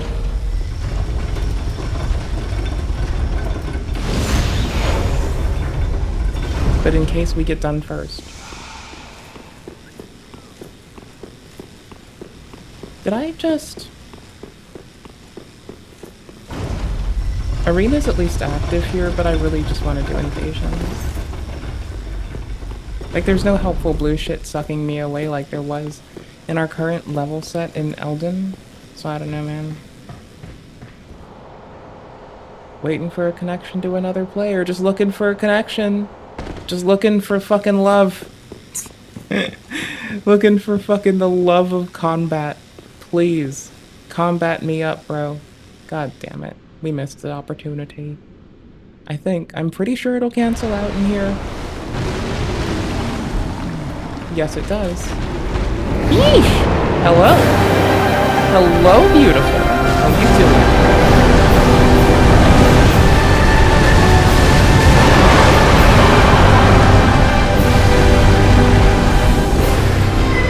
I thought I saw a tail swipe coming.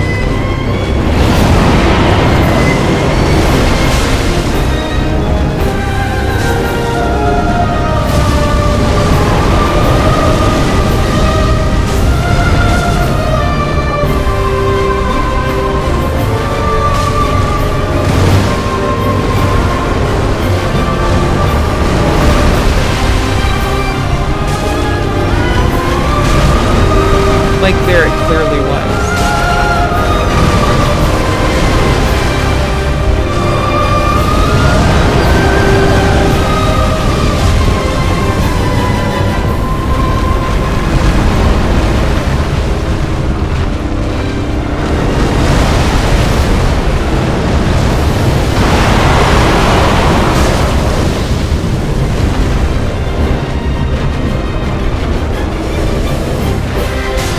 Running at their face when they turn so they don't tail swipe.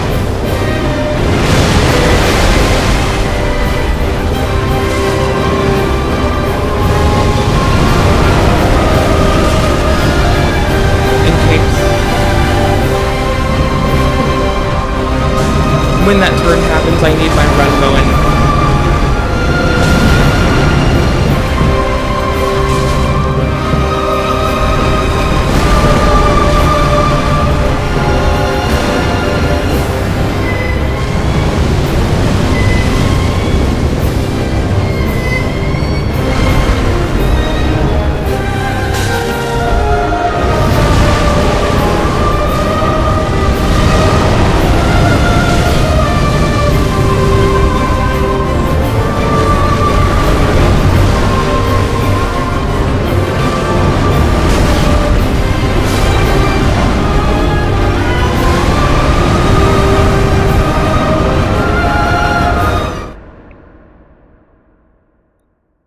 LFPVP.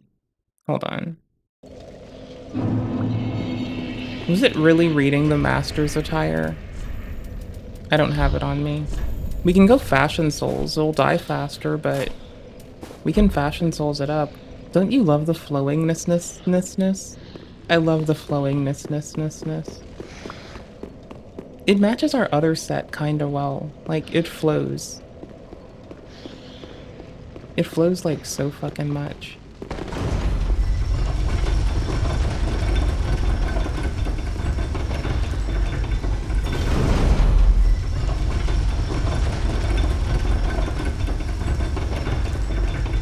Wrong way? Wrong way. That was wrong way.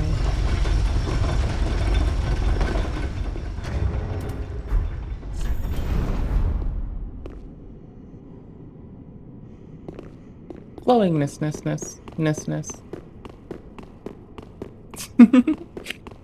It's so flowy and purple. You can't even fight me. Be wary of whole. I do appreciate the be wary of woman messages. I think they're my favorite. I've joined in, they're so my favorite. Darkness.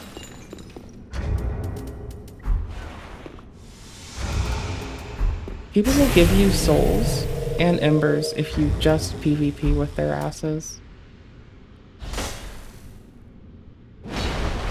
Like, I'm just a nice person who bows and isn't a dickhead and disrespectful in elden PvP, and people give me millions of runes. Yes.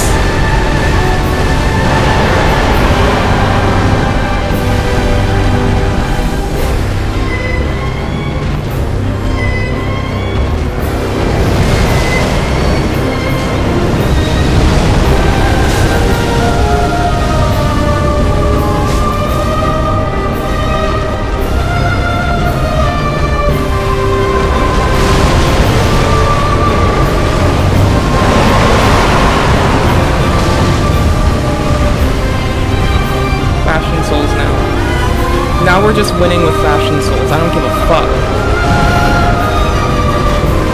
I mean, it's also kind of a skill check on the boss.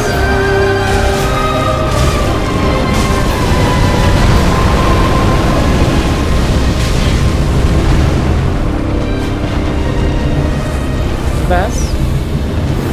Why not?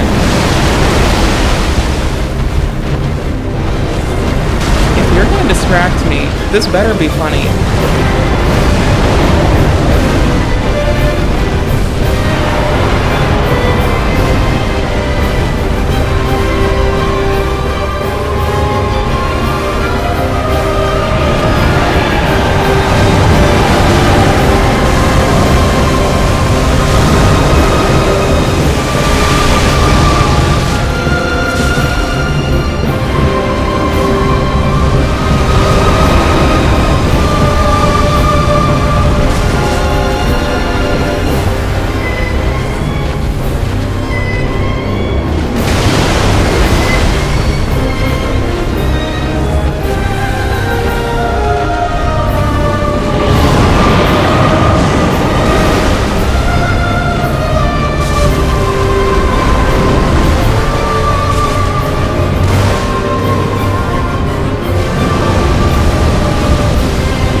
I have boss fatigue.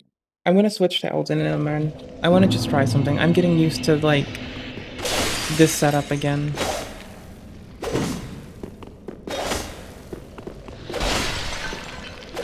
Oops. 1, 2. The second one's an uppercut. The first one comes in flinging. Oops. And the second one, I guess the first one comes in swinging and the second comes in flinging. With a running, not this. They both come in swinging. That one's just flinging. Well, I tried to get in. Fucks that up. Fucks that up royally.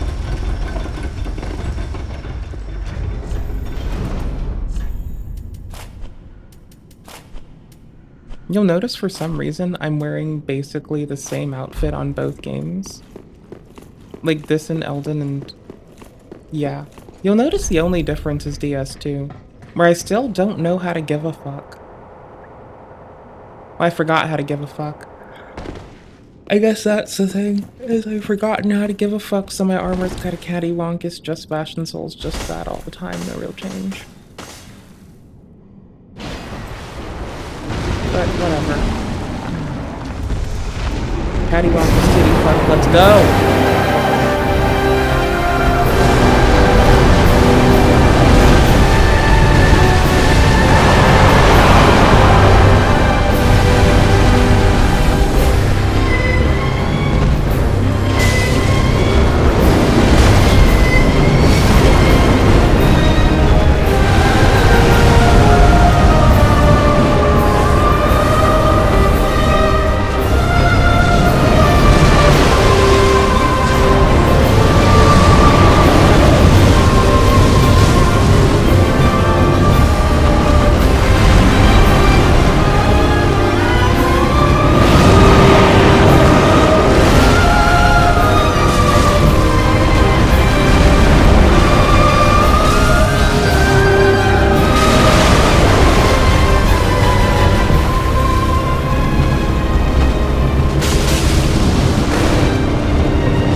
That tail is fucking ominous.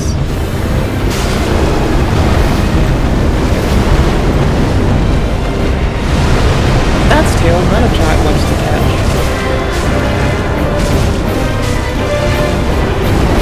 Why is it Longsword is making up for everything? Oh, god damn it. The length of it's making up for every missed hit with the shorter blades. Short-ass curved swords, my dude. Yikes.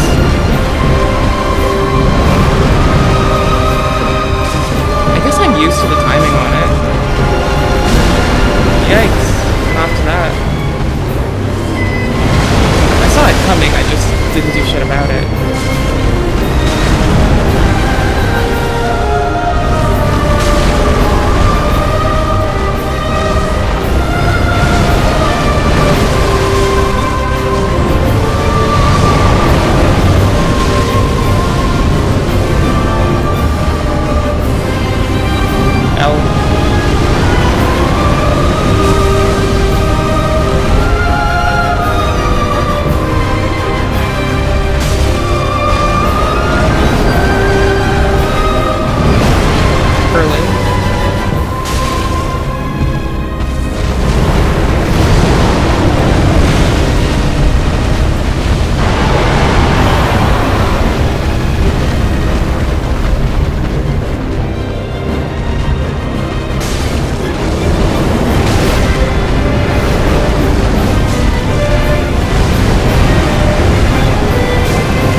Ember's full heal.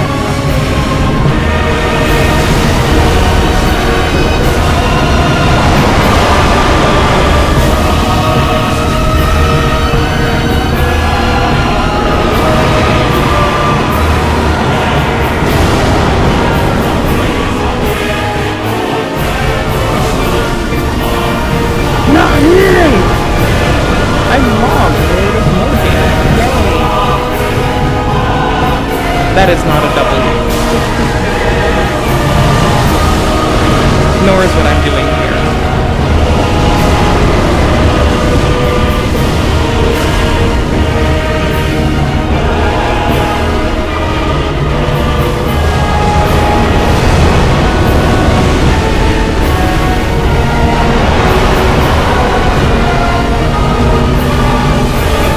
I want water.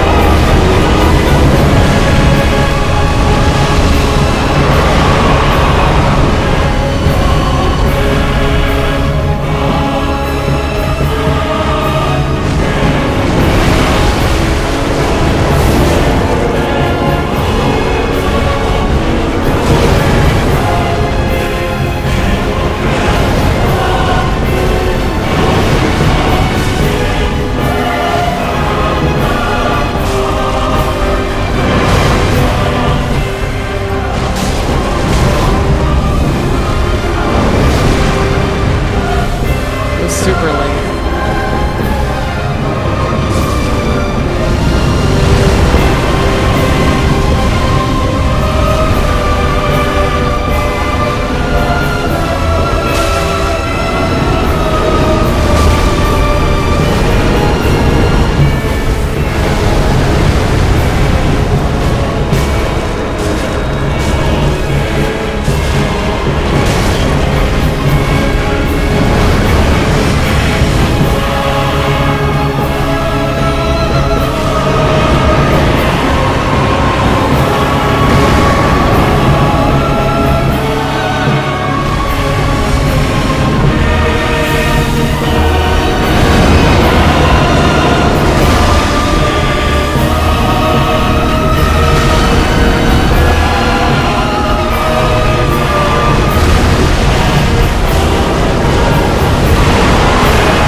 I fumbled it when I used Estus early to top off. It really came together when I started getting like nervy at the last phase, or the last part of that. Not even the last phase, just the last part of that really. Oh well. One more run, which might take 10 minutes-ish, then we're gonna swap games for a little. I'm gonna collect some cookbooks, then I'm gonna head offline. I wanna collect some cookbooks. I want to be able to make anything I can possibly not even give a shit about in Elden.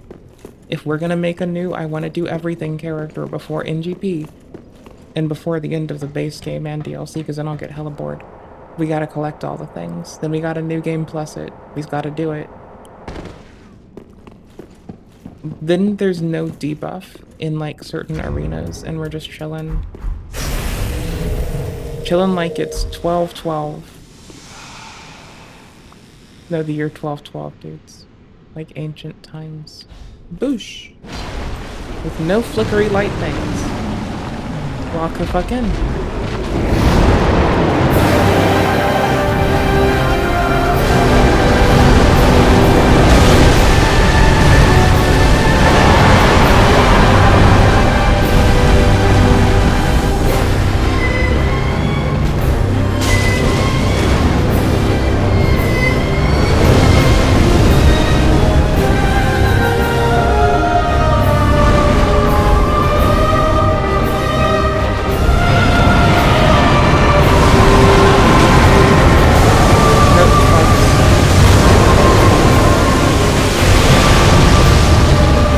Y'all's not dying. Blue S is early.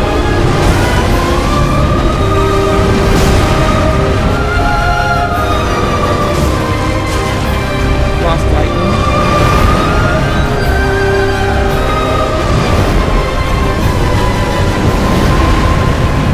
I should be capitalizing on that opening, not wasting it.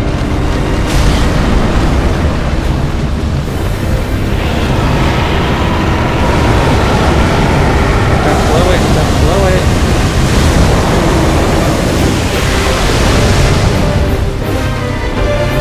Way to blow it. Double blue.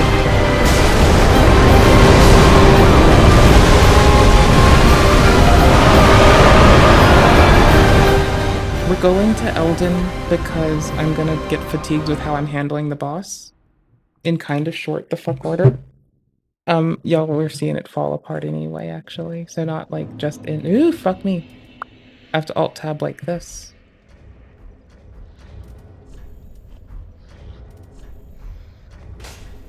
How do y'all who do the thing do? How do y'all who do this? I'm trying to use keyboard and mouse really fast. Oh, it's F for cycle? Okay.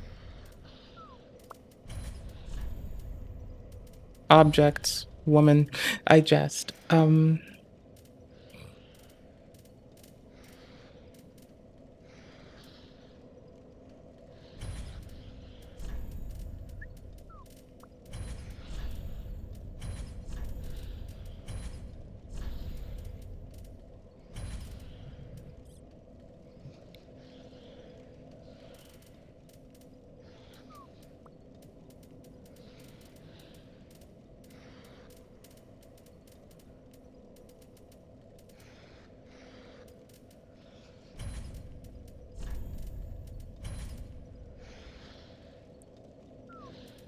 Yes, message. Therefore, it'll happen to you too. Gesture shall be path of the toast.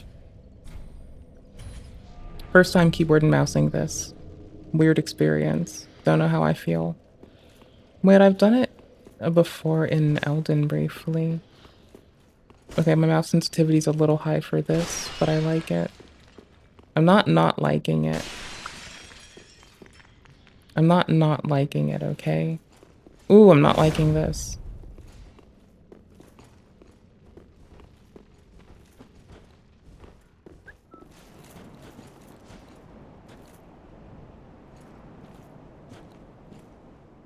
Okay, I'm liking this. It's funny. What? Oh. What?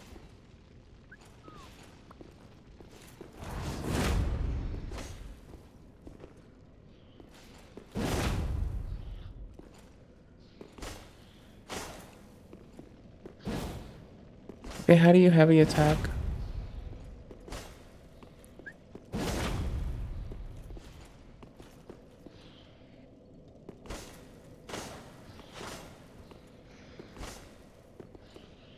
How do you keyboard and mousers do this shit? What the fuck? Bro. What?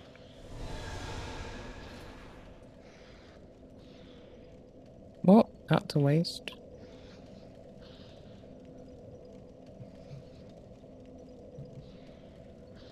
JKLA. Ooh, it's kind of got like the bindings of like Vim. It's like we're using a text-based fucking thingy for our fucking text editing amadoos. Alright. Elden? Elden. Y'all. What really happens is there's like, I don't know, 1,000 people, you know, they're trying this, and like millions of people. Sometimes like bugs like this are discovered by a random person, and then somebody figures out how to like reverse engineer it and do it on command, and then it becomes part of a speed run. So it's all kinds of crazy fucking shit that happens like this. It is insane. Want to just watch it? Yeah, I'll watch the Super Mario Brothers World Record speedrun.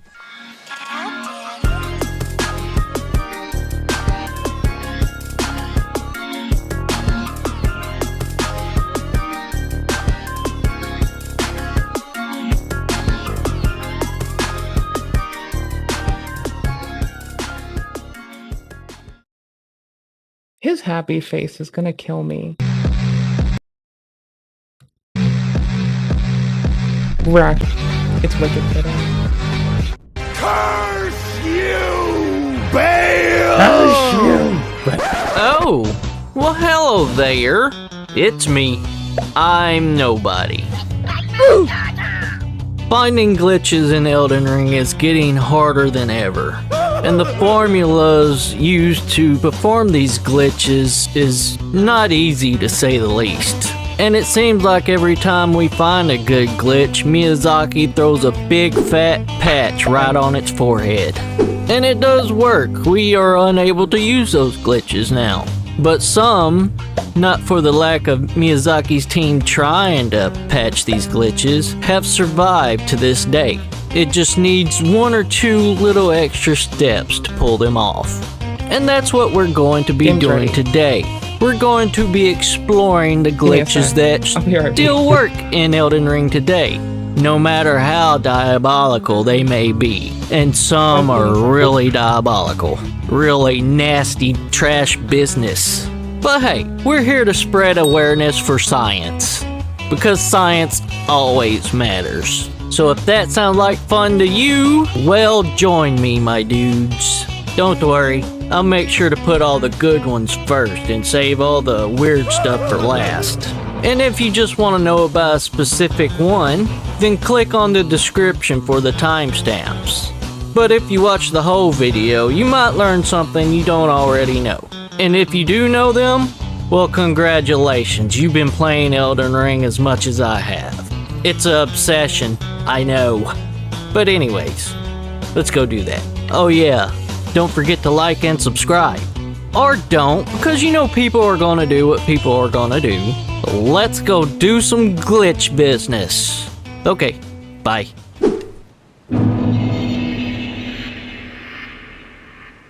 To do the weapon swap glitch, you need a few things.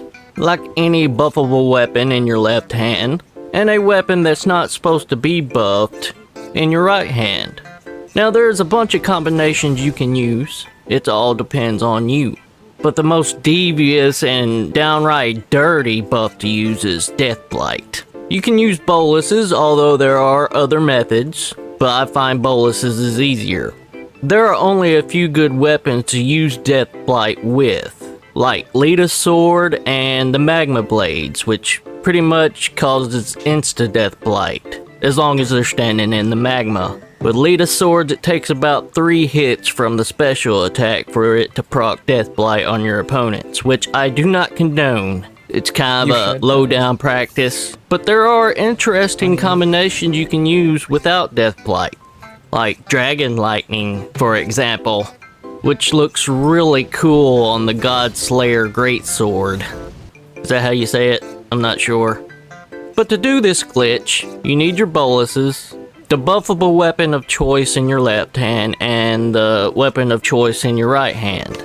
Now, I've tried and tried to do it without crouching, but I'm guessing they patched that part. If you can do it without crouching, please let me know in the comments. But I have successfully did it with crouching, so I guess that's kind of a loophole to perform this glitch. So, assuming that they patched some part of it where you're not able to stand upright while you're doing this, go ahead and two-hand your buffable weapon of choice, which in my case would be the Eclipse Shuttle. Get into the crouching position, eat your bolus, buff your weapon, hit start to go into your menu, go into equipment, and go down and unequip the Eclipse Shuttle. Simple, huh? Just a few easy movements, but the timing is crazy. I don't really know how to explain it to you.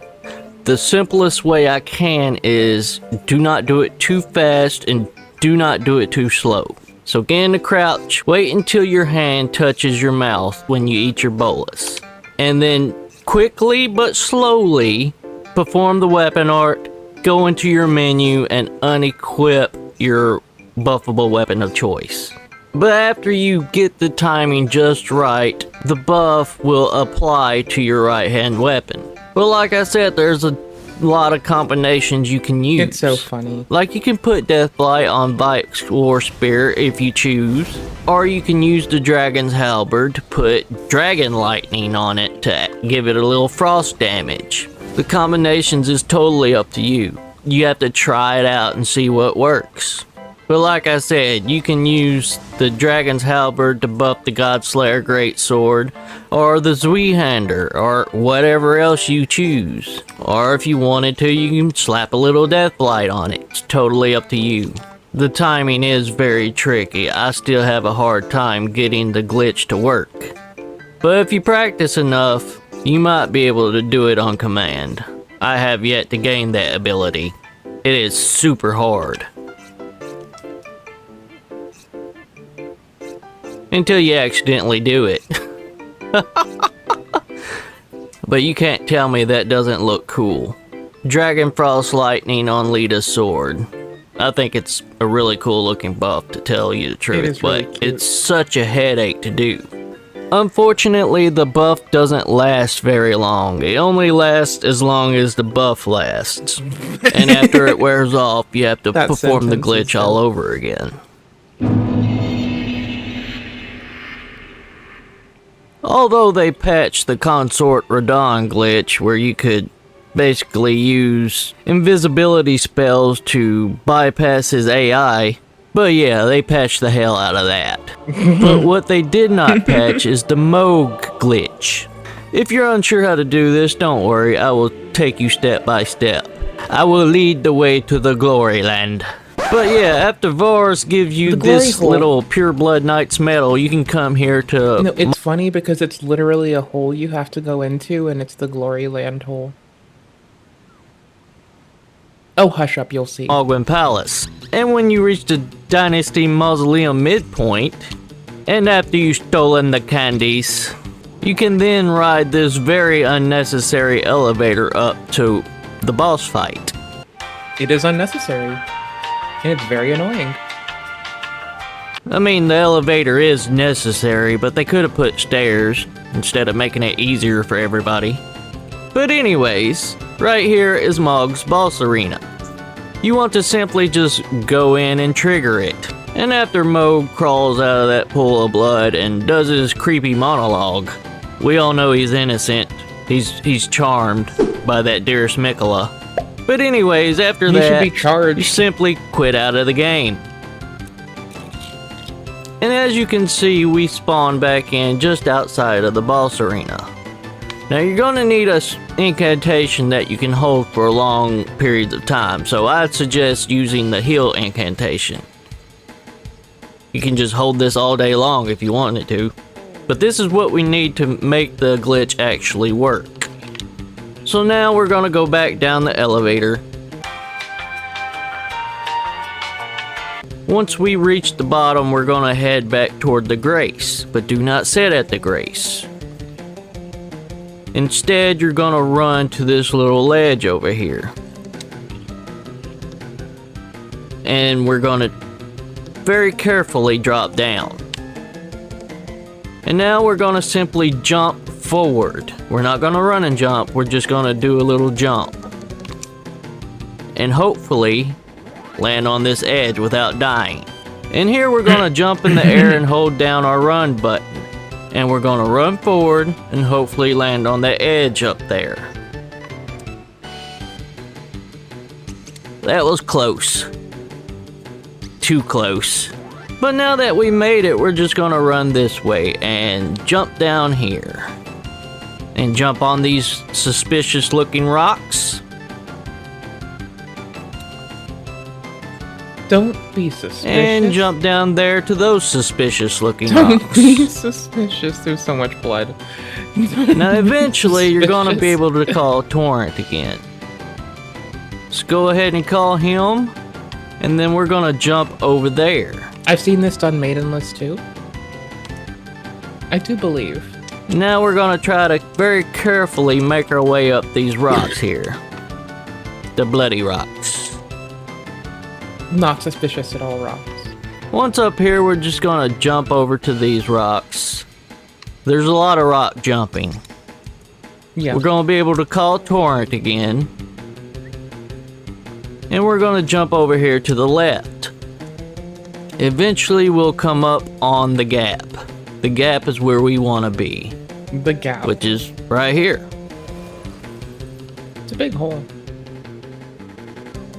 Now what we want to do is kind of fall down while holding the heal spell.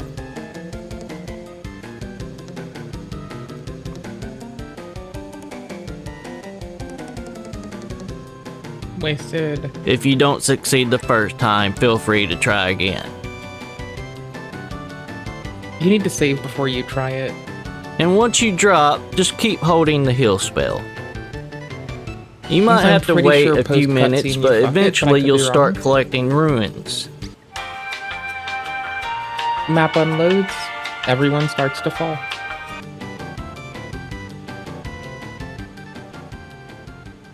In a short time after that, you will get this little notice that Mog has been defeated. Now, you can keep falling if you want to, it's up to you.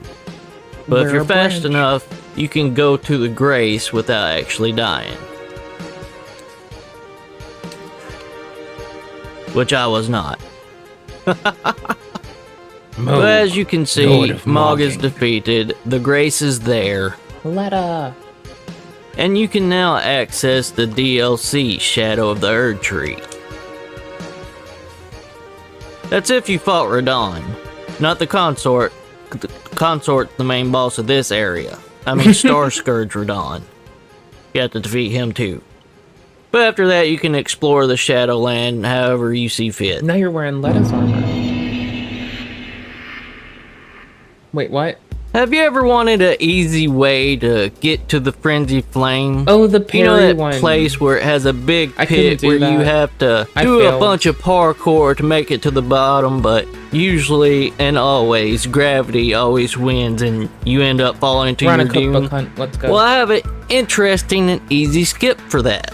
An easy solution. All you need is Vike's War Spear. So after you obtain Vike's War Spear and get to this little pit of doom, just follow the pretty music and do a little parkouring down some planks. And after you've stolen the candy, go right next to the guy who's playing the pretty music. Right below him is a tombstone. Simply drop down to that tombstone and face toward your left. And from here you just perform the Ash of War. And you will safely drop down to the next tombstone. Once here, just turn toward your right. And from here you just use your Ash of War again to plop down onto the third tombstone. From here, just face toward your left. Use the Ash of War one more time to land on the secret area where you can get a Mikola's Needle Note as well as the Fingerprint Shield. To get the note, you kind of have to harass a guy, piss him off really good, and then have him attack some unbreakable stuff that only breaks if he attacks it Unbreakable. himself. It's weird, but yeah. And he really gets pissed off. But after you doesn't like gather your the present. fingerprint shield and got the nasty note, you can simply drop down to the bricks below to safely fall down to the Grace. And here you will find Hayata, if you fed her a bunch of eyeballs, which she's still in denial about, calling them grapes. And you can get No, she knows molested what by the happens. Three Fingers if you choose that route. The requirement to be butt naked is kinda iffy if you ask me. But after some clearly did. questionable fondling and third degree burns later, you are on your way Pretty to much. becoming the Frenzy Flame Lord of the lands And you between. get trippy eyes that glow. A couple times in the game, you will have to fight a mimic, which will turn into you. So basically, glowy you have to eyes. fight yourself. An easy way to cheese Oh, this take your mini character's clothes boss off and all their is to weapons? simply unequip all of your weapons. Yup. After you've done that, just simply walk into Ace. the fog wall. You might be able to throw a pot and kill him from here, I don't know. You can try it. They'll use any of your gear. So But if even you the walk pots- up to it, it will turn into another copy of you. Just simply equip your weapons back. And now you can just defeat him however you like, because all he can do is punch you now. I even took my armor off for it, and I just punched them. Very slowly. I punched harder. But it's up to you how bad you want to beat yourself down. Pretty bad. Just an easy little win.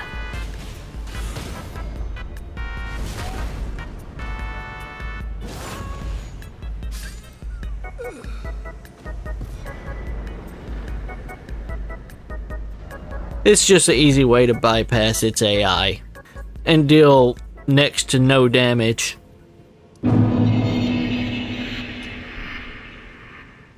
And now it's time for tips and tricks. One of the most useful items in the entire game is Margit Shackle that you get from this guy, Patches, a really good friend of ours. A really good friend who tries to trap you and make you get murdered so he can steal your stuff.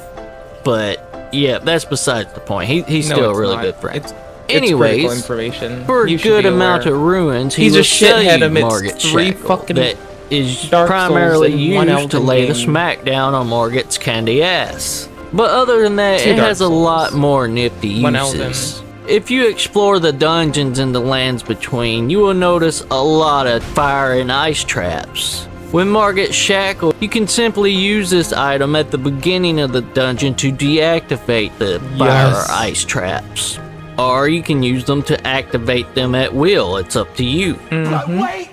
There's a reason I kept that equipped. If you go to Azura's hero's grave, you will find a lot of demon chariots rolling around I don't trying to know. crush your skull I'm in. busy with stuff. But you can use Margit Shackle to spawn a third chariot in to make them all crash into each other.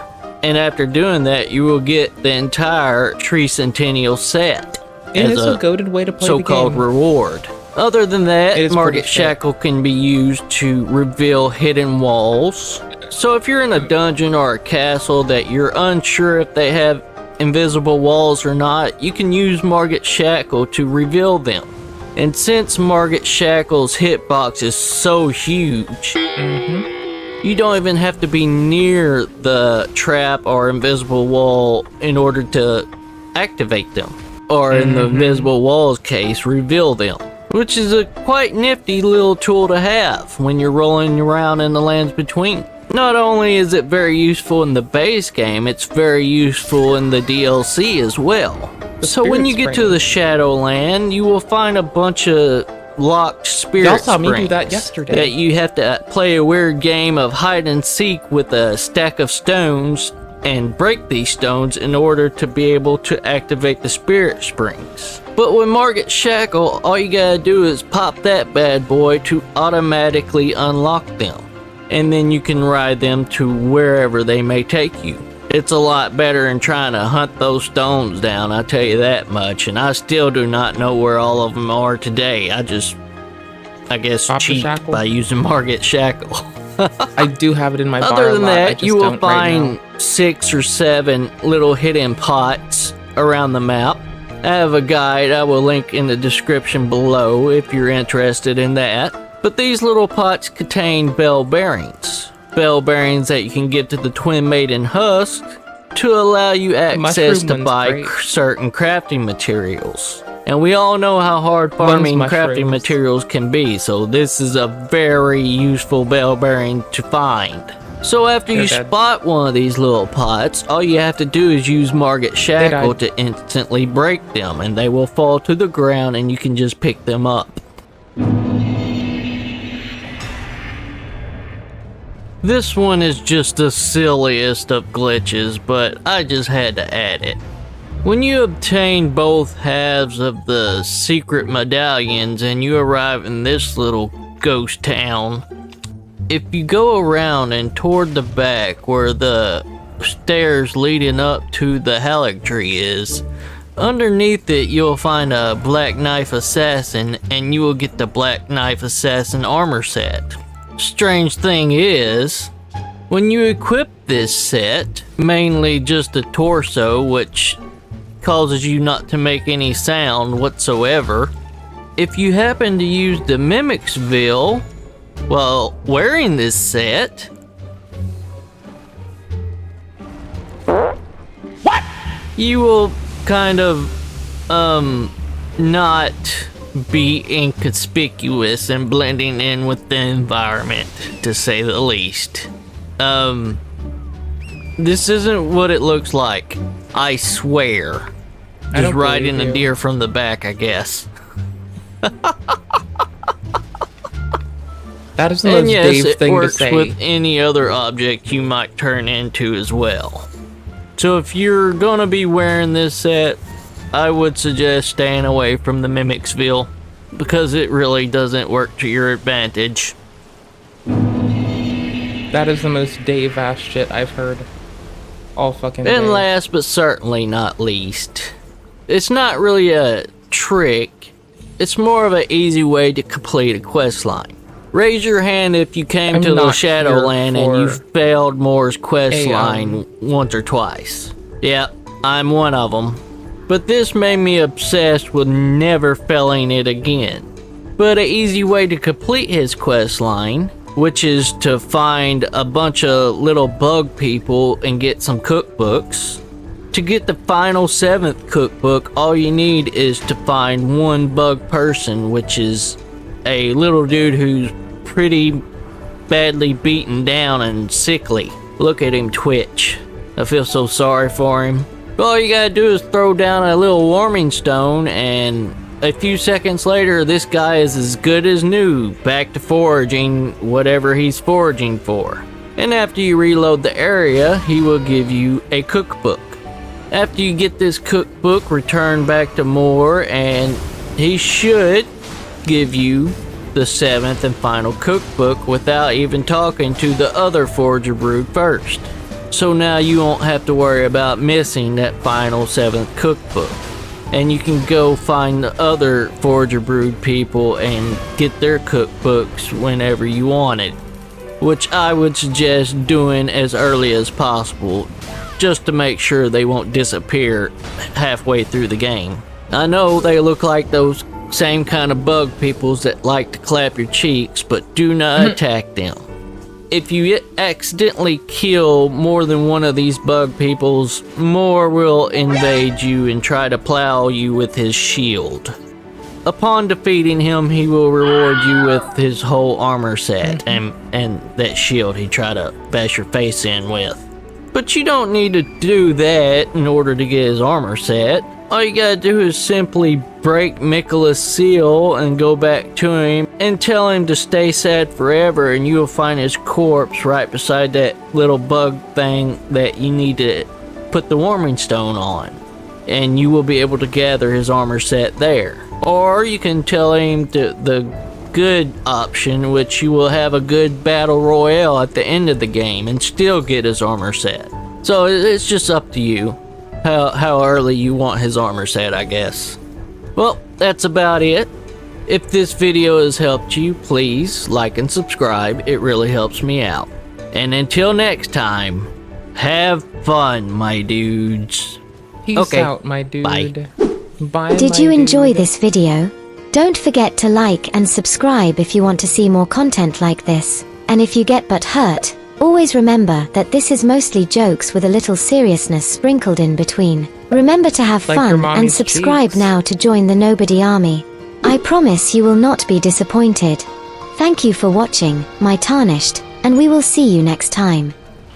Like and subscribe, or I'll deathblight you in your sleep. This message has been approved by the mayor of Froggytown.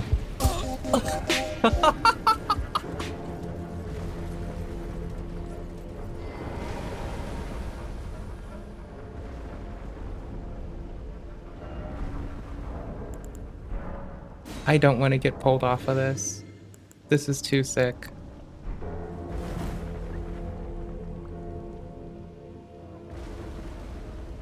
Can we just crack the ones up top to, like, get down? Is that a thing I can do? That would be bananas. Damn you, gravity magic. Hello, guys and gals. Me, Mutahar. Do I want to sit through this? Do I have 21 minutes right now of focus? No, I don't. Wish, man. I fucking wish.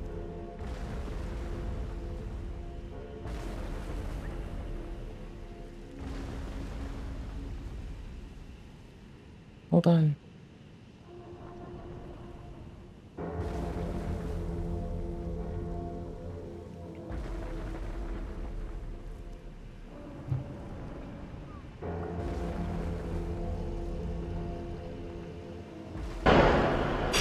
Now, if memory serves me right, you used to be able to summon dusk from over here. Only time it's ever served you right, but if you remember back in the Duke's archives, we picked up a broken pendant from one of those crystal monsters. Getting that triggers the DLC to start. Oh yeah, this thing says something about Ulasil, and I'm pretty sure that's where dusk is from. Yeah, so like Donnie mentioned earlier, you need to go over to where you first rescued her. Now wait a second, none of this was here the first time. Yeah, before you pull a ditty and touch that black hole, probably want to grab those items. Dude. But yeah, Bush is right. Grab that stuff first. Wait, isn't this the princess's stuff? Yep, and as a side note, that crown is the meta for a mage build. She naked. Joe, nothing left to do but to investigate this strange black hole. No, Diddy. Stop it. Well, let's take a look. I hate these. Ah! What the fuck? Here we go. Time for some DLC. And what a way to set the tone. I've got a bad feeling about this. Okay, maybe I want this one. Can I have a second sword? Anyone I got want a light? second sword A light? that I don't use. What do you need a light for? Because I'm smoking on that Kamala Harris Pack 2024 all the way to the White House, baby. I win. I always win. Landslide victory. America's back, baby. Oh gosh, I knew this is how he'd be. Happy. What was that, Towers? I couldn't hear you from the sound of all those votes being counted for me. I'm on my Grover Cleveland arc. Will you shut up, man? Can it, Joe Blow? Only 2-term presidents can talk right now. In that case, I'll tell you to shut up. Donald, congratulations on your re-election, but there is a time and place to celebrate. Right now, we are doing something more important than politics. With the boys. That's right, we are finally doing the DLC. Shit is about to get grippy. George, you just now joined the journey with us, but the way you guys have been hyping it up, it better be good. Not as good as beating your necromancer of a vice president, but yes, this DLC is pretty solid. While not as long as some of the DLC in future titles, it's a great addition to the story really and good. adds a lot of lore. I'm with you on that second part, Donald, but Joe, the first real test is right up ahead. It's a great tone setter and gives you an idea of what to expect. Well, let's get out of this dank-ass cave and check it out.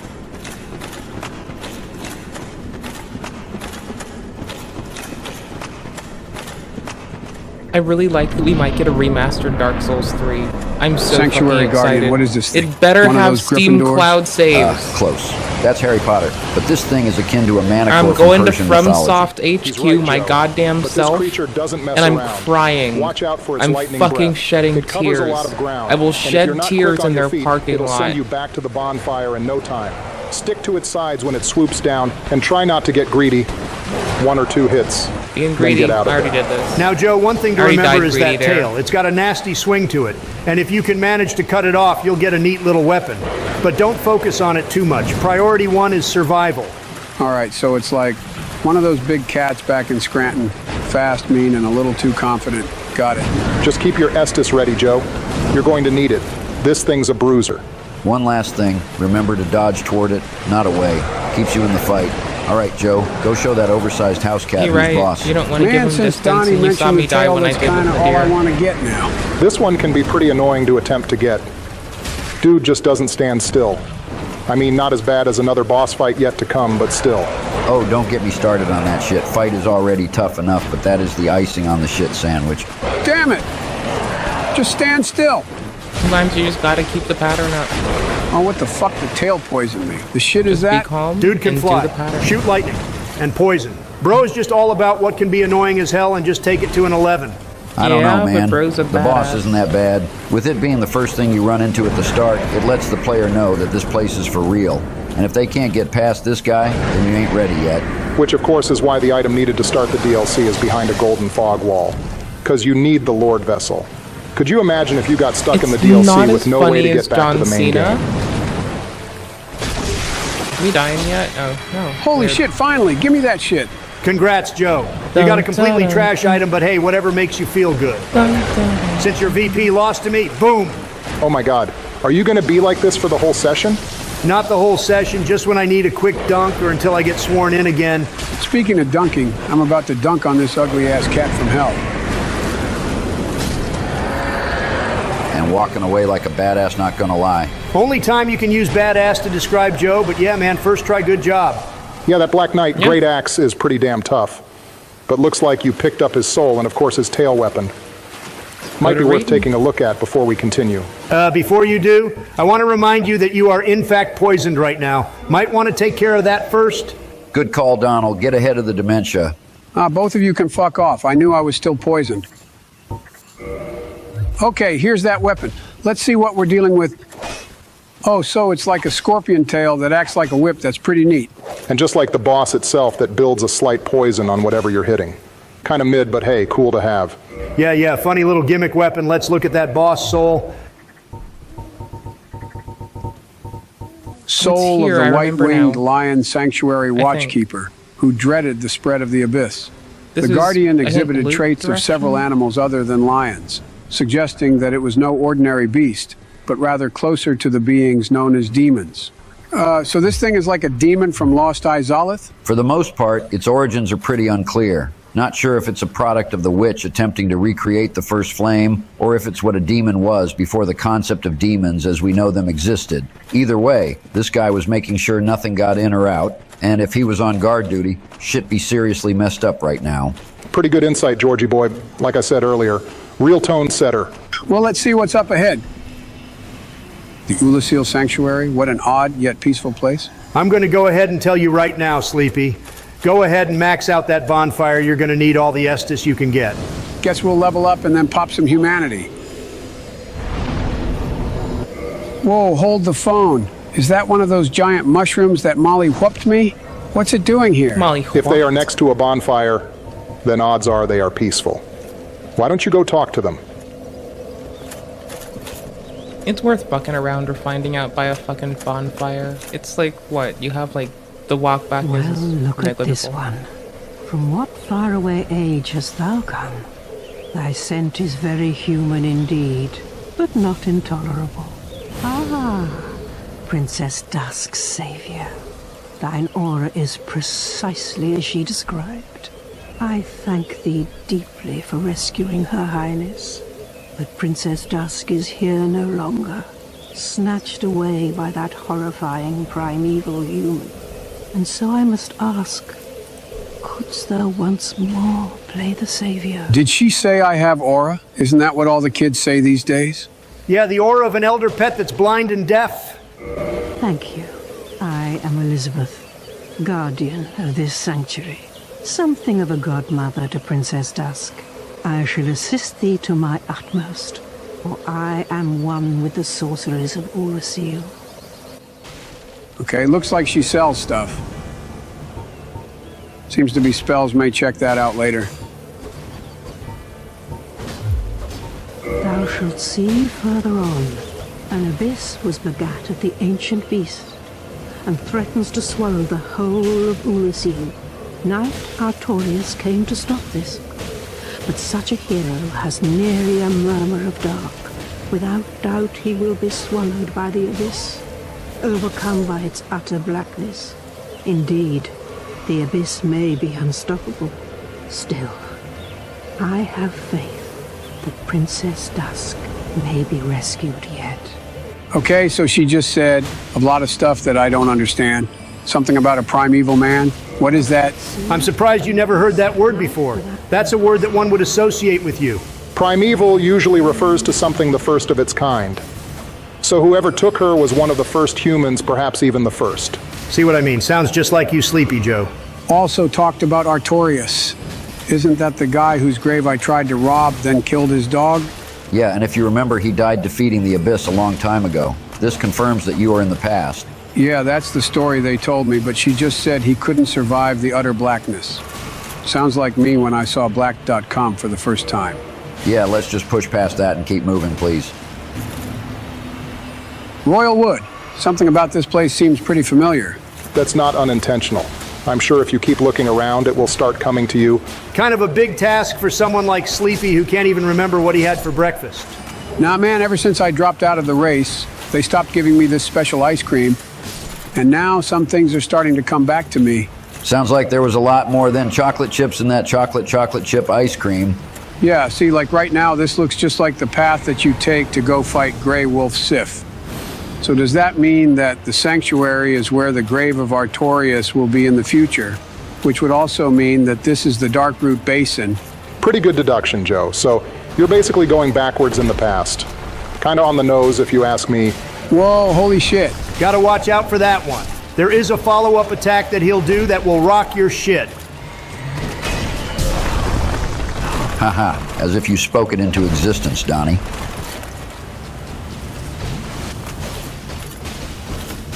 Careful, Joe. You don't have the health to be doing a DPS race with this guy. Are you kidding? With this Black Knight axe, I'm unstoppable. Famous last words. What's the expression about famous last words? Yikes. Oh, look, a bridge. Must be progress. Oh, shit. What's up with dragons and their need to jump scare me on bridges? Did that asshole just mean mug me? Now see me personally. I wouldn't take that kind of disrespect. Quit being a D1 instigator, Bush. But yeah, if that's not a way to tell you that's a future boss fight, then I don't know what is. I wouldn't worry about him now. Gonna be a hot minute before we get to that point. I wouldn't take that kind of disrespect. Come here, you little shit. Oops. Fumbled. Gotcha.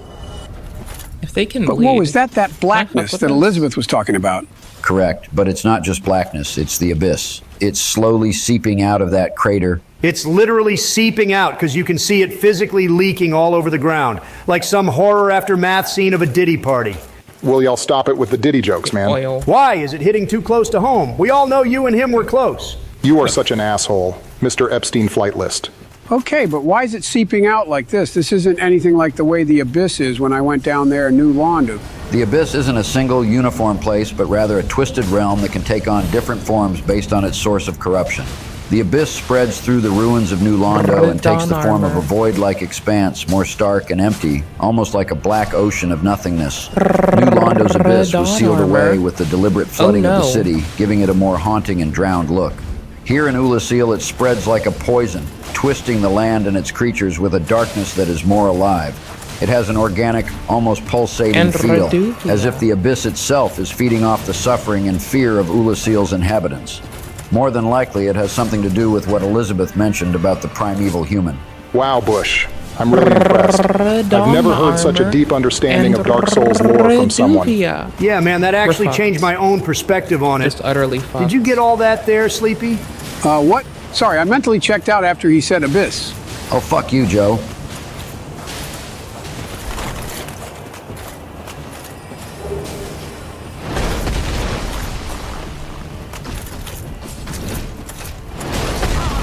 Damn it, one sucks, but two is actually ridiculous. Just keep calm and find your range. That spear is good for poking at a distance. Yeah, but just be aware of that ledge behind you. No, I'm plenty far away from it. I think I'll be fine.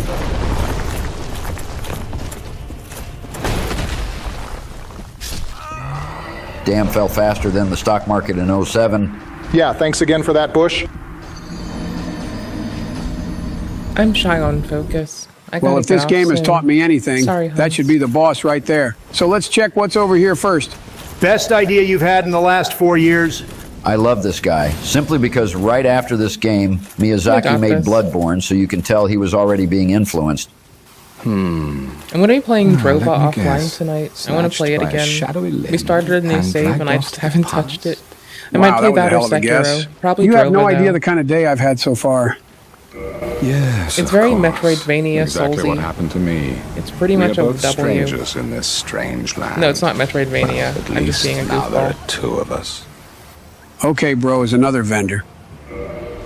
Looks like he sells some pretty standard stuff, like homeward bones and some humanity. Might grab a bit of this. Did you happen across Knight Artorias? The legendary Abyss Walker from the old tales? Well, if you haven't, it's just as well. He's a colorless sort, if you ask me. Looks like he's from a future further than mine, and even he knows Artorias. What did that giant mushroom make you do? Not that I care. It's none of my business. Well, she basically put me on a Super Mario Brothers ass quest to save the princess. Really? Oh, you know me. What do I know? Gotta say, dude is giving me Lautrec vibes right now with that evil ass laugh. Bush, you said this guy was inspired by the devs working on Bloodborne? Really? Does that mean Dark Souls and Bloodborne are connected? I highly doubt it. There are a lot of theories out there about how all the Souls it's games share easy some and it does connected a lot of universe. It's a damage. fun theory, but it's pretty doubtful. Please don't You know, while I backstab me. agree that more than likely none of the games are connected, I, however, will also say it's a fun idea.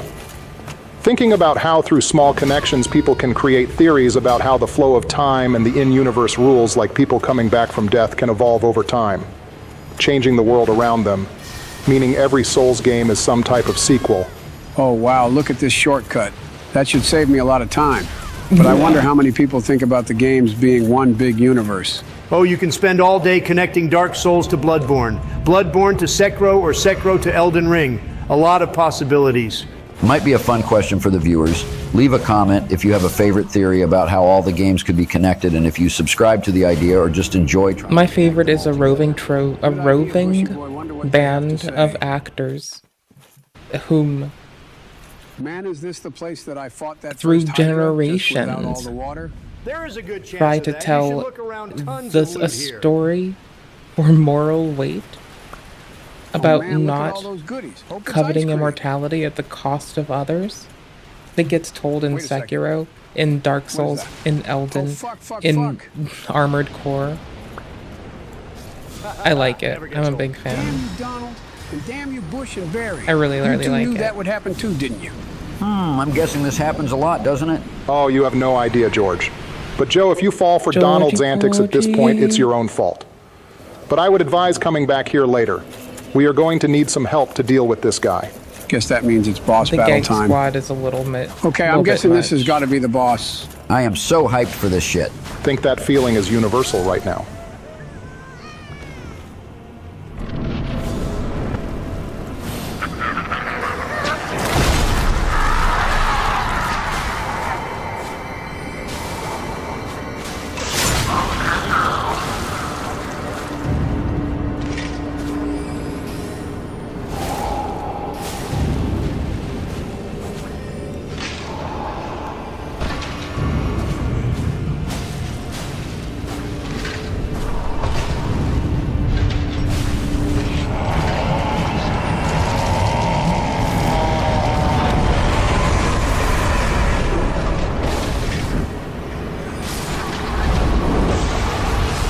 Oh wow, the game faked me out, thought that monster was the boss.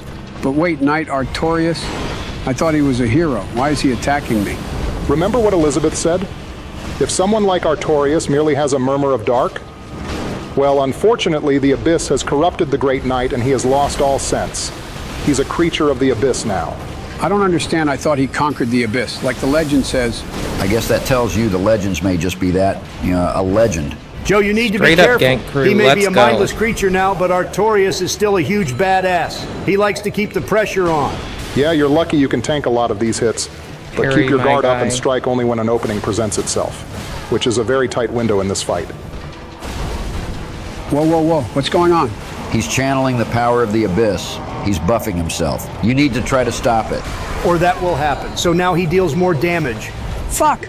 Okay, I think I can handle this. Okay, I know I say a lot of Dark Souls is a Berserk reference, but Artorias is literally guts. I mean, the front flip attack is a gut signature. Yeah, cool reference, but shit, could he like stop it? I want to get a hit in.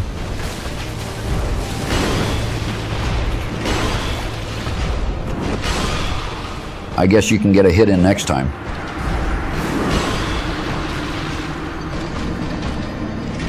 Okay, round 2, you beautiful bastard. All right, I'll say it. This Artorias fight is totally overrated. I mean, he's cool and all, yeah, but this is where FromSoft really started leaning into bosses, with flashy moves that take up way too much of the screen. He's flipping, spinning, and half the time I'm just standing there waiting for a chance to hit him once. That's it. One hit, then back to waiting. Where are the unique mechanics? I see what you're saying, Donald, and I actually get it. Artorias does set the trend for these big, cinematic fights, but I think that's part of the point. Artorias isn't just any knight. He's the Abyss Walker. You're fighting this legend, someone who's already been through hell and is still kicking. FromSoft went all out to make him feel like an untamed, powerful force. It's as much about his story as the fight mechanics. Is that the Great Eepy? That's the Great Eepy. Shit, stop that. Damn it, I can't find the range with this weapon for the fight. Eepine. Fuck! I will be swapping for them next time. Okay, washing pole. Let's see if I have any better success with you. Okay, while you do that, need to readdress Donald's point. Donald, Artorias is one of those tragic figures. Someone who fought against the darkness so hard it eventually twisted him. He's practically unhinged by the time you get to him. So yeah, he's got all these wild moves, but they're there to show he's struggling to keep control against the Abyss. That's the beauty of it, if you ask me. Well, I get the tragic backstory angle. They're throwing that in our faces, but the gameplay still matters. I'm just saying, a boss fight should be about balance, skill, a back and forth. I'm not saying Artorias isn't tough. I'm saying it's not as satisfying when all you're doing is chipping away at him while he goes berserk. Pun intended. And sure, you're right, the moves are flashy, and maybe he leaves only small windows to hit. But that's where the skill comes in. Reading those attacks, finding those brief moments, that's what makes Souls so rewarding. Artorias makes you adapt in real time, which to me makes it memorable. People aren't wrong to love it. And don't forget, this fight inspired some of the best in the series. You could argue that bosses like him set the stage for what we expect out of FromSoft. Artorias represents something bigger than just mechanics, Donald. He's iconic for a reason. Folks wanted to feel like they're facing a myth, and boy, do they get it with him. All right, I see where you're both coming from. I just think FromSoft could take a lesson in balance. Flash and story are nice, but if I'm going to spend time hacking away at this guy, I'd rather feel like I'm in control. It should be a boss fight, not just the Artorias show. Wow, that felt like being Barack's VP in staff meetings. I have no clue what was said. Wickety wickety what? Hi. Ah, crap! Should we back to the cookbooks for a little bit? What are we doing? 30 minutes at most. I think I said that since he's earlier. wearing armor, I guess. Maybe I should try the mace. I'll need to get closer to him, so I guess I'll wear some more poise-based armor. Damn, maybe there is some truth to that special ice cream claim, because that is some pretty sound logic. 19, 20, 1, 2, 3, 4. I think there's only 24 of them, and then we're... Armor is 5. Then we're kinda caught up. It's wizard time. Fireball, motherfucker!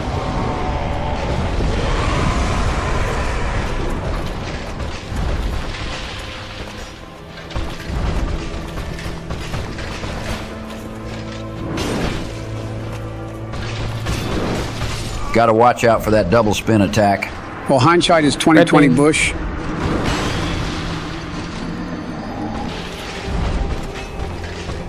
Oh God, just a few more hits. Careful, Joe. Don't get greedy again. No, I'm about to lock in. Southmost building.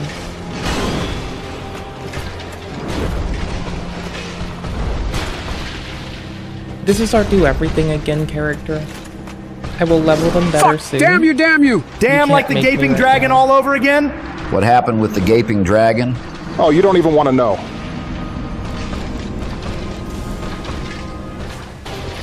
I got it. He channels the Abyss. Then I will channel the powers of Dark Brandon. Perfect heal, Joe. You got this. You only got 2 of those left. He's at low health and 1 or 2 hits will put you away. This is crunch time. Yeah, closer than how the media said the election would be. But of course, like everything, it was fake news. Oh my God, Donald. Quit making everything about the election. We get it, you won. Both of you shut up. I gotta lock in for real.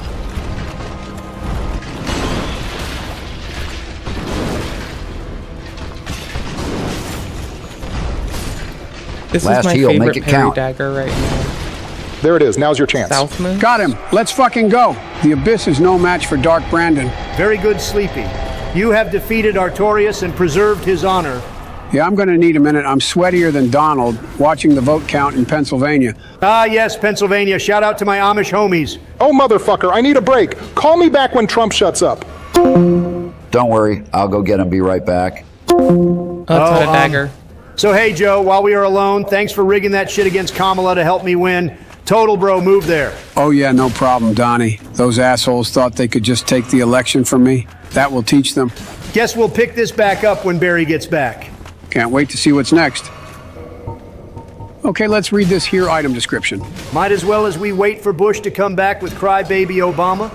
Soul of Lord Gwyn's Knight Artorias, who was consumed by the Abyss. The legend that Artorias repelled the Abyss only told half of the story. It seems that he was defeated, and his honor preserved by some unsung hero, who is the true victor over the Abyss. Oh hey, that must be me that they're talking about.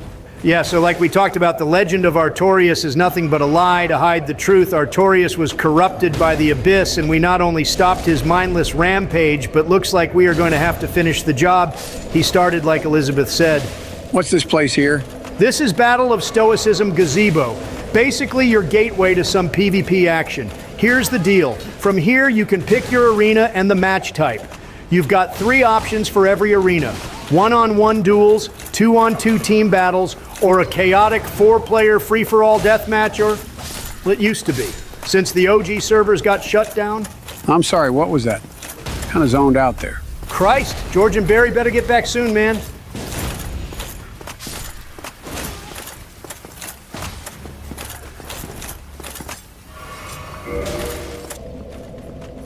Wait now, hold on, who is this here? Joe, let me tell you about Blade Siren. She's one of the 4 Knights of Gwyn. After you beat Artorias, she shows up. She's mourning him because they were close. Maybe too close, you know what I mean? Oh, so I kinda did a Dark Souls version of a cock block? Sorry about killing your batshit crazy boyfriend there.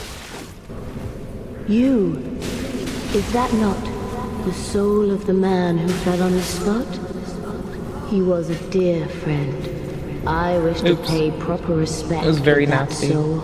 Would you be willing to I was trying to part with parry it? She wants too the boss hard soul? and live too Yeah, and little. she'll fight you for it. So what's the plan, Joe? Are you going to be a gentleman and give her the soul? Or are you ready to throw hands with a knight who could probably gut you faster than you can say corn pop? Thank you.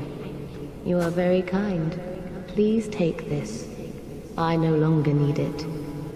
Yeah, probably the smart move to give it to her. And look, she gave me some cool new weapons. They are pretty all right. Guess we can play around with them until the Iraq duo come back.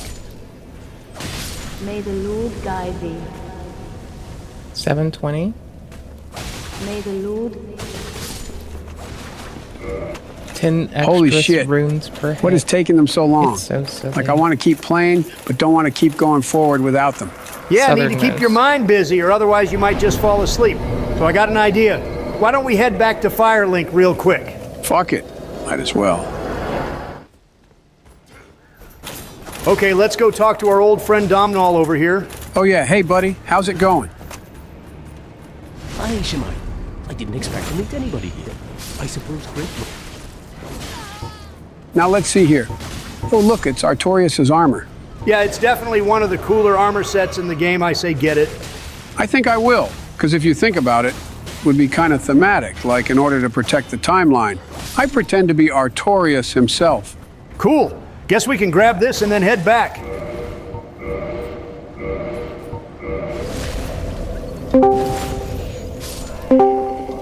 Well. Gravity magic. Look who finally decided to come back. Yeah, we're back. Yeah, sorry it took so long. Well, what the hell Is kept that you the so long? southernmost? Well, after I convinced Obama to calm down and come back, we actually saw that Skibidi Toilet dropped in Fortnite. We had to grab that and then, of course, had to get a quick victory royale. Really, guys?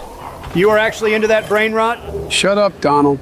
Skibidi Toilet is a cultural Fortnite icon. is also a the kids cultural love icon. George is speaking for himself with that one. I wanted to play Marvel Rivals instead.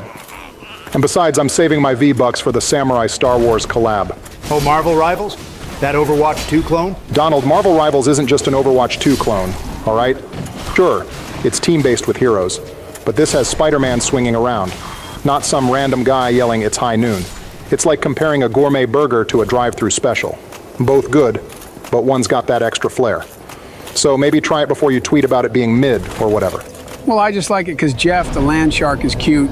Fuck that guy. Dude is a domestic terrorist. Jeff the land shark biting the curb in 4K, please. Can we play that game? Maybe one day, but we gotta beat Dark Souls first. Priorities, Joe. Well, we've been playing this game for like 3 years. Well, whose fault is that?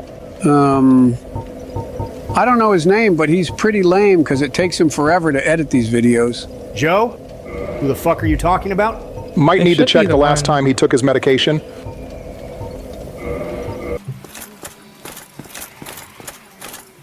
Ooh, nice.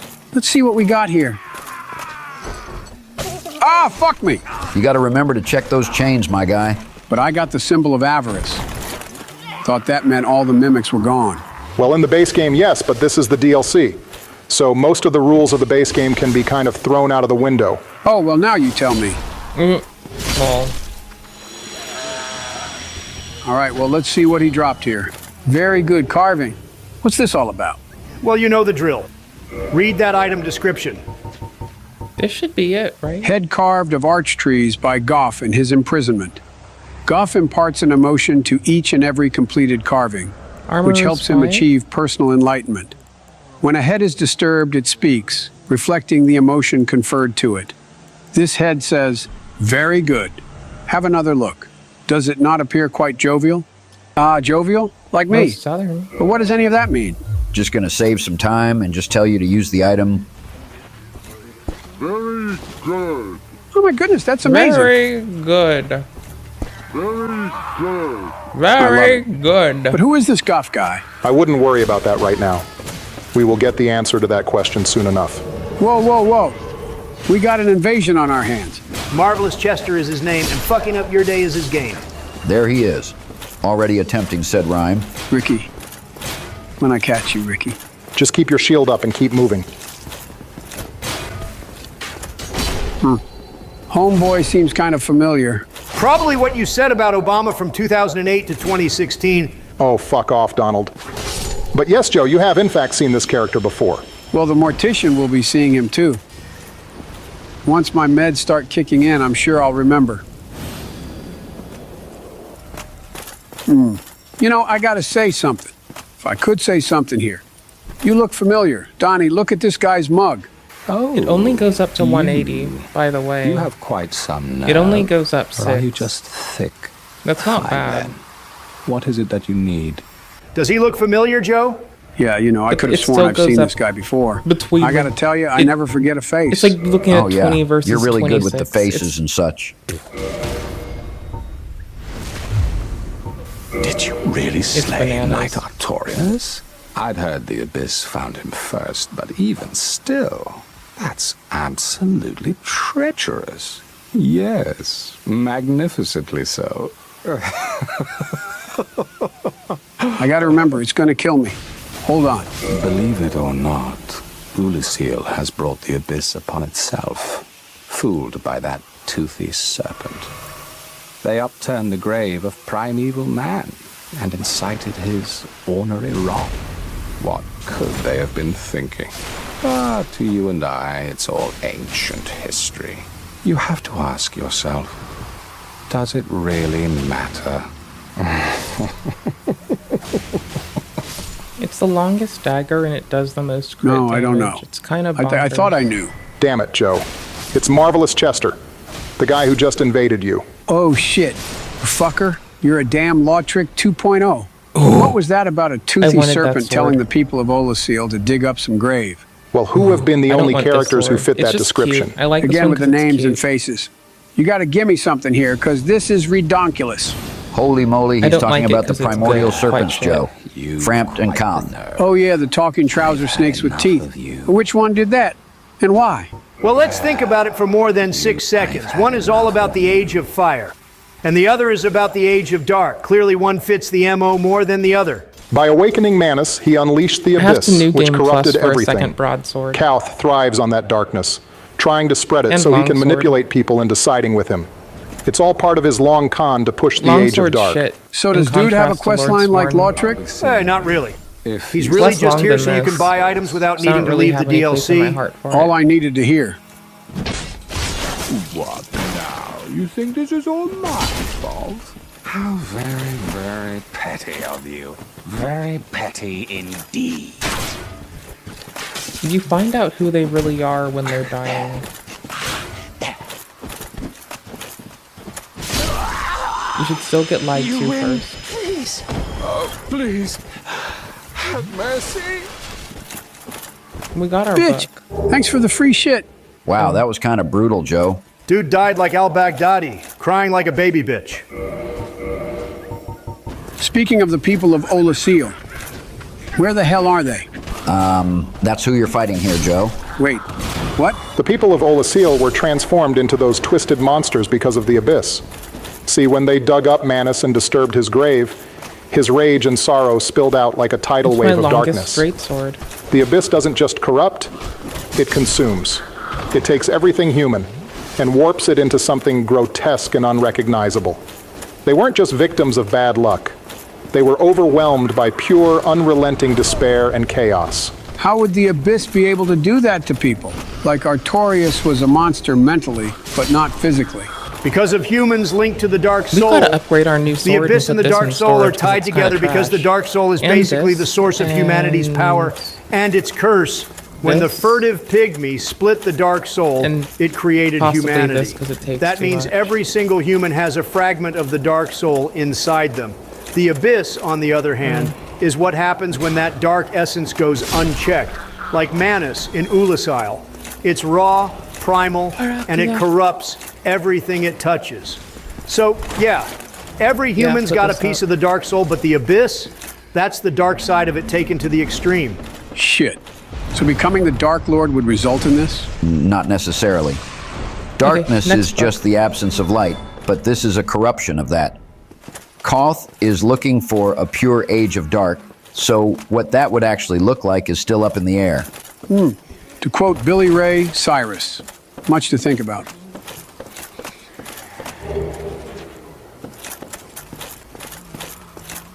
All the glintstone. Ooh, ones, looks like but a I'm not message doing written those on the tonight. ground. Let there be light. Interesting to quote the Bible here, but thanks for the reminder. Just cast the light spell here, Okay, Sleepy. maybe. Okay, fine. Would you look at that? What a nifty hidden wall. I love the little idea behind that. Whoever placed it there made the best countermeasure to the approaching darkness that is the Abyss. Yeah, it means they really wanted to protect what was in here. A silver pendant? Why would this be so important to hide like this? Let's see here. Silver pendant engraved with the crest of Artorias, one of the ancient treasures of Anor Londo. Presented to Artorias for facing the Abyss, effectively deflects the dark here of for the like 20 Abyss, minutes, I especially in its magic forms. Wait, this thing belonged to Artorias. But if it does what it says it does, how did he succumb to the Abyss? And how did it get here? Well, either A, the Abyss was stronger than what the pendant could handle, and before he was fully corrupted, he I hid hate it. this one little or B, thing. Okay. someone stole it and hid it so You Artorias can't went to face the dual-wield Abyss from the without horse. it, which led to his corruption. Yeah, both seem plausible, but I lean more towards the second theory. Yeah, same, but Joe, So you keep have to that dual thing wield on first. you. It's going to come in handy later on. But now let's say you don't dual wheel for a second, so now you can't use it efficaciously. Okay, Joe. So You're you have going to need to dual turn this wield, corner and then just hop try on the rolling off horse, the ledge. Hop off. It's a little bit tedious. Boom, first try, This bitch. gets me every time. It's murder. It's absolutely Okay, Joey, please murder. try to remember what happened like 10 Which minutes means ago. You can have Oh, your seriously? shit set Again to with this shit? to equip a weapon, like stat-wise, because you're dual wielding. This is a bad example. This is as of my bad. This is a good example. And then it one-hands it. So if you want to equip it while you're on the horsey, you gotta pop off, dual wield, pop back on, and then Press it's key, still huh? only Where in does one this go hand to? in the animation. It's so lame. You have to hop off. Well, to that's a dual super wield. helpful description. Don't worry, Joe. We will get there soon enough. Let's just keep moving.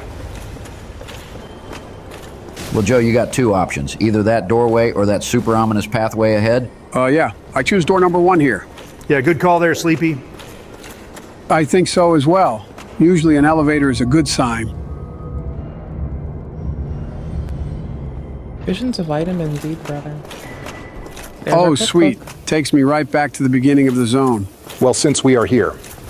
Donald, did Joe go upstairs of the Artorias boss arena? Yeah, we did. Okay, Joe, remember that door at the top? Let's head back up that way.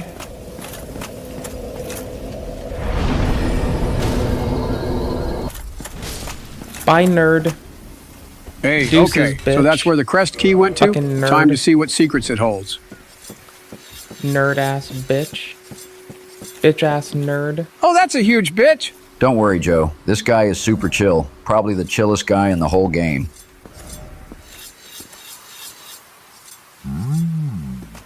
A visitor, have we?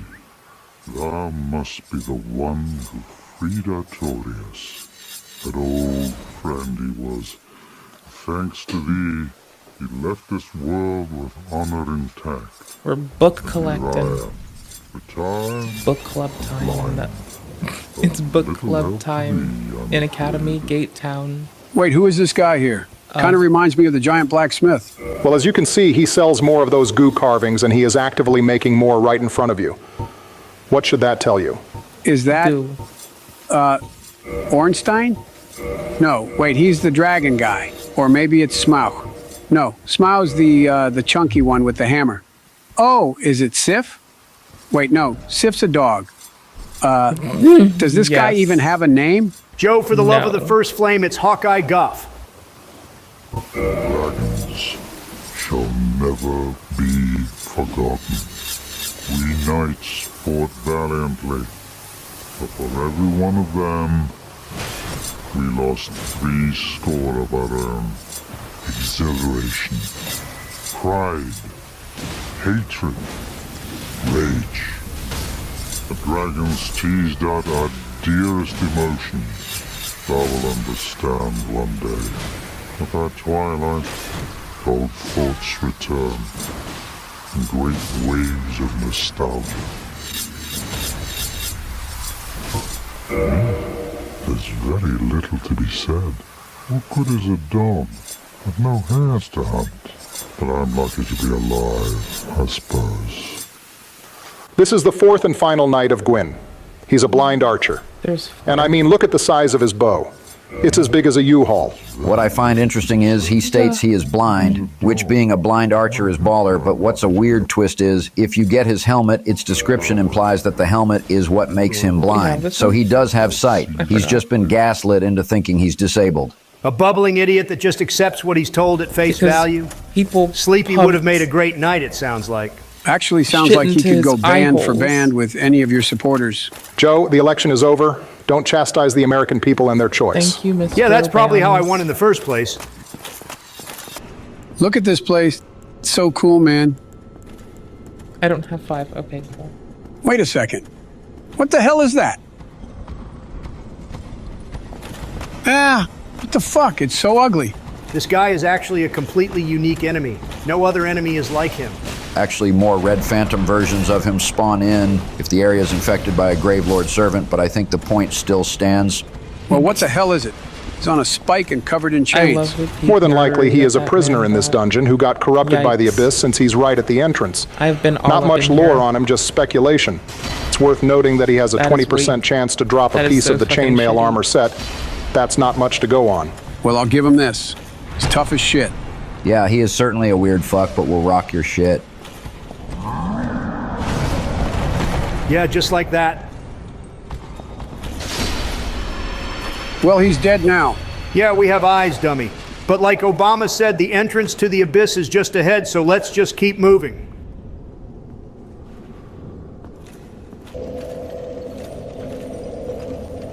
Oh my God, guys. Oh, this place. This is right where I'd like to think Artorias crawled out of the abyss from after he failed. I think I know where I am. I would hope so. We've been building up to it all DLC. No, it's the Diddy Cave. Oh my God, Joe, no. It's the chasm of the abyss. Yeah, you're probably right. Not enough baby oil. Same thing. It's also so super dark. May need to cast light to help me see.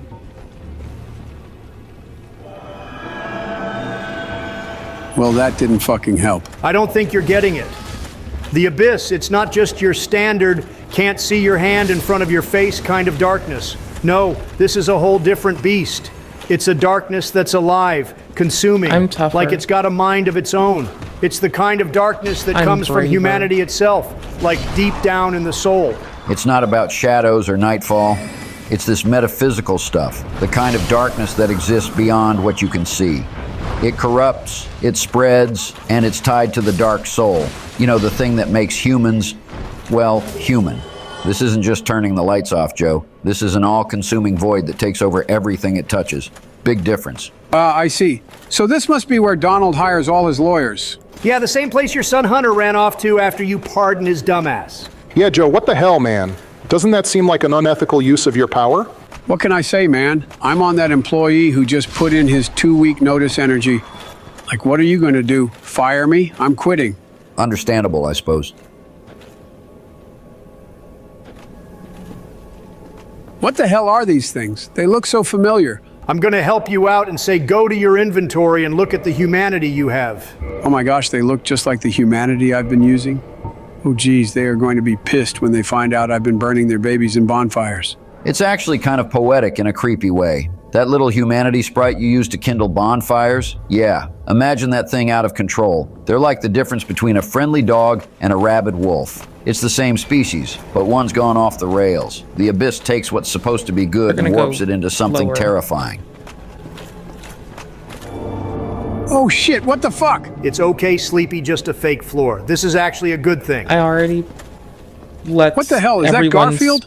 No, Joe, it's Alvina, the leader of the Forest Hunter Covenant. Is she a ghost? What is going on? Why is she here? I had You're not going to get an answer here. Go see where she went. First playthrough. There she is. New character. And there she goes again. Do everything Just in case you character. aren't picking up what she's putting down. She appears to be leading you to somewhere. Forgot how to play game. Needed to collect obnoxious shit first run. There you are, Alvina. Wait. God damn it. Just keep looking. You're going the right way. Okay, guys, it's been 15 minutes. Let's just tell Joe where to go, please. Yes, please. I don't know how much longer I can go. This dark place would be perfect for a nap. Yeah, it's probably for the best. Joe, head back over to the last place you saw Alvina. Should be an illusionary wall next to it. Seriously? An illusionary wall? How the hell was I supposed to figure that out? It's this thing called a skill issue. Bitch, why don't you stop worrying about a skill and focus on a skill? You fat ass. Shut up, guys. Joe, look up ahead at what's going on. What are they surrounding? I can't tell from here.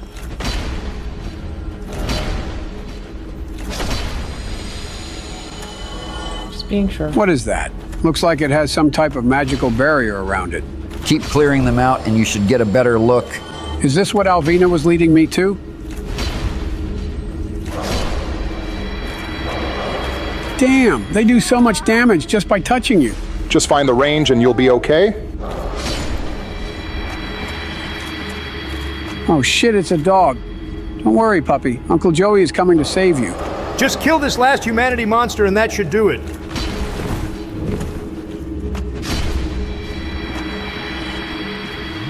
Don't worry, my furry buddy. You're safe from those creatures now.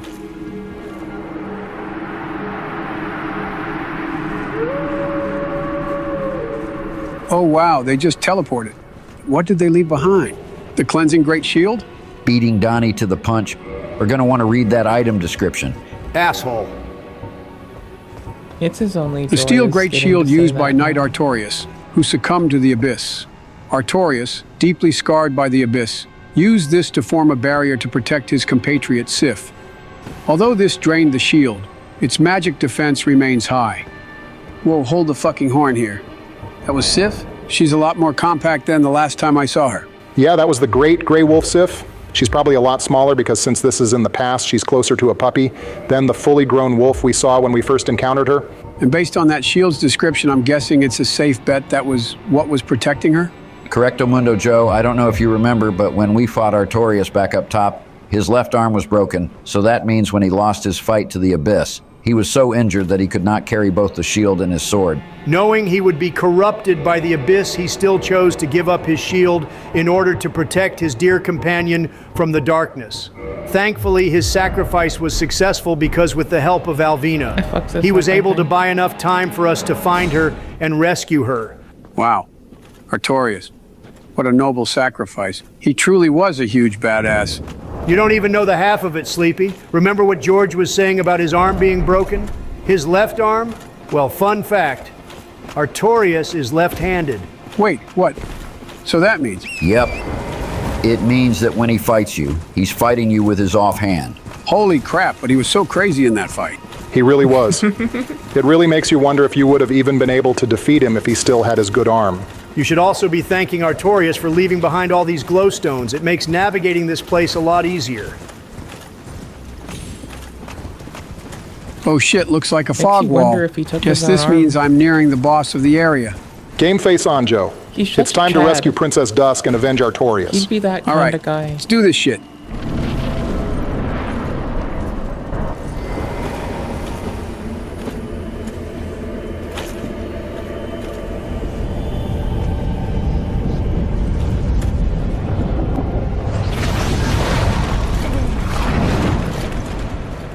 Where's this Eek man?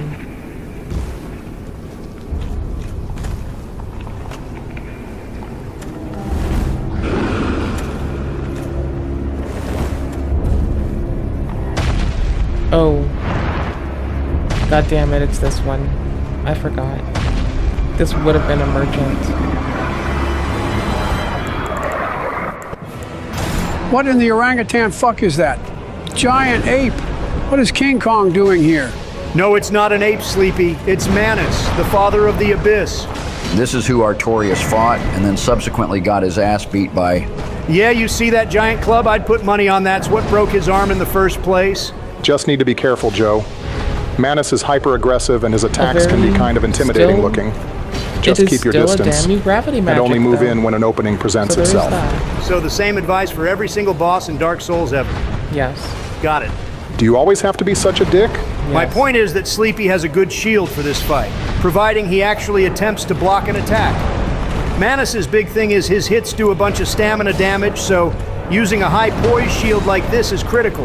I mean, you can always just dodge the attack too. That's always viable. George, I know you're still kind of new to this, but even you should know by now. Sleepy isn't the best dodger of attacks. Yeah, I guess he dodges attacks like you dodge felony charges. Oh, fuck off, George. Most of those charges are getting dropped even as we speak.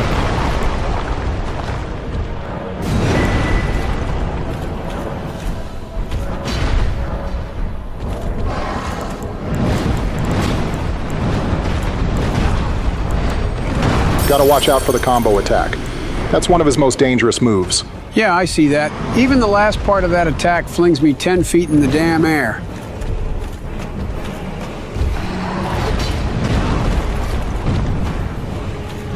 Damn it, for a giant monster, you sure can't keep still, can you? Did I already beat this man? No! Fuck, it's this save. Thank fuck. Oh, fuck me. Just a warm-up attempt. We'll get him next time.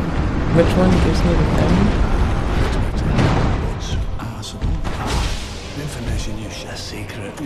What the hell is he doing? He's casting a dark spell. Watch out. Holy shit, that does a lot of damage. There is a secret to those spells he'll start doing, and the key is the silver pendant. Thought you said the pendant was a useless starting item? Wait, what? That's the pendant, dumbass. I'm talking about the silver pendant you got a little bit ago. Well, fuck all this pendant talk got me air juggled right there. I don't have time to be worrying about jewelry right now.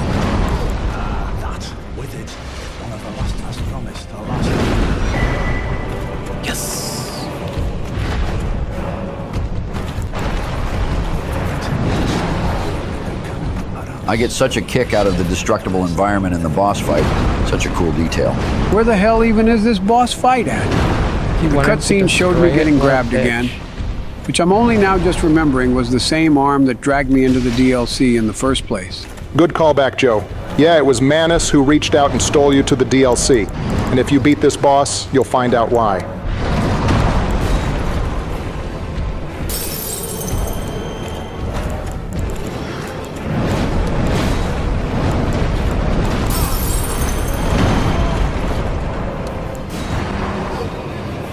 Oh shit, he's doing the spells again. How in the fuck am I supposed to dodge that shit? Like I said before, Sleepy, you are going to need that silver pendant. Okay, Joe. Now just find it and put it in your equipment. Why does it need to be in my equipment? Well, I once have to it's buy there, try everything. using it. Okay, let's see here. Whoa, what does that do? That will block all dark magic casted at you, so long as the effect is active. So once you see Manus charging up a spell, get ready to use that. And pro tip, have this ready to go at all times and only switch to your Estus when you need a heal.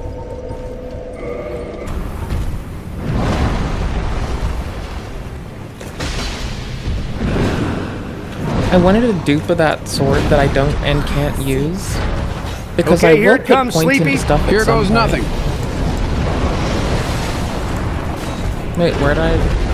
Oh, I got the wrong one. Holy shit, it worked. God damn it. Thank you, Donald. Now, Joe, see if you can lock in here. I got this. I'm What a fixing to bitch. cook. He's fixing the fucking cook. I can Your probably little build bullshit this. tricks won't work on me anymore.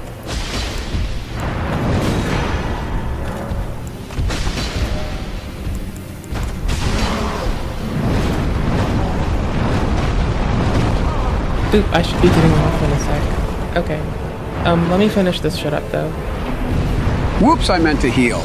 Wait, Joe, stop. It's too late. I'm getting shit in-game. Through the cell menu. Well, it looks like instead of cooking, it was you who in fact got cooked. Oh, fuck off, George. I'm kidding, all jokes aside, I would be remiss if you beat this boss without using the summon. Yeah, you're right. I was hoping he would have found it on his own. There's a summon? I didn't see one by the fog wall. That's because it's actually in the boss arena. Just head back and we can show you. Okay, now we are actually about to cook for real. Oh, wait, I've gotten all turned around here. Where is it again? Jesus, it's behind you and to the right now.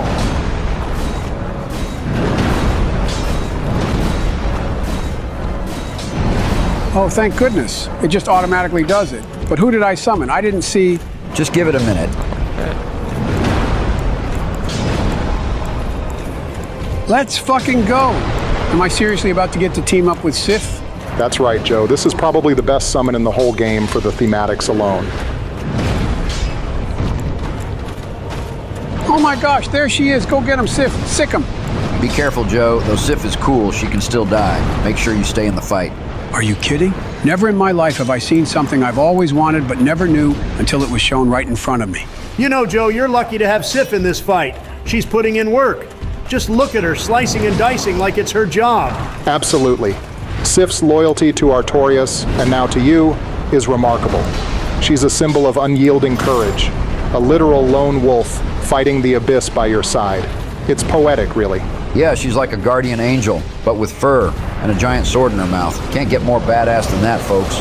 I'm just glad she cared really so is much the about me to fucking come help. Sorry to burst your bubble there, Joe, but she's not here because she likes you specifically. She's here to finish what Artorias started. It's bigger than you, man. Sif blames Manus for Artorias' death, so not only is she duty-bound like Artorias to stop the abyss, but this is also payback. You know, fun fact, Sif's gender is actually ambiguous. Some say male and some say female. Well, couldn't we just, like, you know, look down and check? What the fuck? No, Joe. The developers wouldn't design dog reproductive organs. Well, I mean, they did it in Red Dead Redemption 2 for the horses. I mean, according to you, liberals, chicks can have dicks and guys can have tits. Don't start with that shit, but yes. Some say Sif is male due to some language translations refers to Sif in the masculine form, and a strategy guide refers to Sif as male. On the other hand, Sif is the name of the Norse goddess of fertility and wife to Thor. But yeah, there is no official gender, and honestly, it doesn't matter. Sif might also be a slight translation of the Arabic word saif, or saif, meaning sword, which would also make sense, seeing how in Sif's mouth there is a giant sword in it. Well, we should have people comment down below what gender Sif is in their own headcanon. Not a bad idea. Let's see what the masses' consensus is on it. While they comment what kind of dog ussy Sif has, I need to lock in. He's almost dead. Dog ussy, ew. I'll get the upgraded ones. I'll hold off till. It'll be a reminder to do it.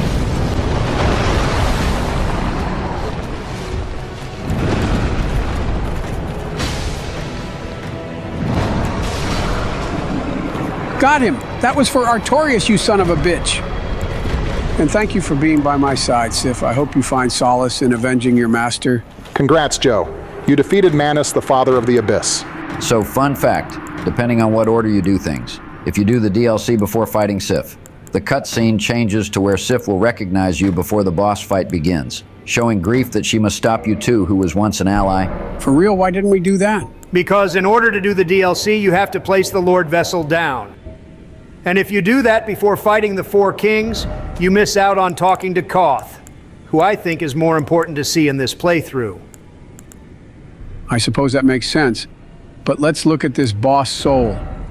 Soul of Manus, father of the Abyss. This extraordinary soul is a viscous, lukewarm lump of gentle humanity. Ancient Manus was clearly once human, but he became the father of the Abyss after his humanity went wild, eternally seeking his precious broken pendant. Wait, so you mean that I went through this whole fucking ordeal because he got butthurt, I had his pendant? Yep, and if you noticed that there is a human-sized grave over there, and Elizabeth and Chester talk about the primeval man, and if Manus was once man. There is a strong theory that Manus was the furtive pygmy who found the dark soul. Wait a minute, you're saying this big old angry dude could be the furtive pygmy? The same one who kicked off humanity's story in the game? It's just a theory, but it ties a lot of threads together. Manus being the pygmy would explain his deep connection to the Dark Soul and why the Abyss expands the way it does. The theory is pretty solid. Manus' connection to the Abyss and his fragmented humanity ties back to the Dark Soul. It's possible that over time, the furtive pygmy, or what was left of him, became Manus, corrupted by his own power. Wow, it feels like humanity left unchecked can really be destructive. But wait, who is that? It's Princess Dusk. Remember, she was pretty much the whole reason you had to come down here. You needed to save her. Well, she's not looking too good.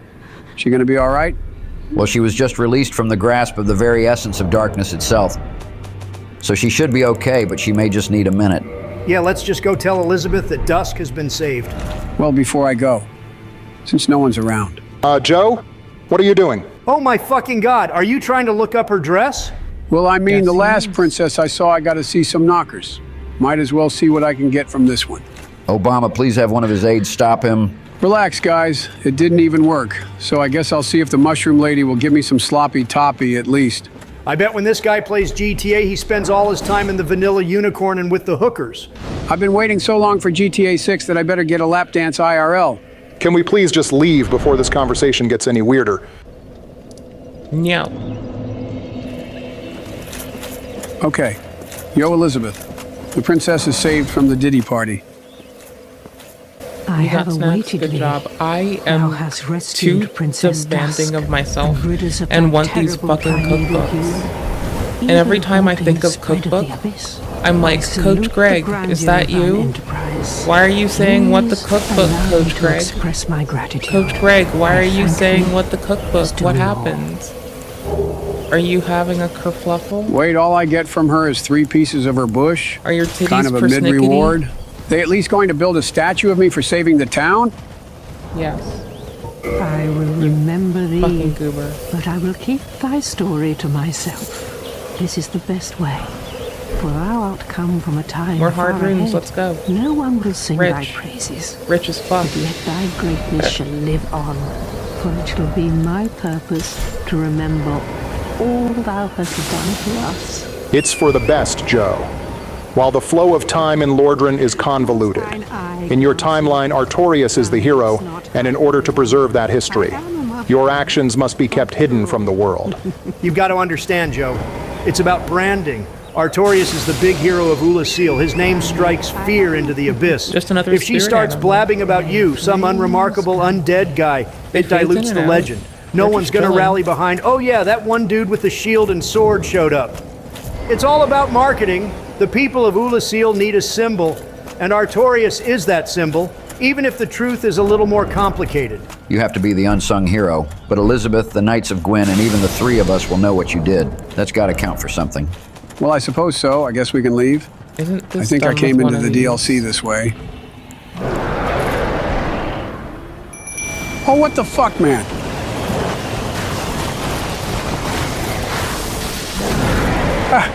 Stop it! Stop it! Stop it! Oh my fuck, stop it! Man, fuck this! Don't forget you have to warp out of the DLC. There is no exit. Oh, now you remind me. So since we saved Dusk, I wonder if she will know what happened. I forgot what I'm doing here. I think they're supposed to make friends. There she is. Hey, Dusk, still hung over from that abyss, Roofy? So this is perfect. It is an honor. I need them to follow me. Oops, This they're may fucked. strike thine ear as somewhat peculiar, but I need some shit long like ago, this to happen another in my time. homeland of Ulisio, I was beset by a creature from the abyss.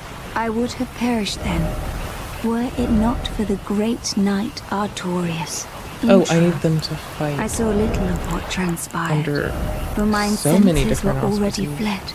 But even still, there was something about Artorius. A certain It's just that this one needs to come in balance here. of the humours that quite perfectly fits your semblance. Heavens, could it be that? Oh, dear me. That was Ulisio, many centuries Okay, ago. I know what to do now, Please I think. excuse my fanciful musings. Well, damn. I guess the Artorias cosplay bit me in the ass. So what now? Well, there is one more thing left to do in the DLC. An optional boss fight. Well, I'm feeling pretty confident. Let's do it. Well, I guess we need to go back to the DLC and come back to this area then. Oh, right, it's that dragon. Guess he must be the boss. Let's see, where was he again?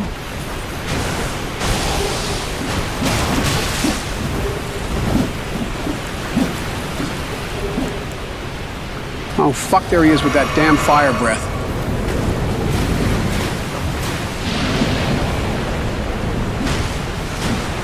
Where did he go? There he is, come here. Oh my God, how elaborate are we going to make this there fight? has to be there has Get to be down combat. Well, in order to save you, do you see what you just picked up? Some of Guff's arrows. Glorious Maybe you should combat. talk to him about this issue. Jolly Well, damn, PvP. this was a waste of time then. Oh shit!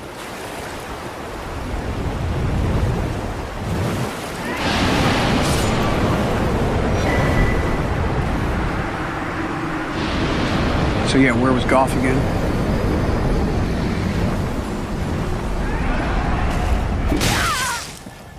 Hey there, Stevie Wonder. I've got to see a man about a dragon.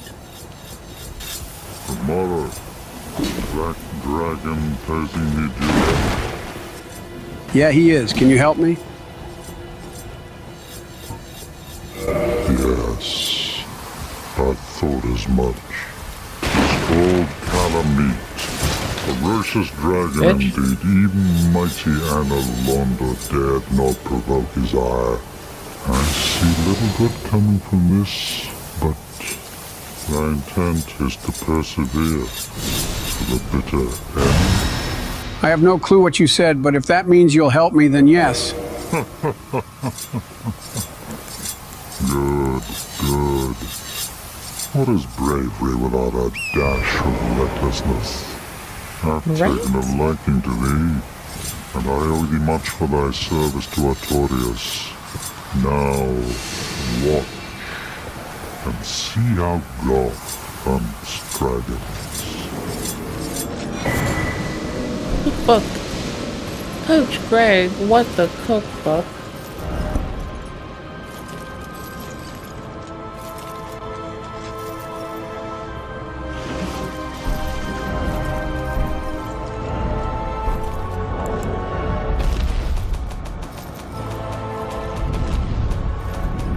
See, I need all this shit first run, so I can be a reckless shithead the next run. Like, clearly I have to be a reckless shithead and just do every time-saving goober thing I can. New Game Plus is gonna be quick, if we're lucky.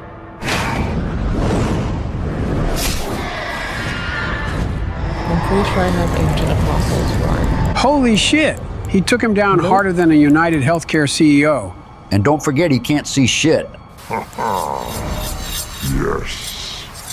A truer shot was never loosed. That bat will be grounded for a good spell.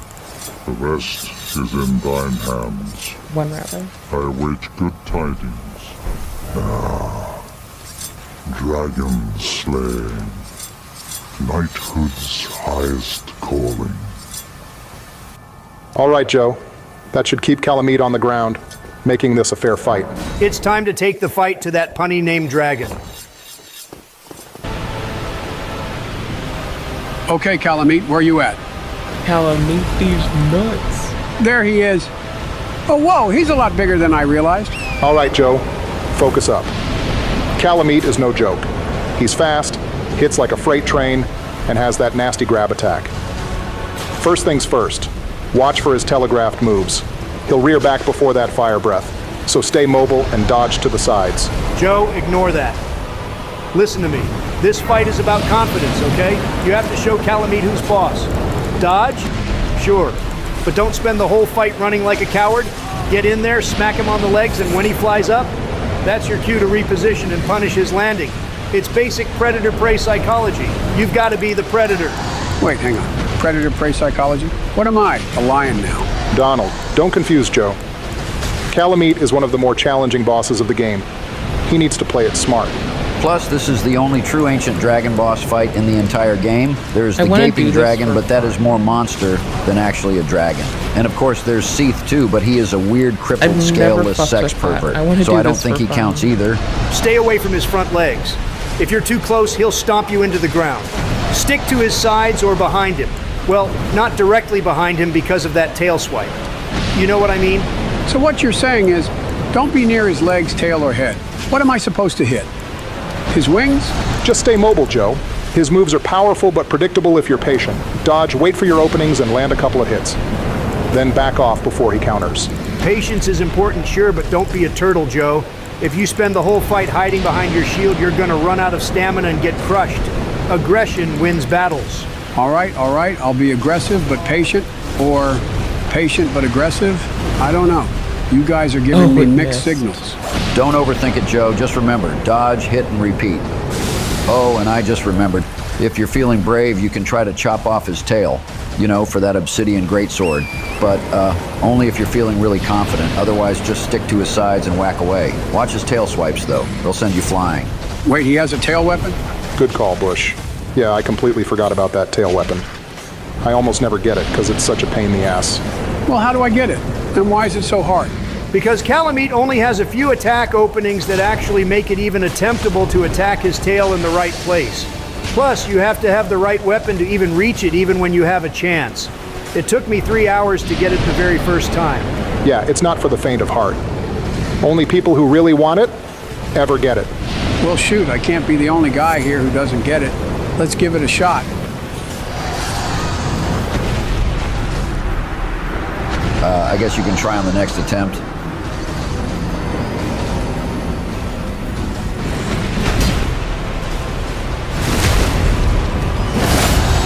Well, what the fuck happened? He grabbed me?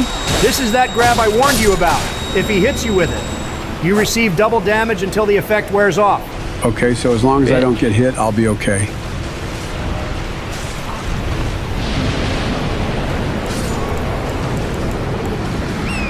Well, I suppose that's a lot easier said than done.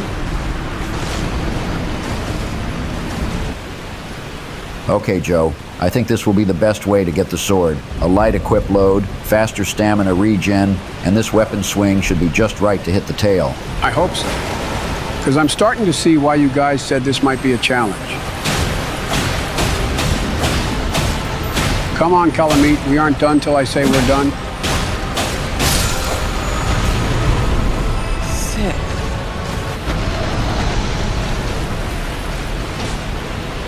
Damn it. I missed.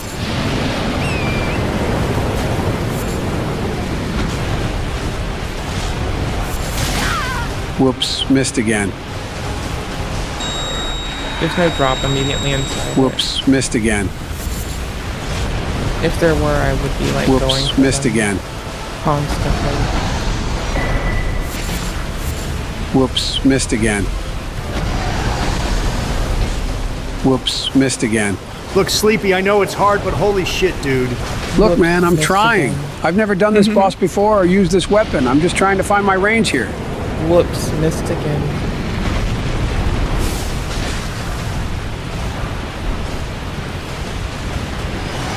Oh god damn it. I'm doing a winner strat. I'm spamming pick up.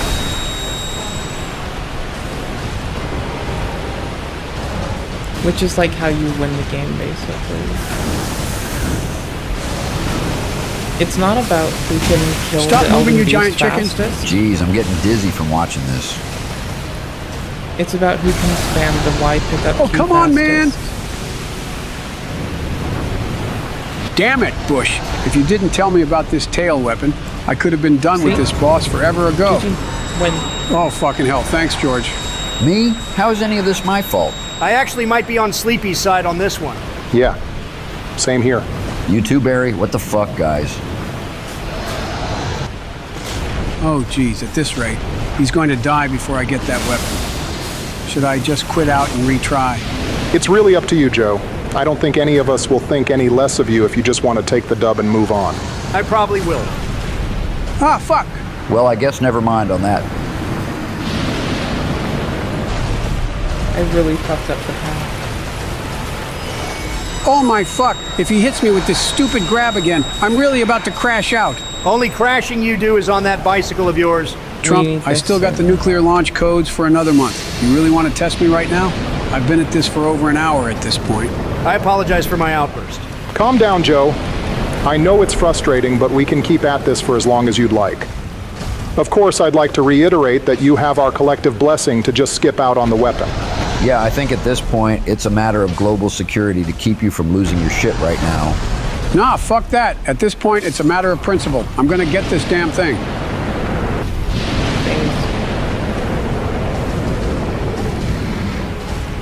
Respectable. Don't lose. Be good. Get good.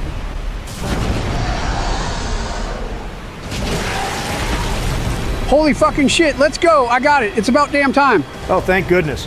World War III has been postponed for another day. I think the whole world just let out a collective sigh of relief right now. Good job, Joe. I knew you could do it. Only thing left to do is defeat Calamite once and for all. I'm about to have some lightning-fried calamari. Wait, what? I don't get it. He's a dragon, not a squid. Yeah, Sleepy. Think that joke kind of fell flat. No, you don't get it? The thing about calamari, you know, it's like the seafood thing with the, anyway. You fry it up and it's like when you get the lightning on the weapon, see? You're thinking about zapping it, cooking it up, you know, the crispy critters, the calamari. The lightning, that's the connection. That's the point I'm making. It's like when you zap it, but it's not really calamari, it's calamite. Yeah. Anyway. Yeah. So I'm just gonna text your aides to come in and give you some more meds real quick. No time for pills right now. I gotta lock in again.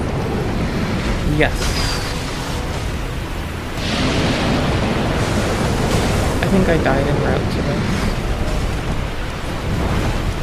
this. Come on, just one more hit. Oh. Maybe? Got him. Black Dragon Calamite down.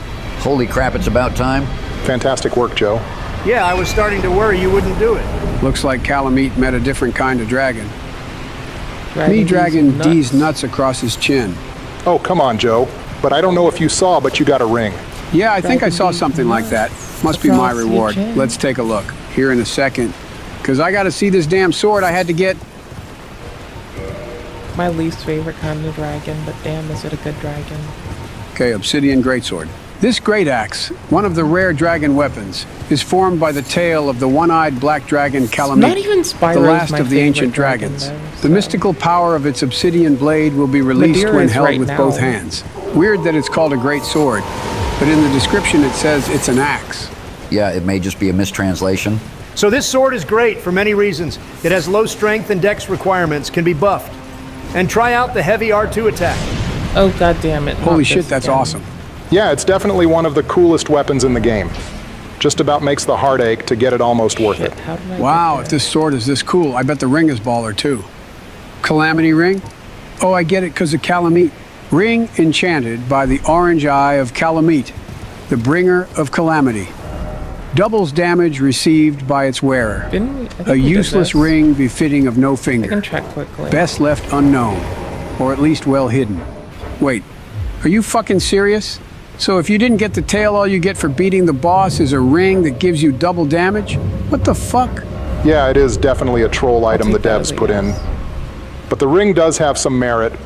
Some players put it on for challenge runs. Well, I am not some players. What a load of malarkey. Well, you still got the greatsword, so that should count for something. And besides, the real reward was fighting the boss. You have to admit, this DLC has some of the best bosses in the game. I guess so. So what now? Now you should go tell Goff about your successful dragon hunt. Then I think that should just about wrap up the DLC. Hey, Goth. Calamite is defeated. You would be so proud. Thou hast defeated Calamite. Wondrously played. Lord Gwyn's blessing upon me. That beast will never take to the skies again. Funny how he says that with an almost sorrowful tone. This Doesn't have anything left to do. Now he'll go hollow. With no dragons to hunt. I know not if a human Or could even just die, as it seems the giants don't go hollow. They're not victim to the undead curse. Thanks, I guess. They just Not sure die how when I they can don't use have this giant purpose. thing. Wait, what's this one's name? I suspect thou hast taken a gander at it. But the dark of the abyss, the solid poor Artorias, threatens to devour our entire land of Elysium. It seems that this dire fate is unavoidable, but seduced by a dark serpent or no, they awoke that thing themselves and drove it mad. One's demise is always one's own making. Now, do not mistake my words. I cherish my work. Wood carving is a nuanced art. I would have much to talk about with that blacksmith. In truth, how is the old chap, I wonder? Still hammering away, I should hope.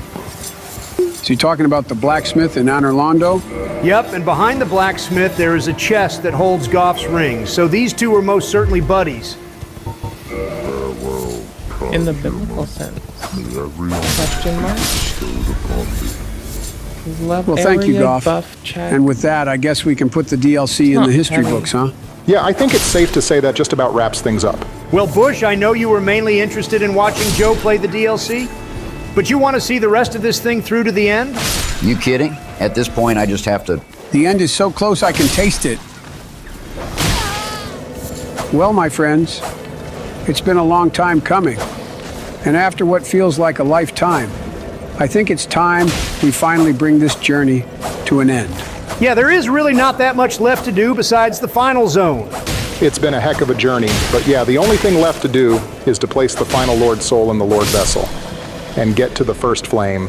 Although I missed about 90% of this playthrough, I can tell you I am excited to make it to the end. Regardless, George, I'm just glad you're here now to witness this.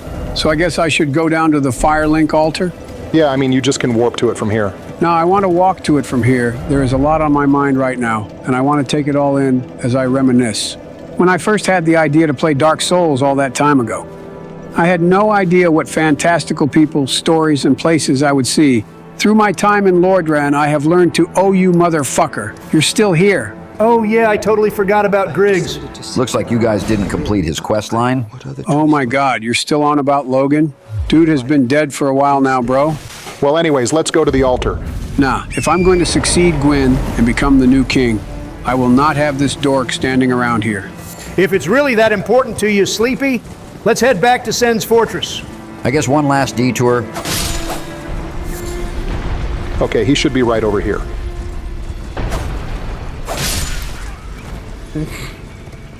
Look at him casting hush on himself, thinking he's hot shit. I can't believe he made it to Sen's fortress.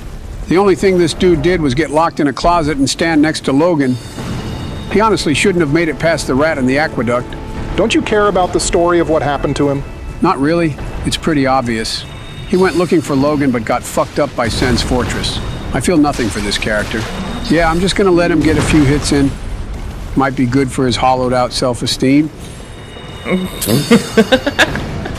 Rancid. What the fuck is the thing I was going to? Oh, I can't check the map, brother. Might try this heavy R2 attack on him. Sleepy, have you just forgotten how to play or something? Sorry, guess I've letting my guard down too much. Oh, geez, not a good sign right before the final boss. I guess this just serves as a reminder. In this game, you always got to be on your toes, no matter the enemy. No, not really. You can take a lot of the game. And so ends the life of the nerdiest man in all of Lordran.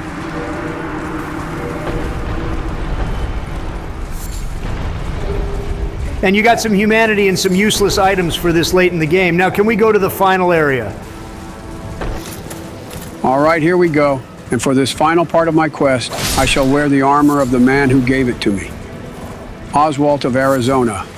It's Oscar of Astora, Joe. And where are you going? Sorry, just remember. This one last thing I need to take care of. Where the hell is he going? Petrus, why would you need a miracle right now? What's up, haircut? Remember when you gave me $1 to fuck off, then killed my sweet Rhea? Well, time to see a return on your investment.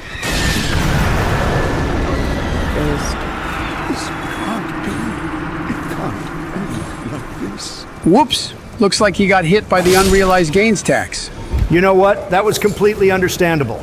If anyone deserved that, he certainly did. Agreed. Now, can we please move on? Yeah, I suppose I've put it off for long enough. Okay, everything has led up to this moment. Solaire, Anastasia, Siegmeyer, and yes, even you, Patches. I do this for you.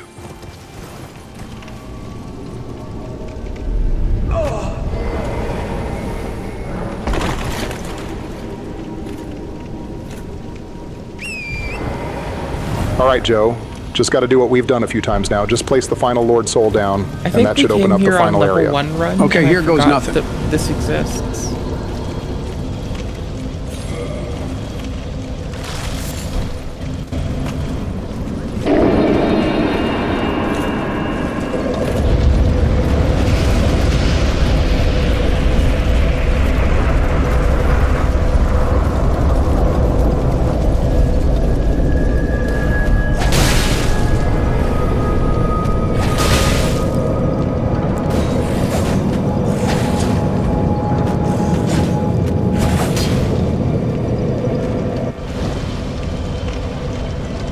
I didn't realize that was a doorway this whole time. Gosh, it's so bright. Wonder if this is what the AI president's rapture was supposed to be. Yeah, it's almost like you're traveling through space and time via this staircase. Oh shit, Black Knights? No ghosts? No Black Knight ghosts. It's all right, Joe. These guys won't hurt you. These are echoes of the knights that went with Lord Gwyn to relink the First Flame. His most loyal soldiers. Wow, George was onto something about this being between space and time.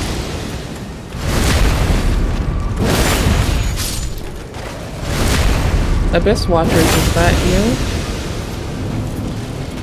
The killing of the first it flame. does a lot of Abyss Watcher Wow. damage. Look at this place. This was here underneath Firelink Shrine this whole time. This is it, Joe. The place where the First Flame was discovered. The source of everything. Life, death, light, and dark. See what you're walking on? That's ash. Meaning this whole place was once just nothing but fire. Puts into perspective just how much the fire has faded. This place is so creepy and beautiful at the same time. Oh shit. Of course you assholes would be here. Unfortunately for you, I have had lots of practice in the art of the backstab. Yeah, these guys are going to be your final challenge. And unlike their counterparts, you fought all through. I am by no means in the mood to walk back there right now. I'm gonna head out. Thank you all for letting me be your silly, shitty streamer. Thank you all for hanging out with my bitch ass. Thank you all for being outstanding. I wish you nothing shy of the best. And I hope you have a lovely one. I'll catch y'all tomorrow. Same bad place. Same bad time. About 6 p.m. Eastern. We get to play games with the homies Friday. So that's what's up, dude. So you'll get to see me, like, playing games with people. Ooh. Alright, I'm gonna run off. Take care. Thank you all so much for hanging out. I appreciate you. Please take care of yourselves.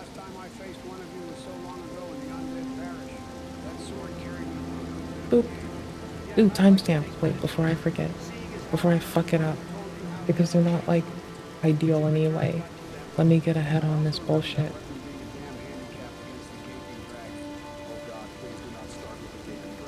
Hold your titties.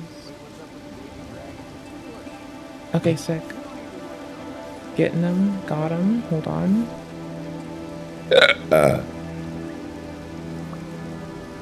Yo, we got this. Hold on. I got this. Check it. I'm made of magic. I really am.